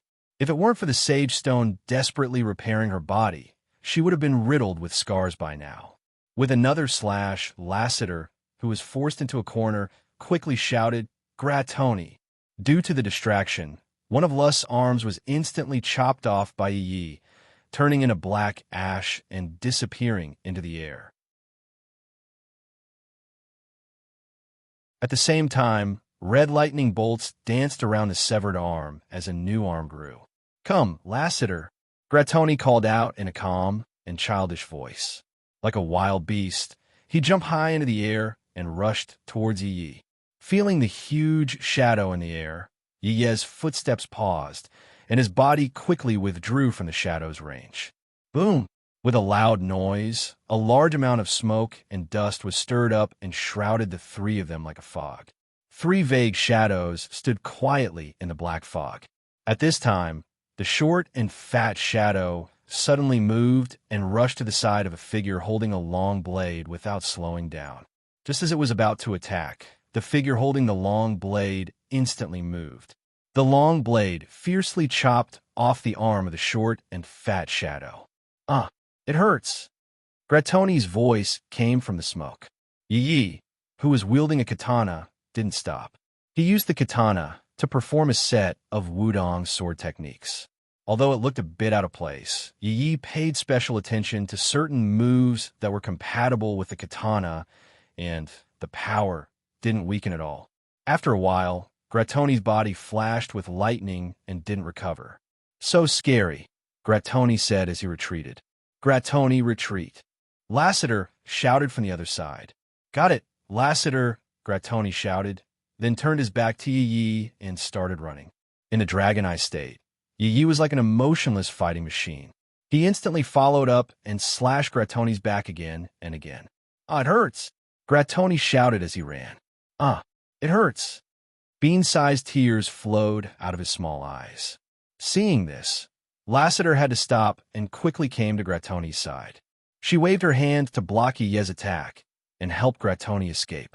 But soon, she followed in Grattoni's footsteps and ran away, with lightning flashing all over her body. However, she was much faster than Grattoni. With the help of the Sage Stone, she finally escaped Yi's pursuit. At this time, a large number of military police suddenly appeared not far away, each one holding a gun and running over. Yi didn't want to have anything to do with the military police. He glanced at Lassiter and Grattoni, who had disappeared and quickly disappeared. As for the house, it was almost destroyed. 2 days later, a piece of news was published in the St. Clair newspaper. The murderer of Brigadier General Mastius was found. It was the former national alchemist, Sei Ito. He was now detained in the central government's prison and would be executed in 3 days. Colonel, in Mustana's office, his beautiful adjutant handed him the newspaper and called out. Got it. Mustana didn't pay attention to the contents of the newspaper. He just casually threw it on the table and turned his chair around to face the window, deep in thought. The room immediately fell silent. Only the faint sound of their breathing could be heard. After a while, Colonel Mustana asked, Farman is still with the guest, right? Yes. The beautiful adjutant, Lisa Hawk, immediately answered. Ask the guest to help. Break into the central prison and get Sei Ito out. Mustana turned his chair around and put his elbows on the table. Half of his face was covered by his hands as he looked at Lisa. Huh. Hawk was surprised, but he didn't ask much. He just nodded to show that he understood. Go. I look forward to meeting Sei Ito again, Mustana said with a gloomy face. Yes, sir. Halker saluted and left the office to inform Farman. In the middle of the night, in the central prison, a huge shadow suddenly appeared in the corner. Then, it quickly ran into the central prison amidst a series of rustling noises. It knocked out the guards and broke in. Where is he? Where is he? It mumbled as it walked. At this time, his figure was finally revealed. His body was about 2 meters tall and was covered in fur armor. On his head, there was a dried-up ape mask with only bones left. 2 hollow eyes scanned the surroundings. However, due to the way it entered the prison, it finally attracted the attention of the guards. A group of military police began to attack it with weapons in their hands. Only a series of crackling sounds could be heard coming from its armor. A man with a rifle shot the skull off its head, revealing the pitch-black hole inside the armor. The gendarmes were startled by such a strange situation and shouted in panic. Damn it. The armored man bent down to pick up the skull and put it back on the armor. Then he complained in a low voice. Then he rushed into the middle of the group of frightened gendarmes and knocked them all unconscious with a wave of his hand. It's so annoying not being able to kill. The armored man sighed and then continued to look for targets. Hey, big guy over there, help me get out. At this time, in one of the cells, a young man with black hair, wearing a yellow shirt that exposed his chest, a white cloth belt around his waist, a pair of white cloth pants, and a pair of black shoes on his feet, waved his hand and called out. The armored man paused for a moment and then walked over. Who are you? My name is Yao Lin. I'm from Xian. Please let me out. I'll be grateful. Yao Lin put his hands on the bars of the prison and put his head between the bars. Xian? Not interested. The armored man tilted his head and continued to look for targets. Hey. Yao Lin was left alone and yelled desperately. Soon, the armored man came to his cell, cut the lock in front of him, and walked in. Hey, I'm here to save you, the armored man said loudly.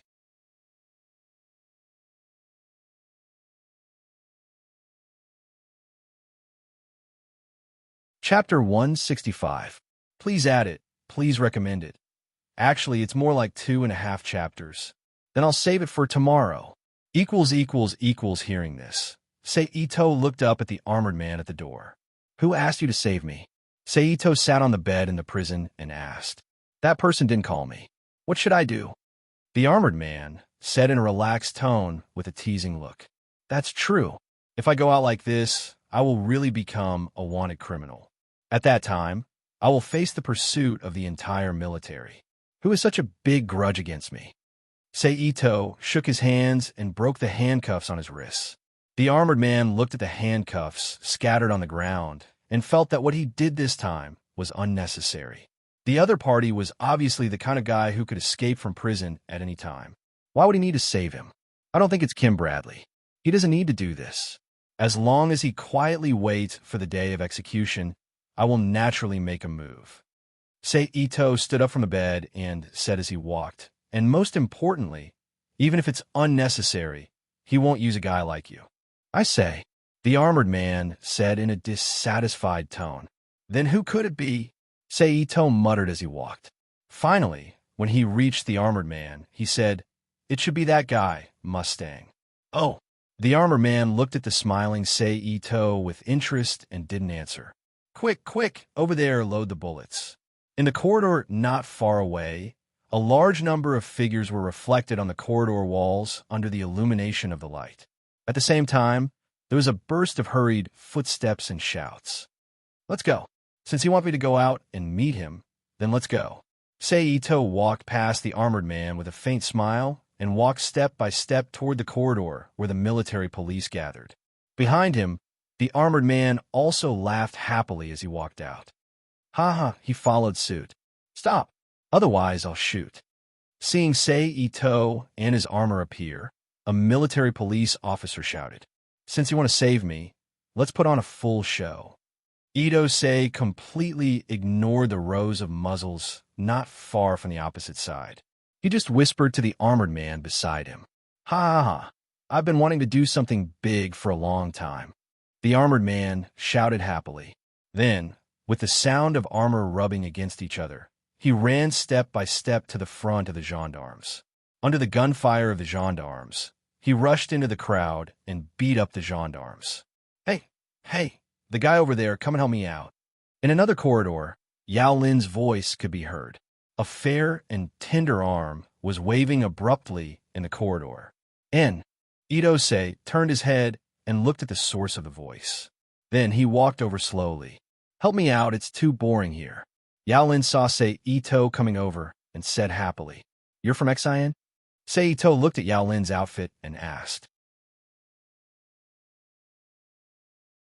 Yes, my name is Yao Lin. Yao Lin said. Yao Lin? Oh, Seito nodded in realization. Then, a formation lit up in his hand and instantly disintegrated the lock of the cell door into dust. I'm finally saved. Yao Lin pushed open the cell door and said with relief. Then he squinted at Seito and asked, Do you know me? No, I've only heard of you. Seito said. Oh. Yao Lin nodded and stopped asking. But soon, he fell to the ground weakly and said weakly, I'm so hungry. Seito looked at Yao Lin's instant change and was stunned speechless. He bent down and picked up Yao Lin like a dead dog, walked to the armored man, stepped on the unconscious military police on the ground, and quickly walked out of the central prison. Where are we going next? Seito asked. Follow me. The armored man said and took the lead to run out. Seito followed the armored man and picked the small paths along the way. Soon, they avoided the pursuing military police and came to an alley. Stop! Edward's voice suddenly sounded in the alley. It's you. The armored man turned to the source of the voice and said in surprise when he saw Alphonse. It's you. Alphonse also pointed at the armored man in surprise. What's wrong, Alphonse? Edward asked. Brother, he's the one who escaped from the 5th Research Institute. Alphonse quickly explained to Edward. The 5th Research Institute, the Sage Stone, Ito, you bastard, did you really kill Lieutenant Macias? Edward quickly linked these words together in his mind, then looked at Ito angrily and asked, Would you believe me if I said no? Ito asked back, If it's not you, Why are you with this guy? Edward pointed at the armored man and said, You have to ask his instigator. Sei Ito shrugged. Huh, Yao Lin? When Sei Ito shrugged, Edward finally found Yao Lin in Sei Ito's hand and shouted in surprise. Who called me? When Yao Lin heard someone calling his name, he suddenly raised his head and looked around. When he saw Edward, he waved his hand and greeted him. Hey, Edward! Bang! Sei Ito immediately threw Yao Lin to the ground when he woke up. It hurts. Yao Lin sat on the ground and muttered while rubbing the place where he was thrown. Why are you with them, Yao Lin? Edward asked loudly. I'm just a fellow inmate who ran away with me. Yao Lin stood up from the ground and patted the dust on his butt. I think I heard the sage stone just now. When he mentioned the sage stone, Yao Lin's face was serious. Edward was silent and didn't answer. Let's run, the armored man said to Sei Ito. Which way? Sei Ito asked. Follow me, the armored man said, and then ran out with Sei Ito. Hey, stop. When the Edward brothers saw the armored man's actions, they immediately came back to their senses and chased after him. Hey, Edward, do you have something to eat? Yao Lin shouted behind them. Then a piece of chocolate flew from Edward's hand and spun in front of Yao Lin, who caught it. Thank you, Yao Lin shouted gratefully and then stood in place to eat. The alley wasn't long, and the group was running. Soon, they reached the end of the alley. There, Mustin, who was wearing a black military coat like a cape, stood at the end of the alley with a cold expression. He said, We meet again, Sei Ito. Not bad. Now, I'm curious about what you're going to do. Sei Ito stopped and asked. Just now, His Excellency the Grand President gave an order to kill you. Mustin didn't directly answer Sei Ito's question. Instead, he told him the latest order. Sei Ito's expression didn't change. He looked at Mustin calmly and asked, Are you going to carry out the order? At this time, the Edward brothers and Yao Lin finally caught up with Sei Ito's footsteps. When they saw Colonel Mustin, they called out in surprise, Colonel Mustin. Steelworks, Mustana replied indifferently. Why are you here? Colonel Masuz. Edward started chatting with Mustin as if there was no one else around. When he mentioned Masuz's name, his face was gloomy and filled with self-blame. It seems like you already know. Then you should also know that the person in front of you is the murderer, right? Mustin said. I read the newspaper, Edward said in a low voice. If that's the case, then please move aside. I want to execute him. Mustang raised his hand as he spoke.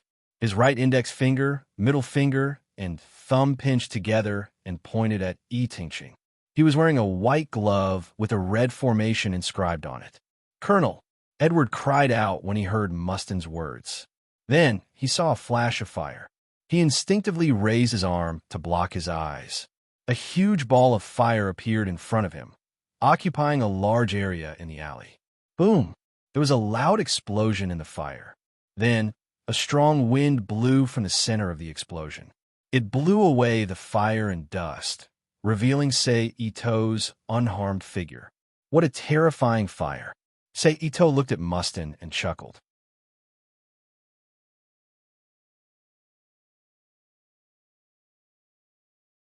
Chapter 166. Thank you for the 5200-5200-5200 tip. Please recommend me. Please add me to your collection. I've played Lance a few times already. Why am I so miserable when the Nobunaga demon army appears? Looking at the smile on Sei Ito's face, Mustang felt a sense of anger in his heart. Even though he had other motives for coming here, it didn't mean he couldn't teach Sei Ito a lesson. Mustang raised his right hand and snapped his fingers. A streak of fire suddenly shot out and quickly shot towards Sei Ito. It immediately caused a powerful explosion when it hit the ground. Hot air and flames exploded and bombarded Sei Ito. Sei Ito circulated his aura, deflecting the air and heat waves that came into contact with his body. He suddenly moved his feet and charged towards Mustang's location. Mustang also quickly snapped his fingers. Several streaks of fire shot out from his hands and shot towards the rapidly approaching Sei Ito. Some of the streaks of fire exploded when they hit the ground, while others exploded in midair. They formed huge fireballs that blocked Sei Ito's path forward. Boom! A loud explosion rang out from under Mustang's feet. At the same time, the ground shook violently, causing Mustang to lose his footing and stop what he was doing. Then, a pillar of earth rose from under Mustang's feet. It quickly rose into the air before disappearing into dust. Mustang was shocked. He shot another streak of fire at the wall beside him and blasted it to pieces. He looked for a large piece of rock among the countless pieces of rubble and used it as a foothold. He jumped a few times and landed back on the ground. At this moment, Sei Ito had already arrived in front of Mustang. He flicked the tendons on Mustang's wrist to stop him from snapping his fingers. Then, to Mustang's surprise, he threw him to the ground. Bang! Mustang's body bounced slightly on the ground. Captain! At this moment, Edward, who had immediately looked towards the scene after the explosion, saw Mustang fall to the ground. He quickly clasped his hands together without any hesitation and pressed them against the ground. Almost at the same time, a huge fist formed from earth appeared under Sei Ito's feet. Feeling the slight change under his feet, Sei Ito quickly retracted his hand and jumped out of the range of the change. He turned to look at the Edward brothers and Mustang. Mustang stood up from the ground with Alphone's help. He frowned as he touched his sore back. He looked at Sei Ito and said, as expected of someone who survived the battlefield, "You're pretty strong. Thank you for your compliment, Captain Mustang. Your flame alchemy has also impressed me." Ito Sei complimented Mustang. "Now, I only have one question for you. Did you kill Mastius?" Mustang ignored Ito Sei's compliment and asked with a gloomy expression, Mustangs, then why is the word empty written in English right now?" "I don't think someone as smart as Mastius would write something useless before his death," Mustana continued to ask. "That's because, just as Sei Ito was about to say something, a group of military police was finally attracted by the sounds of the battle between Sei Ito and Mustang. They quickly rushed towards Sei Ito with weapons in hand. "Looks like this isn't the place to talk. I'm sorry." Sei Ito shrugged at Mustang and the others. He raised his hand and pressed against the wall beside him. A blue light flashed, and a large crack appeared on the wall. He grabbed a large piece of rubble from the wall and threw it at the pursuing military police. The rubble in the air immediately changed and turned into steel arrows that flew toward the military police. Immediately, several screams came from the midst of the military police.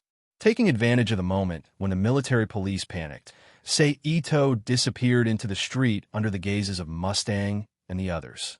The military police who rushed overleft a portion of them to take care of the injured and question Mustang and the Edward brothers. The rest of them continued to chase after Sei Ito. After shaking off the military police, Sei Ito first rushed back to his home in St. Teller. After discovering that his home had been destroyed and that there were military police guarding it, he quickly left the house and came to a dark place. This was a hidden place that Sei Ito found when he first came to St. Teller. He told Yi about it as a secret rendezvous point if something happened. Of course, if something happened here, Sei Ito would have other means to contact Yi. In the dark, Sei Ito walked in step by step while shouting, "Yi, it's me. Come out." "Achung." After hearing Sei Ito's voice, Yi's voice immediately came from the darkness, and then a dark shadow rushed into Sei Ito's arms. Sei Ito hugged Yi and gently stroked Yi's back. He asked what happened at home. How did it become like that? After hearing Sei Ito's question, Yi gently stood up from Sei Ito's arms and said gloomily, "I don't know either. Suddenly, 2 of the cyborgs you mentioned attacked me, and then my home became like that. Is that so?" Sei Ito nodded and fell into deep thought. "But I learned from the cyborgs that someone named Roz wanted to take me hostage." Yi saw that Sei Ito was deep in thought and told him the information he received. "Oh, Roz." Sei Ito pondered for a moment and then said, "I think I know what's going on. However, Yi, you may have to go back to the Rubik's Cube world for a while. I'm going to do something in St. Teller." "What's wrong?" Yi asked with some confusion. "How should I put it? Someone framed me and said that I was the murderer of Matthias, and now I'm probably wanted all over the country. So, Sei Ito explained. I see. Yi nodded in understanding and was not worried at all. She knew how terrifying Sei Ito was alone. Then she turned into a ray of light and was taken into the Rubik's Cube world by Sei Ito. Phew! Without Yi's restraint, Sei Ito instantly felt relaxed, and the corners of his mouth unconsciously curled into a sneer. He looked at the location of the central government in the distance and disappeared into the darkness in an instant. When Sei Ito reappeared, he was already outside the Third Research Institute in St. Teller. Using a special technique different from this world, Sei Ito smoothly sneaked into the Third Research Institute and walked underground. Although they occasionally met one or two researchers along the way, they basically ignored the existence of Ito Sei. They just treated him as a stranger and didn't bother to talk to him. In this way, Sei Ito dispersed his initial caution and swaggered into the depths. Soon, Sei Ito reached the lowest level of the Third Research Institute. After destroying a thick steel door blocking his way, Sei Ito finally arrived at the true center of the lowest level. A pitch-black passage came into view. Sei Ito stepped into the passage from the door and stood in place, carefully sensing the changes in the air coming from both sides of the passage. After a moment, his eyes flickered, and he strode toward the right side of the passage. The passage was very long, and it looked like a straight line. However, Sei Ito could sense that there was a slight curve in the passage. At the very least, Sei Ito's current position was slightly different from where he had just arrived. Roar! Suddenly, a strange roar sounded in the passage. At first, it was very soft, but as Sei Ito went deeper and deeper into the passage, the roar gradually grew louder. Then, a bright yellow light appeared in a corner of the passage, illuminating a small area of the passage. Then, a few strange auras appeared in Sei Ito's senses.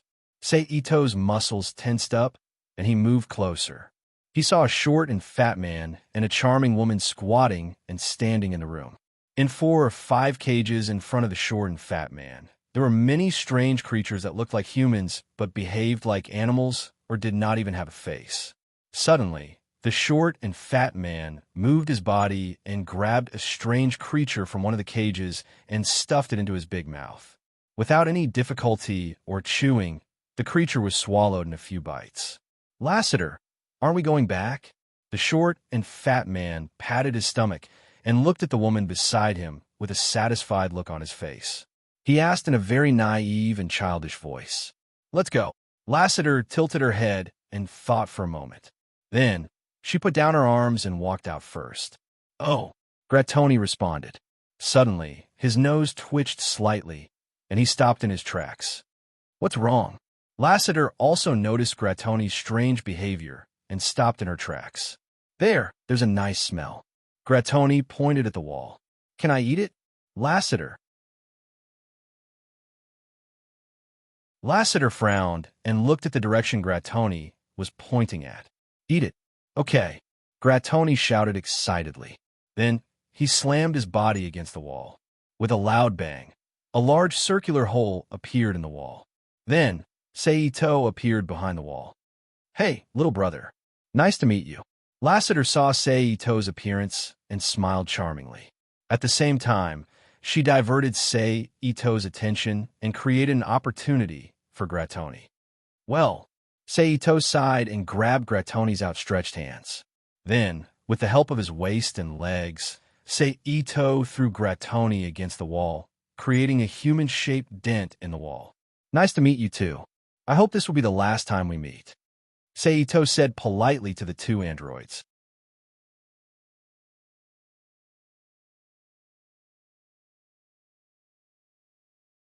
Chapter 167. Please add, please recommend, equals, you're very confident, little brother. Lust crossed her left hand in front of her chest, and the 5 fingers on her right hand turned into sharp thorns. She licked her fingers that had turned into sharp thorns and smiled charmingly. Walla walla. Fine stones fell to the ground one after another, causing a series of noises. Then Grattoni's fat body separated from a wall. He stood on the ground with his hands hanging down. "You'll know if I'm confident or not." Sei Ito stretched out his right hand, and the heavenly sword suddenly appeared in his right hand. He caught it before it fell to the ground. Looking at the sudden appearance of the heavenly sword, Lust's pupils shrank. She clearly didn't understand how the heavenly sword appeared. There was no trace of alchemy at all. This was even more exaggerated than his father. At the same time, a bad premonition appeared in Lust's heart.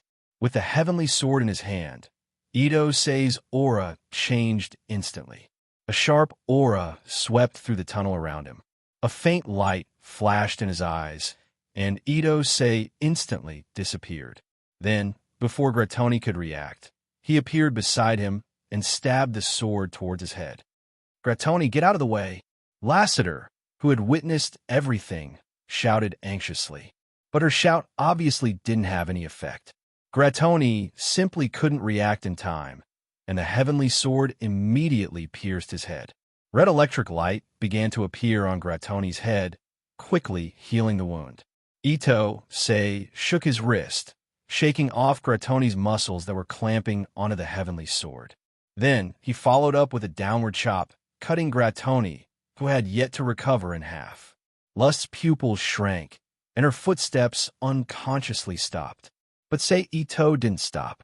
He ignored Grattoni, who was still recovering, and rushed in front of Lust, slashing his sword towards Lust's throat. Lust's body quickly leaned back, and the thorns at her right hand quickly collided with the heavenly sword.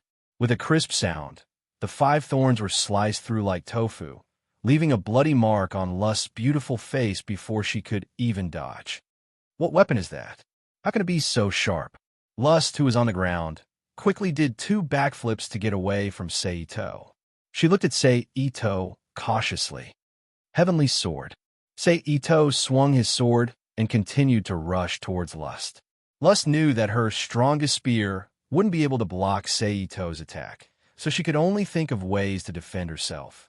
Both of his hands turned into sharp thorns, freely extending and retracting like wishful wands, quickly stabbing towards Sei Ito. Sei Ito's spiritual sense was very sharp. He quickly dodged Last's piercing and rushed towards her. Lassiter quickly retreated while stabbing at the same time. She tried her best to change the way she moved. Both of them were very fast, but Lust's physical skills were obviously not as good as Sei Ito's. In the entire steel world, there were only a few people who could win against Sei Ito in terms of physical skills.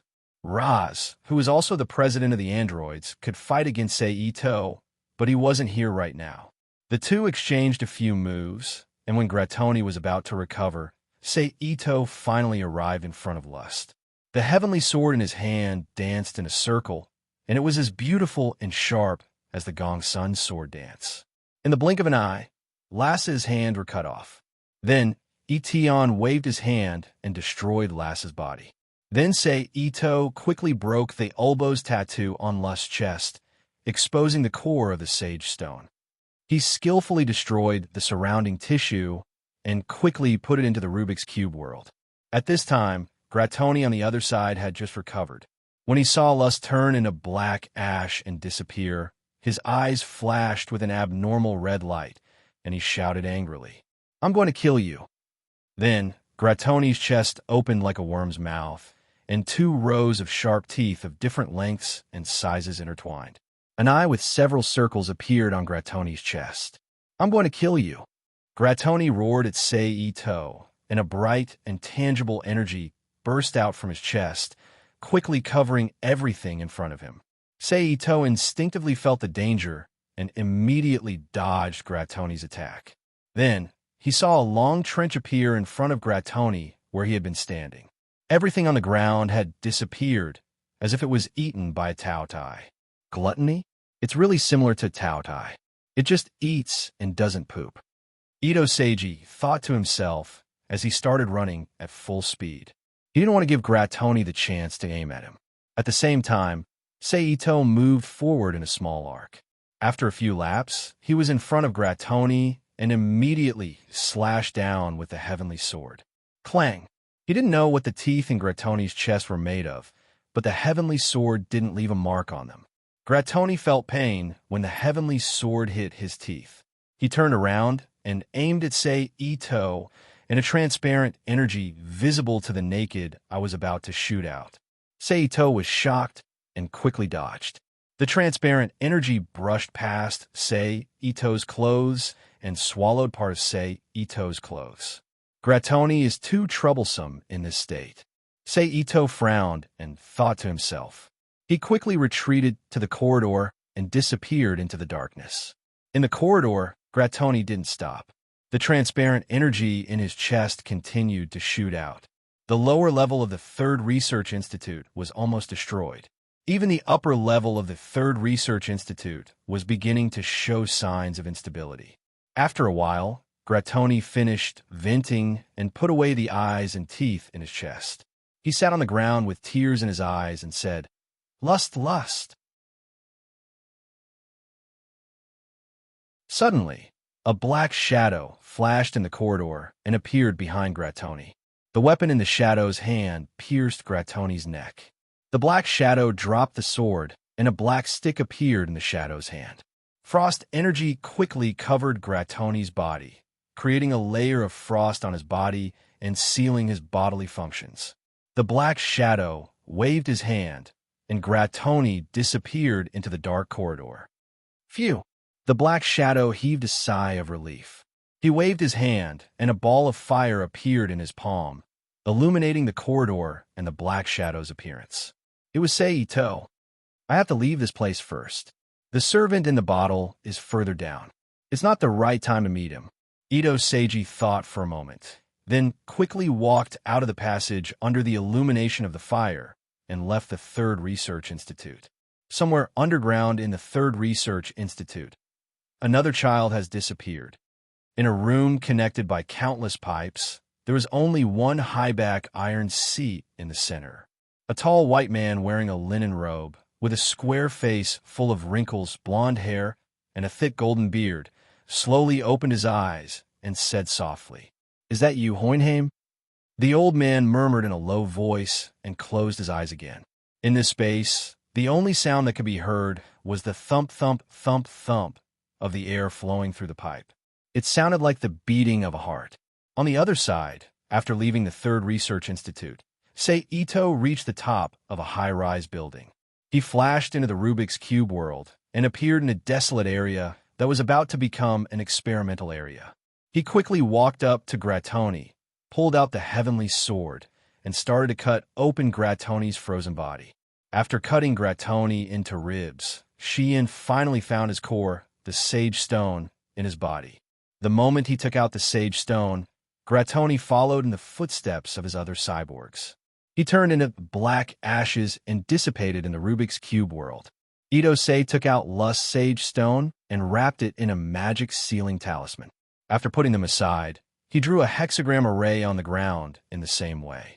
This time, although the pattern was the same as the previous two times, there was an extra circle and a circle of runes.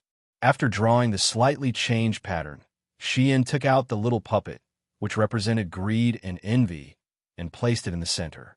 The Sage Stone, which represented lust and gluttony, was placed in the puppet's hands. Shien placed 5 thicker wooden sticks and talismans around it. He summoned a blank talisman and tapped it with his soul power to activate the magic circle. A silver light, which was obviously stronger than the previous times, suddenly flashed. The little puppet in the center quickly absorbed the soul power of the 2 Sage Stones.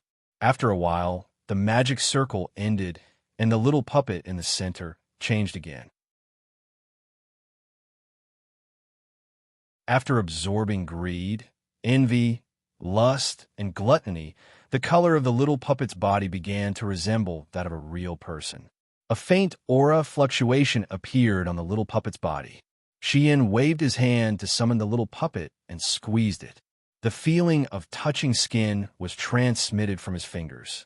Shien was satisfied with the little puppet and the 2 Sage Stones. After that, he returned to the room in the central area to accompany Yi Yi.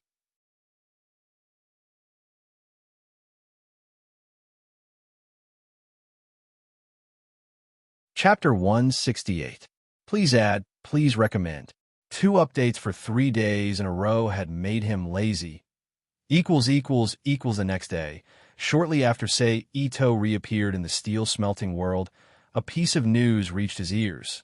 The crazy executioner Zolf J. Kimbley, who was convicted of war crimes and killing his superiors, had been released from prison.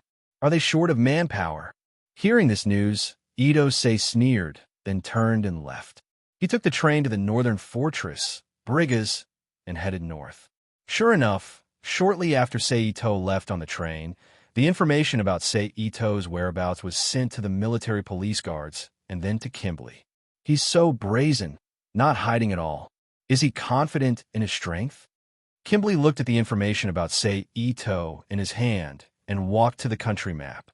He looked up at the north on the map and thought to himself, "It's time for me to show up."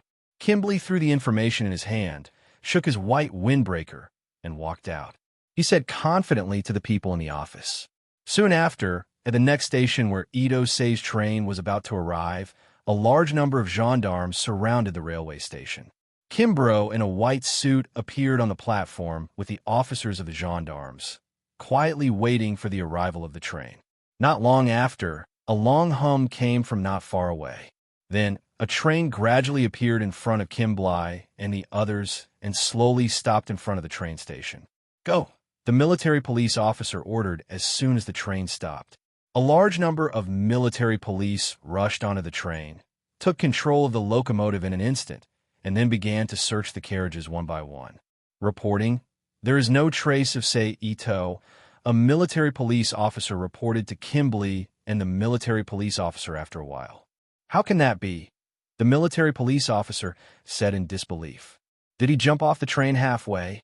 Kimbley whispered and then ordered, "Withdraw. Inform the people below to immediately pay attention to the situation at each train station. We must find Sei Ito." "Yes, sir." The military police officer saluted and turned to leave. Not long after Kimbley and the gendarmerie left, a pair of hands reached out from the bottom of one of the train carriages. Ito Sei then turned over and stood on the platform. "Your methods are too outdated," Sei Ito mocked in a low voice. Although there would be a group of military police checking at every stop along the way, it was obvious that Sei Ito was better at hiding. After easily avoiding the checks everywhere, they finally arrived at the town where the northern fortress, Brigas, was located. The moment Sei Ito strutted out of the train station, he was immediately discovered by several military policemen on guard duty. Hearing the shout of a military policeman, the other military policemen immediately came back to their senses. One of them stayed behind to report to the headquarters that was waiting for news, while the others rushed towards Sei Ito with their guns. "Stop!" the military policemen shouted as they ran. The onlookers who did not know what was going on were all startled and looked at them subconsciously. While the military policemen were shouting, Sei Ito put his palms together and pressed them on the ground. In an instant, the snow on the ground turned into water, and then bubbles rose from the water and quickly flowed towards the military policeman. One of the gendarmes didn't notice that the water had covered his feet. He immediately felt a burning sensation on his leg. He screamed subconsciously and fell to the ground. In the blink of an eye, he was submerged in the water. Then, a series of screams sounded. The gendarmes got up from the ground and ran out like crazy, rolling in the snow beside him. In an instant, a steaming hot air appeared above his body. Seeing that the hot water had stopped the military policeman, Sei Ito ignored him and turned to leave. He continued to walk north. The northern city was indeed a city close to the fortress. It was covered in snow. Not only was it cold, but the snow under his feet was also thick enough to drag his feet. After an unknown amount of time, Sei Ito finally arrived in front of a fence. This was the warning line of the northern fortress, Brigas. As soon as he stepped into the range of the fence, the snow under his feet was no longer just snow. There was no telling if there was any danger inside. At the same time, he also had to pay attention to the sneak attacks of the Brigas soldiers hidden around him. However, this danger was nothing to Sei Ito. Lifting his leg, Sei Ito stepped into the range of the fence and walked step by step into the depths. Not long after Sei Ito walked in, the weather in the mountains had suddenly changed. The wind mixed with the snow quickly rushed over and blocked Sei Ito's sight. Seeing this, Sei Ito could only set up a layer of psychic force in front of him and continue to move forward. The weather in the mountains was as unpredictable as a child's face. The snowstorm that had lasted for less than half an hour had stopped in the blink of an eye, leaving behind a vast expanse of whiteness. It was as if the snowstorm had never existed. Sei Ito walked a little further in. Suddenly, his expression changed. He turned around abruptly and stretched out his hand to block the attacking steel giant. His body moved with the weapon, and with a turn of his hand, he threw the enemy out. At this time, the surrounding ground also moved. Several guns were aimed at Sei Ito and were about to fire. Alchemy light flashed under Sei Ito's feet, and the surrounding snow immediately turned into a thick layer of ice, freezing the armed soldiers around him. At this time, the brawny man who was thrown out stood up again. He looked at the frozen soldiers around him and shouted angrily, "Bastard!" As he spoke, he charged at Sei Ito again. Without seeing how Sei Ito did anything, the brawny man felt a chill under his feet. Then, he could not move his legs anymore. "You are a spy from Dorikoma." The brawny man's expression turned ugly, but he still shouted sternly. "I am not a spy from Dorikoma," Sei Ito said with a frown. "How dare you deny it?" The brawny man said in disbelief. "If you're not a spy from Dorikoma, who would come here? Do you think this is a tourist attraction?" "I don't care. I'm not a spy from Dorikoma. It doesn't matter if you believe me or not," Sei Ito said helplessly as he shrugged. "If you're not a spy, why are you here?" the brawny man asked. He had become Sei Ito's captive. If it was Sei Ito who had become his captive, he would have brought him back to the fortress and interrogated him. "I am here to do something," Sei Ito said. He looked at the brawny man and said, "You happen to be a soldier of the fortress. Bring me in." Sei Ito then activated the alchemy array and melted the ice under the brawny man's feet. The brawny man stretched his legs and looked at the frozen soldiers. He knew they had sacrificed their lives. He suppressed his anger and walked to Sei Ito's side. When he got close to Sei Ito, he suddenly attacked Sei Ito. Sei Ito was prepared. He squatted down and kicked the brawny man to the ground. His hands on the ground glowed, and the brawny man's body was imprisoned again. "You better behave yourself. If I didn't need someone to bring me into the fortress, you would be dead by now," Sei Ito said as he got up and walked to the brawny man on the ground. Then, he picked up the brawny man's body and walked toward the fortress. A moment later, Sei Ito arrived at the fortress. He heard a shout and stopped. "Stop! We will shoot if you take another step forward," the soldier said when he saw Sei Ito stop. "Who is it?" "Former national alchemist Sei Ito. I have something to discuss with Major General Armstrong," Sei Ito said loudly. "Wait here," the soldier on top said. He left a few soldiers who were still aiming at Sei Ito and turned to leave. A moment later, a tall woman with long blonde hair and long bangs appeared on top of the fortress. Half of her face was covered by long bangs.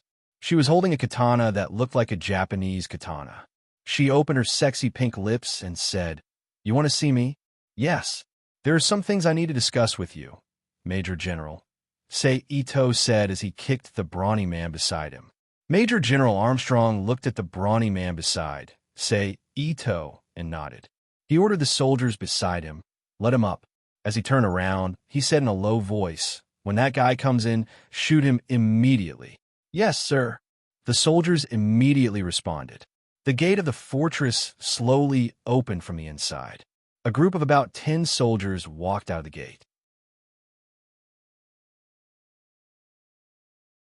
When they brought Sei Ito and the brawny man into the fortress, the soldiers immediately disappeared with the brawny man. Then, the sound of bullets being loaded could be heard. "Fire!" A loud shout was heard. In an instant, countless sparks flashed. A large number of bullets were fired at Sei Ito, who was on the ground. Seeing this, Sei Ito's armor flashed, and an iron wall appeared beside Saito. Then, a series of ding, ding, dang, dang sounds could be heard. Major General Armstrong, is this how you treat your guests? Saito asked loudly from behind the wall. However, he was answered by the sound of a cannonball being fired and a violent explosion. The strong explosion caused the iron wall in front of Saito to shake.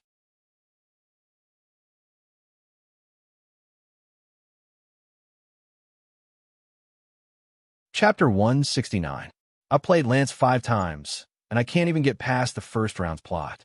I can't take it anymore. Please add. Please recommend. Equals.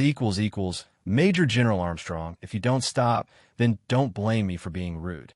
Saito shouted from behind the iron wall, but what answered him was an even fiercer attack. He no longer hesitated and decisively activated his alchemy. Several iron walls instantly emerged from the floor and appeared under the feet of the surrounding soldiers, sending them flying. Don't stop, continue. Major General Armstrong did not care about the injuries of the soldiers who were sent flying. He just continued to shout loudly. Yes, the soldiers on the side quickly responded and brought over more guns and ammunition.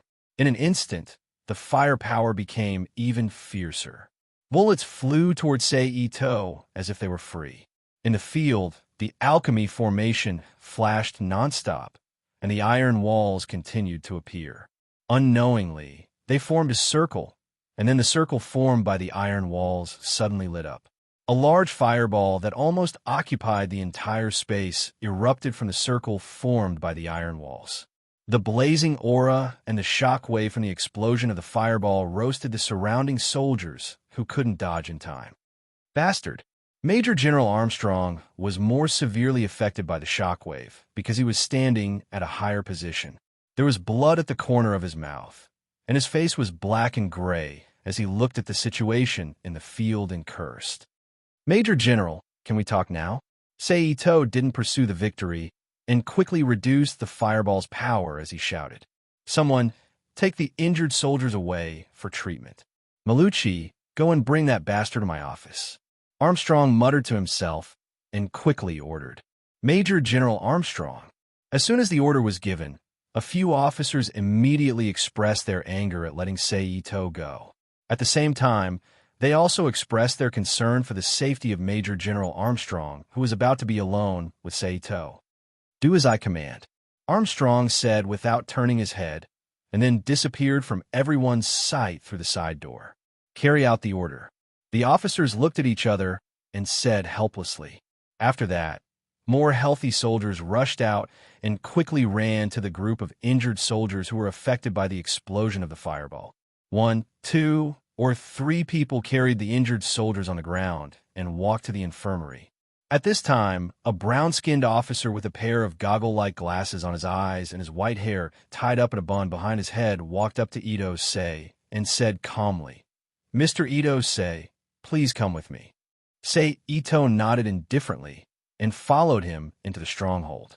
After a few turns, they finally arrived at a room. The man knocked on the door and said, Major General, Ito is here. Let him in. Major General Armstrong's unique voice sounded from inside the room. Then, the man opened the door and stood sideways to look at Saito. Saito understood and strode in. With a muffled bang, the door was closed again after he entered the room. The brown-skinned man did not follow him in. He must have stayed at the door to guard it. Well, it's just the two of us now. Tell me why you're here. Former national alchemist, now national wanted criminal, Saito. Armstrong sat on a wooden chair with his right leg crossed over his left leg. He held a sword in his left hand and placed his right hand on the table beside him. His index finger tapped lightly as he looked at Saito and said in a deep voice. A sense of heaviness in the atmosphere instantly overwhelmed Ito Sei, who was still standing. How could this oppressive feeling, which might be uncomfortable for ordinary people, affect Saito? He completely ignored Major General Armstrong's question and walked to the side to sit down. He leaned back slightly, put his hands behind his back, crossed his legs, and looked at Armstrong in front of him without speaking. Armstrong frowned when Saito looked at him. His hand holding the sword tightened unconsciously as if he wanted to kill him at any time. After a while, Sei Ito, who felt a little bored, looked straight and said, I plan to stay in Briga's fortress for a while. I hope to get your permission. Why? After Major General Armstrong heard Sei Ito's request, he did not agree or disagree. He just asked, I need to stay for some reason. Sei Ito said, Of course, I will do something for you during my stay. Do you think I will take in a national wanted criminal? Major General Armstrong looked at Sei Ito mockingly. Why not? Sei Ito straightened up and spread his hands. As far as I know, there are many soldiers and brigas who do not comply with national regulations or commit crimes, right? So what? Major General Armstrong said disdainfully. Nothing. I'm just stating a reason why you can let me stay in the fortress. Sei Ito replied with a smile. But that's not enough. I need you to tell me the truth about your purpose of coming to the fortress. Otherwise, I won't agree. Major General Armstrong said. How should I put it? I can only guarantee that this has nothing to do with your fortress. It's just a coincidence that I need to stay in the fortress for a while, but I believe it won't be long. As for the other matters, it's personal. It shouldn't be a matter of disclosure. Sei Ito shrugged. Is that so? Major General Armstrong first looked at Sei Ito for a moment, then said, Well then, I agree to let you stay in the fortress. But if you do anything unusual, don't blame me for being rude. Don't worry, I'm just here to do something. I'll leave once I'm done. I won't affect Briga's normal operations. Sei Ito chuckled. But rules are rules. You still have to work for Brigas. Major General Armstrong replied, then shouted, Major, take him to work. Yes, sir. The door was opened, and the man who led Sei Ito here appeared in the room again, quietly looking at Sei Ito. How straightforward. Sei Ito sighed, amused, and followed the man out of the room. Hey, what's your name?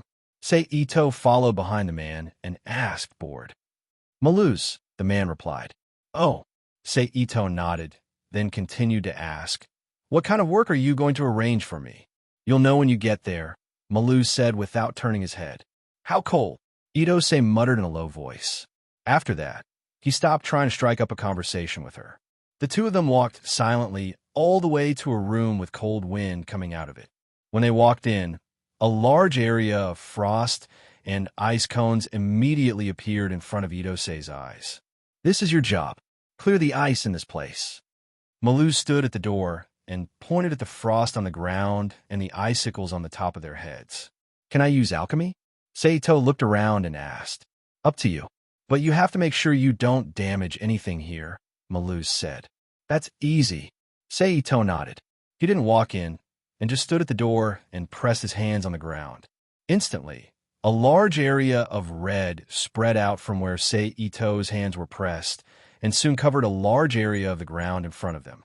Immediately, steam rose from the ground, and the icicles on the top melted and fell to the ground, shattering into pieces of ice.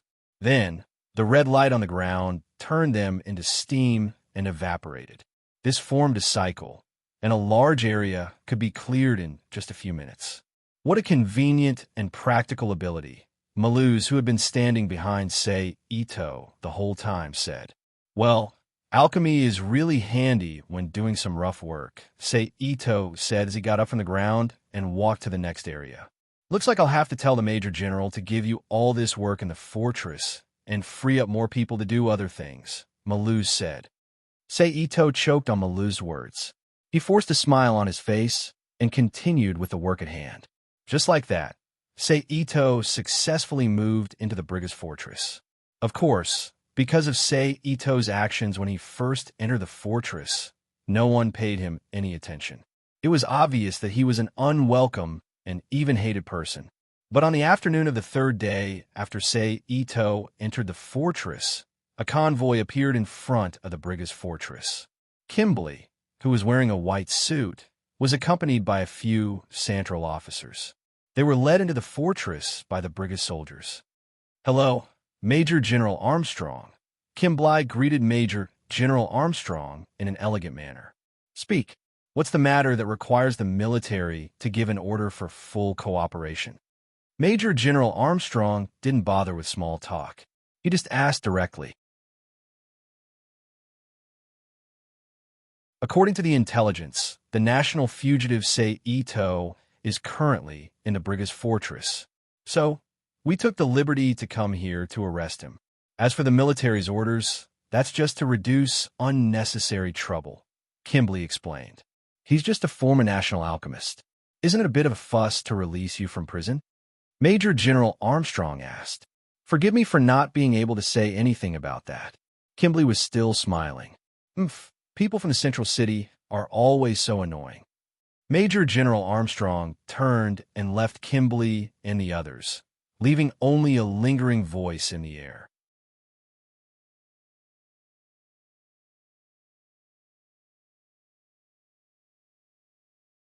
Chapter 170.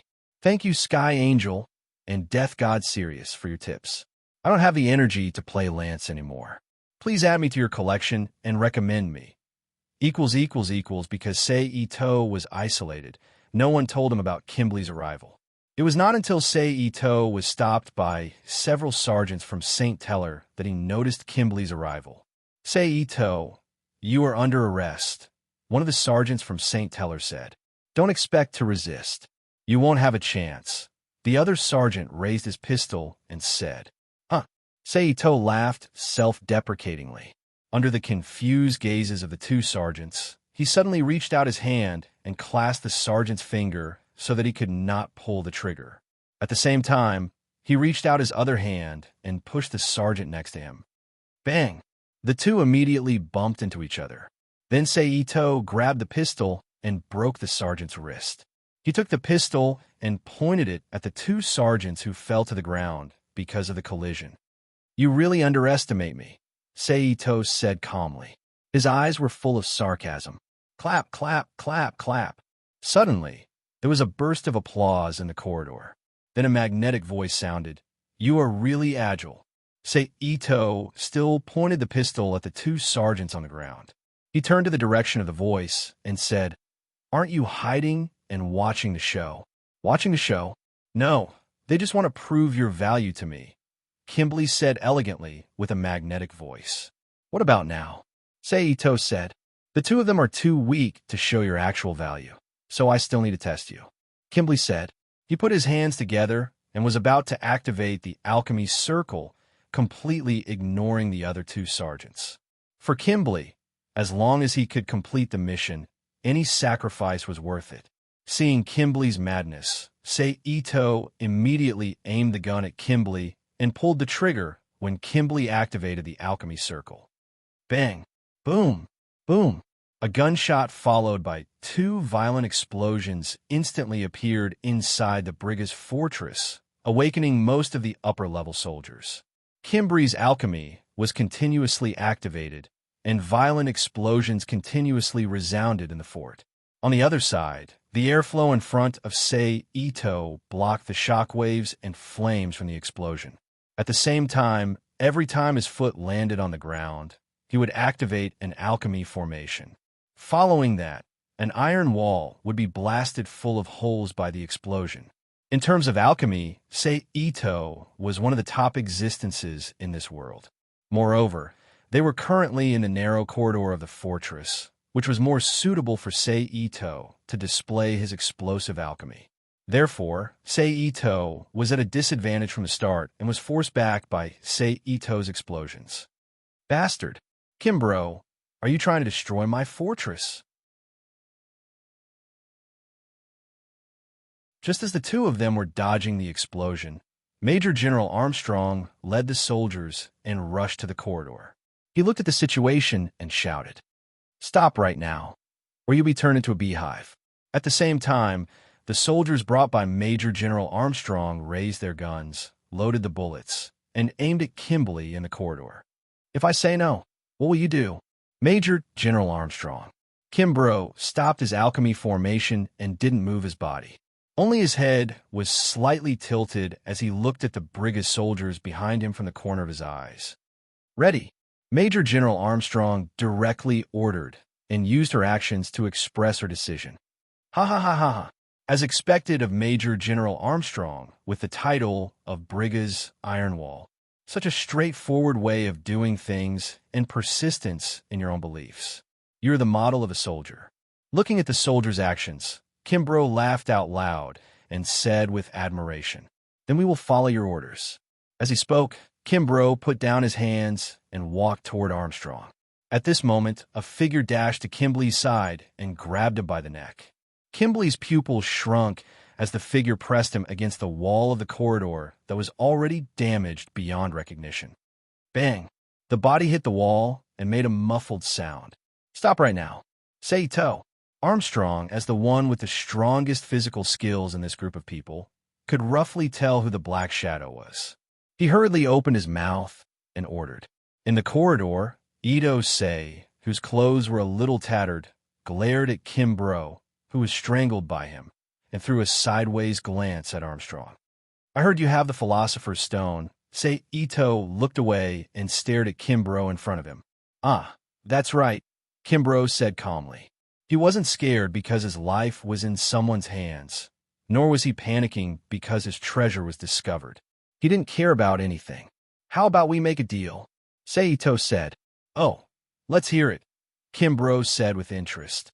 However, Sei Ito didn't say anything immediately. He let go of Kimbrough's neck and walked toward Major General Armstrong. He walked past Major General Armstrong as the soldiers of Brigas watched him nervously. "Men, clean up the corridor in front of us." Major General Armstrong didn't say anything about Sei Ito's actions. Instead, he ordered loudly, "Yes, sir." Immediately, several soldiers rushed to the middle of the corridor and started to clean up the corridor. "I'm sorry," Kimbrough said to Major General Armstrong and left to search for Sei Ito. "These two bastards are not good people," Armstrong cursed in a low voice. "Should we?" One of the officers whispered to Major General Armstrong as he made a cutting motion with his hand. "Forget it. Let's not talk about the army that Kimbrough represents. Are you confident in killing Sei Ito?" Major General Armstrong asked. The officer was taken aback by the question. He thought about the siege when Sei Ito first entered the stronghold. If Sei Ito didn't show mercy, many soldiers would have died. As for the military that Kimbley represented, the Northern Army had never cared about him. If Major General Armstrong wanted to, he could just charge into the city center and kill his way there. "Just keep an eye on those two. Don't worry about the rest," Major General Armstrong said. "Yes, sir," the officer replied and turned to instruct the soldiers to clean up the corridor. "Let's hear your deal."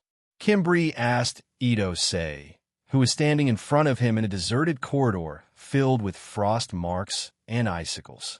"You're working for the androids now, right?" Sei Ito didn't answer directly. "That's right," Kimbrough nodded and admitted. He wasn't surprised that Sei Ito knew about the androids. "I'll get rid of all of them. How about you work for me?" "Of course, this is just a suggestion and not a deal," Sei Ito said.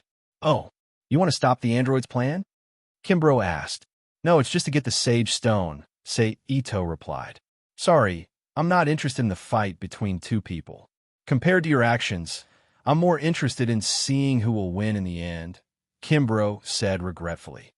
"You still believe that they can complete the plan?" Sei Ito asked doubtfully. "Who knows?" Kimbrough closed his eyes and shook his head. He then said, "Let's talk about your deal. I'm only interested in it now. I need to collect resources, no matter what form they take. So, I need someone to help me collect them. There's no limit to the number of hands, as long as you can inform me when the things are ready," Sei Ito said. "Oh, I could do whatever I want?" Kimbrough said with interest. "As long as you can prepare the things for me. You could do anything else," Sei Ito said. "I'm interested, but the time isn't right," Kimbrough said regretfully again. "You want to pursue perfection?" Sei Ito frowned. "That's right, so we'll have to fight eventually. Unfortunately, this isn't a good battlefield," Kimbrough said regretfully as he turned to leave. "I believe that day won't be far away," Sei Ito muttered to himself as he watched Kimbrough's disappearing figure. Then, he went back to clearing the ice. "You're tuning into the Warrior Lore YouTube channel. Don't forget to subscribe and join us on this journey to catch the most captivating stories.